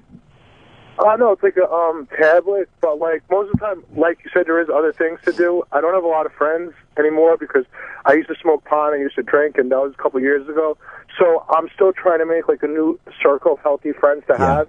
And so like I'll just watch like different things online, or I'll listen to you guys, and that will usually be enough to take my mind off it. But once I stop doing those things, then it's right to the other stuff if I let my mind kind of like roam inside itself. Yeah. And it's like, it's not even like even when I go to these places that I could just get the massage and the hand job. It's like, then it turns into, well, how much would it be for a blowjob, and how much would it be to fuck you? You're like, and I'm dropping $100 when I could only be spending like $50 for a half an hour. Yeah. Not that that's much better, but I think you know what I mean. It's like a slippery slope. Once you're in the place, it's like it's time to bargain. Well, it's not about the money there. What it's about is the ritual and the behavior. Like looking on Backpage, even when you know, like, I'm probably not going to do anything tonight, but I'm just looking. I'm going through the ritual of looking. The whole behavior and pattern is a part of it. It's not just orgasming or getting jerked off. It's looking. It's choosing. It's the drive-in, that fucking flutter in your heart. It's the smell of ammonia on the floor. When you walk in, they all smell like ammonia, like peep shows and stuff, because, you know, guys are jacking off on the floor, or women are jerking them off, or whatever it is. So it's that whole ritual, the bargaining, the what can I get, how far can I go? And it's a very, very difficult pattern to break. But I can tell you from experience, it never gets better. It never, like, there's times where I still enjoy the jerking off and the porn, but dude, 90% of the times it is lonely and it doesn't do anything for me. And, you know, try meeting some real, like, you know, those Match.com sites we were talking about. And why don't you, do you have a girlfriend? No. Why don't you try one of them, or try eHarmony? Because you'll save a lot. You'll save a lot of money. All that money you're wasting in the strip clubs, and you might actually meet a girl who can occupy you and talk dirty to you and have fun with in a real situation. It's funny that you should mention that, because I'm on Plenty of Fish. I'm on a lot of these sites, and a lot of times I don't do that well. But yesterday when I had that urge and I was on Backpage.com, I just told myself not to do it, because I know the cycle that I go through. Yeah. I do it, and then I have guilt afterwards, and I'm broke, and I'm thinking about the fact, well, if I did go on a date, now the money that I wasted on that, and then I got a budget. So I ended up not doing it, and I just went back to entertaining myself. And by the end of the day, I was in a couple conversations on Plenty of Fish, and I actually was talking with this girl that I met in a supermarket a few days before. So it seemed as if the energy of making a good choice earlier that day kind of like paid off, because now if I do end up actually going out with one of those girls, at least I'll have the money, you know? Yeah, but that, and also we're part of us, and thank you very much for the call, Jay. Good luck, okay, buddy? Part of us likes to stay sick. There is a part of us that likes to stay sick and unhealthy and in the addiction, so we sabotage healthier things. And I know I do it. So instead of saying, I'm going to go out with this girl, your mind starts bargaining with you, well, the money and this and that. And, you know, dude, strip clubs will be there. If you were to die and come back in 600 years through some kind of a fucking frozen head Ted Williams thing, strip clubs will be there. The experiences that you're losing out on are the real life experiences. The strip club, the jerking off, the pornography, the whores are always going to be available. It's amazing how we sacrifice real things, which we can lose, for bullshit, which is never going to change. So just give yourself a chance. Keep trying with the real girls. And I'm going to talk to this guy, Steve from Alabama, in just a minute. I want to do a quick read first. But Steve in Alabama, who is married and caught your wife cheating, just hang on there, my friend. But this might make you feel better beforehand, because let's be honest, you know, by now you've all heard us talking about the benefits of Dollar Shave Club. And it's very simple. If you're tired of paying way too much for your, well, this might even talking time with the last guy, just substitute razor for stripper. You know, if you're tired of paying for way too much for your razor, then you need Dollar Shave Club. You know, you're wasting all this money on blades when you go to the supermarket. It's stupid. You can get a great shave without shelling out a ton of cash for shave technology that you don't need. They make it so easy. Just sign up at dollarshaveclub.com, and they take care of the rest. No more forgetting to buy replacement blades and getting stuck having to pull out your old blade out of the garbage. Or don't you hate when you go to the store and you try to open it, and they have them so secure now so you can't steal them, so it's that loud... You know how you have to pull that little door open to get to, like, the blades? And it's embarrassing because people think you're trying to rip them off. It sucks. With Dollar Shave Club, you spend a couple $1 a month. They deliver great quality razor blades straight to your door. Some of the guys on the show have signed up for Dollar Shave Club, and they love it. So go to dollarshaveclub.com today. You save a fortune, and you always have fresh blades on hand, so you don't have to lop your own stupid head off or rip your face with a rusty, awful blade. Join all the Opie and Anthony Show listeners and staff members who've already found the smarter way to shave at dollarshaveclub.com. That's dollarshaveclub.com. I've heard nothing but good things about that site. So Steve from Alabama. Hi, Steve. You're recently married. 7 weeks in, your wife's cheating, buddy? Yeah, Jimmy, it's kind of sad, really. But I'll tell you real quick what happened. I have a rescue down here for animals, and we were at an adoption about 2 weeks ago, and she was talking to some folks, and it's no big deal. Well, the following Monday, I get some texts come across my phone, and what happened was the dumbass that she was going to be cheating with got the numbers mixed up and was sending them to me. Oh boy!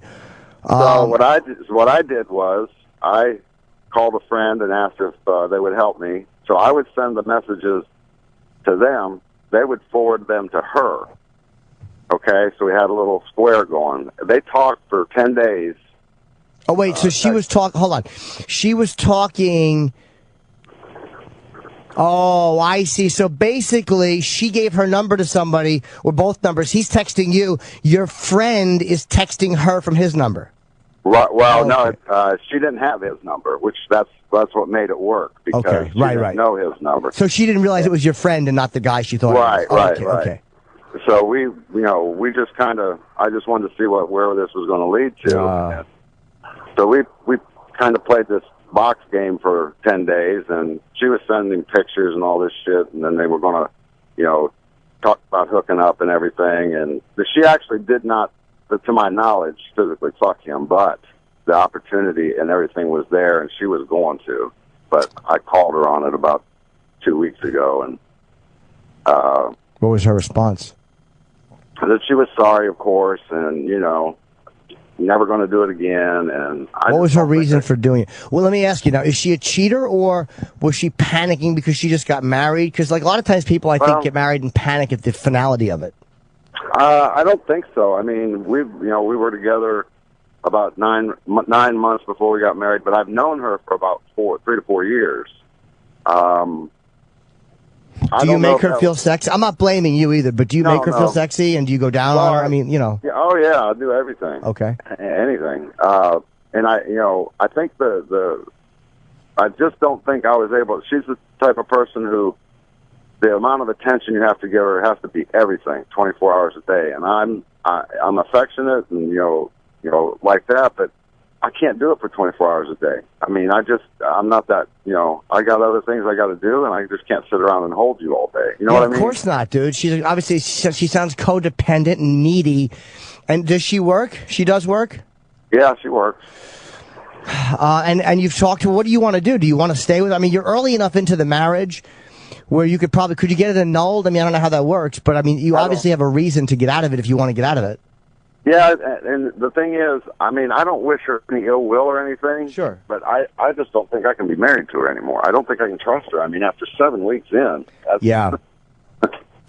Maybe you got lucky, dude. Maybe you got lucky in a sick way. Like, you don't have 2 kids with her. You're not 10 years deep. Because let's just say she got away with this. She'd probably do it again. So maybe you got an early warning sign, and you can get out of it now with a minimal amount of pain compared to what you would have dealt with. Well, that's my initial gut reaction, is that I just need to get out of it. And I just, like I said, I just don't think I can trust her in the future. I mean, she didn't know this guy from Adam. Yeah. You know what I mean? They just happened to meet and at the event we were having, and next thing I know, he's sending her a text how he wants to fuck her. So maybe she intrigues with people. Does she have a passcode on her phone? No, she didn't. No. Have you looked through her phone? No. Why don't you look through her phone? Well, I don't think she's doing anything now because she wants me back. Does she have any old texts on there? I can check and see. Yeah, I'm telling you what, maybe she just intrigues. Maybe she's an intriguer. Maybe that's enough for her. But if you're really feeling like you should leave, then maybe you should. Again, it all depends. Can you forgive her or can't you? Do you love her enough to overlook this and trust her? If you can't trust her and you can't forgive her, then you shouldn't be with her, I don't think. Yeah, I don't think I can trust her again. And trust is the key for me. I mean, I was married one other time, 18 years, and we just, we're good friends and everything. We just grew apart. But, sure. I never worried about anything like that. Never had that happen, and I just don't think I can be with someone I can't trust. So. I think you're right. And maybe you got lucky. Thank you very much for the call, man. I'm sorry that happened to you. Maybe you can, it sounds like he has his mind made up, E-Rock. That's what I would think. It sounds to me like you're just kind of getting a final confirmation here that you're done. But if you're done, you're done. I mean, you wouldn't be a jerk for leaving. But if that's the only thing she ever did was an intrigue with a guy she genuinely wasn't going to fuck, I mean, again, I don't know. I didn't read the text messages. But if you're finished, my friend, you might as well get out early. Sam in Florida has been having a threesome. This is ongoing with your friend and his wife, and things are starting to get weird. How many times have you done it? 4 times. Okay, now do you fuck both of them or just her? Just her, and she'd blow me. Like he really gets off of watching me fuck her because I'm not trying to brag, but I'm a solid 6'8", and he's like much smaller. And then it kind of got weird. Not this last time, but the time before, he was like saying, of course, we're drinking and stuff, and he was like, damn, dude, you got a nice cock and all that stuff. And I was like, huh. And she had texted me saying before I came over this past Friday night, we were all drinking and stuff. She's like, yeah, he wants to get freaky tonight. I was like, kind of knew where it was going. I'm just not that way. Sure. It might be. After some drinks, after I fucked her a few times, she was down between my legs blowing me, and next thing you know, he slides over and wants to get on it, and he did. I was like, no, it's really weird. I don't know. Oh, wait a minute. You actually had sex with him, or he blew you? He just blew me. Oh, okay. I wasn't sure if it was just in fantasy. All right. Well, were you drunk and was he drunk? We were like drunk. I remember everything clearly, but we were all buzzed. And well, let me ask you something. I'm sorry to interrupt you, Angela. Let me ask you. Now, you knew where this was going. You probably liked the idea of being the bull in that situation. You're kind of cuckolding your friend with his little dick. Now, you already know he's admiring your dick, and you kind of have a feeling this is where it's going to go. And she sends you a text. What made you go through with it if you didn't want to have that experience? I don't. That's what's bothering me. And now that it's over with, I'm feeling kind of creeped, like I can't really look at him in the eye. Well, I guess it's hard to. Again, I don't know. I can understand the dirty fantasy of that. I really can, because I'm a pervert and I can fantasize about most things. But the idea of one of my friends, it would be hard to look at after. I can definitely. I guess that would be terribly hard to look at your friend after. But either say, look, we did something, we chalk it up to experience.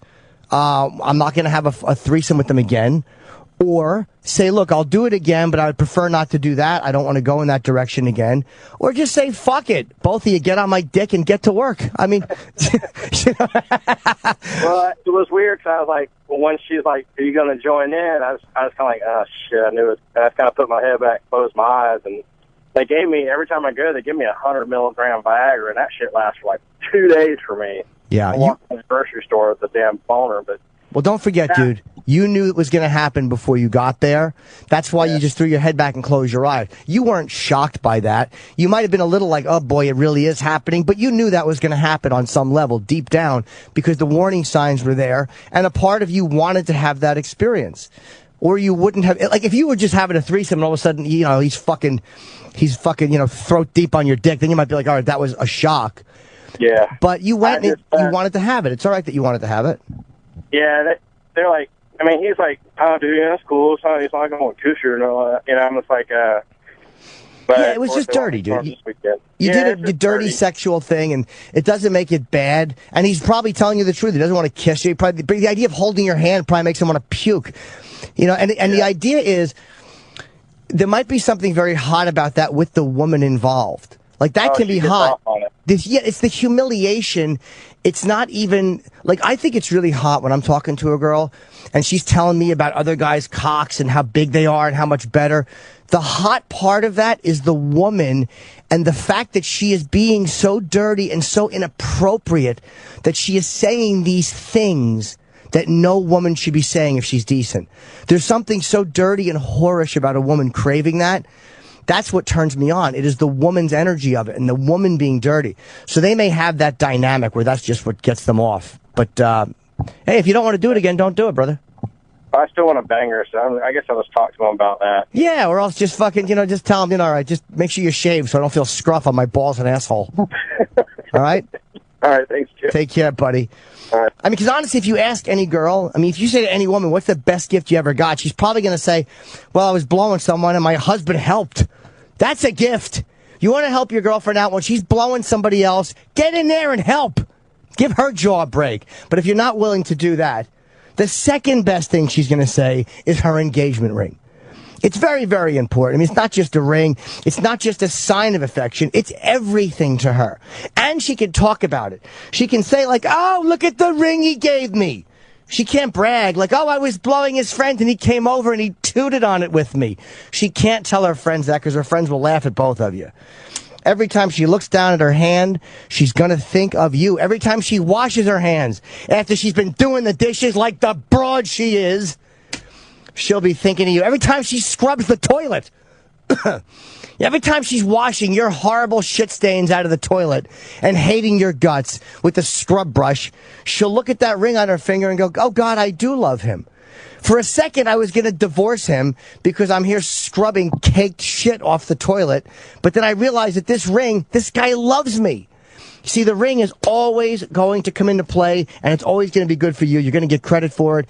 It's got to be a perfect ring. You don't want to half-ass it here. Steven Singer understands this. At Steven Singer Jewelers, they have the perfect system to make sure you get the perfect ring. Steven knows how important it is, and it's painless. Now, so many of our guys have made their trip down to Steven Singer. I think Opie did, and Sam did, and E-Rock did. What the fuck are you waiting for? You go online to IHateStevenSinger.com or head to a store at the other corner of 8th and Walnut in Philadelphia. Steven's got 100%, and it's a genuine money-back guarantee. This guy's great. You get the best service, best value, and the best experience. This is a guy you can trust with the most important gift you're ever going to have or give. Steven Singer Jewelers, the other corner of 8th and Walnut, on the phone at 888-I-HATE-STEVEN-SINGER or online at IHateStevenSinger.com. That's if you don't want to blow somebody with her. Or you could do both. Like, you could get her a ring from Steven Singer Jewelers, then help her suck a dick and kiss the ring and go, Steven Singer. And she'll go, oh, God, you're amazing. I thought you were bisexual or maybe even gay and just marrying me to cover up for your own fears of being homosexual. But you're just a good guy. All right, we're going to have time for one more here. Let's see. Oh, Joe in New York, your wife had a fling with a coworker. They're still together. Oh, boy, that sucks. How you doing, Joe? Good, Jimmy. Big fan. Thank you, buddy. So, well, listen, we're pressed for time. It was your coworker or hers? Her coworker. We've been together since we were in high school. Did all the right things, got married, had a kid, bought a house. My wife has never been with anybody else. Oh, boy, okay. Year after, 6 months after our son was born, she started an affair. 3 months later, she got found out. The guy was married to, with a couple kids. He's a predominant figure in the small town we live in. Okay. Ex-police officer. So, obviously that was tough to swallow and deal with. And 6 months after the affair, I was thinking maybe they were still communicating with, because how scandalous they were to have what they had. The trust was out the window, but sure. I wasn't ready to let go because you want to forgive. You take somebody's body of work and say, it was one time. Everybody makes a mistake in life. Have you ever cheated? Later, have you ever cheated on her? Yeah, prior to our marriage. Oh, yeah. When she was in college, yeah. You have? Yeah, and I understand that. I look at myself in the full-length mirror and say, sure. Nobody's perfect. But the problem that really hurt my psyche was 6 months afterwards, I'm saying, are you still seeing him? Are you meeting him? Are you talking to him? No. 2 days after Valentine's Day, the wife of the other guy texted me late at night and said, you aren't crazy. She was drinking that night, finally wanted to get the cat out of the bag. Says, you weren't crazy. They were talking. They were meeting at this park or that park. They both swear up and down. It was just a conversation about how much they have affected each other's lives and their families. I have a hard time, believing that. But then again, maybe the lust was out the window after they got caught. Nah, that's bullshit. Dude, your instincts, I think, are right. The bottom line is she was lying to you after she got caught cheating. Tough shit if she needs to talk to him about, if she's worried about affecting her family or he's worried about affecting it, then they wouldn't be doing it. They wouldn't be doing it after they got caught. So the point is, you were right. Your instincts were right.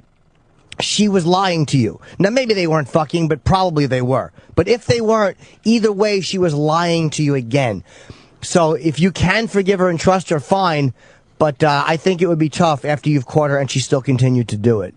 Right. I mean, that was back in November. The wife didn't tell me until February that they stopped talking in November. She found out with a tape recorder. He took her vehicle. They were talking for, whenever they got a chance, whatnot. I'm not, obviously don't really know the details. But so since November, there's not been an occurrence where, I found out that they were still communicating. I'm trying to move forward with it. Like I said, I come from nothing. I have a house. I don't want to fucking go through. I'm 33. Sure. If I could find a way that I can believe her again and feel like this is just an isolated incident, it's finally over. Maybe she needed closure. I don't know. I've tried to analyze it and put myself in her shoes. as angry as I am with her, I try to understand it. But you think mentally this is something that you think, you put yourself in the shoes of any man, even without evidence of being anything more, I have a hard time every day. Sure. Not having resentment, trying to feel, now, love is just a fucking, it's not, there's no romance there, there's no passion there, it's just, basically to get out the poison. I understand. Joe, I got to cut you off only because we're running up against a clock, which is not our choice, because the great Ron and Fez are next. But I will say thank you for the call. And listen, I don't think you should stay married to somebody just because you guys have a house. If you love her and want to forgive her and think you can, then stay together. But if you're like, fuck her, she's a twat, she cheated and then lied, and we have a house, then fuck her. Fight it out for the house or split it 50-50 and boot the bitch. But you have to realize, do I want to stay with her or don't I? It really is that simple. So you have to make up that decision. Tomorrow, we have another advice show, which is great look. Ugh. Fucking asshole trying to be a radio guy. Ugh. Whatever. See you tomorrow. Jim Norton is now done dealing with your bullshit. He'll be back next Wednesday at 10 a.m. Eastern, 7 Pacific. But you can listen to episodes of The Jim Norton Show whenever you want. Go to SiriusXM.com/on-demand for details.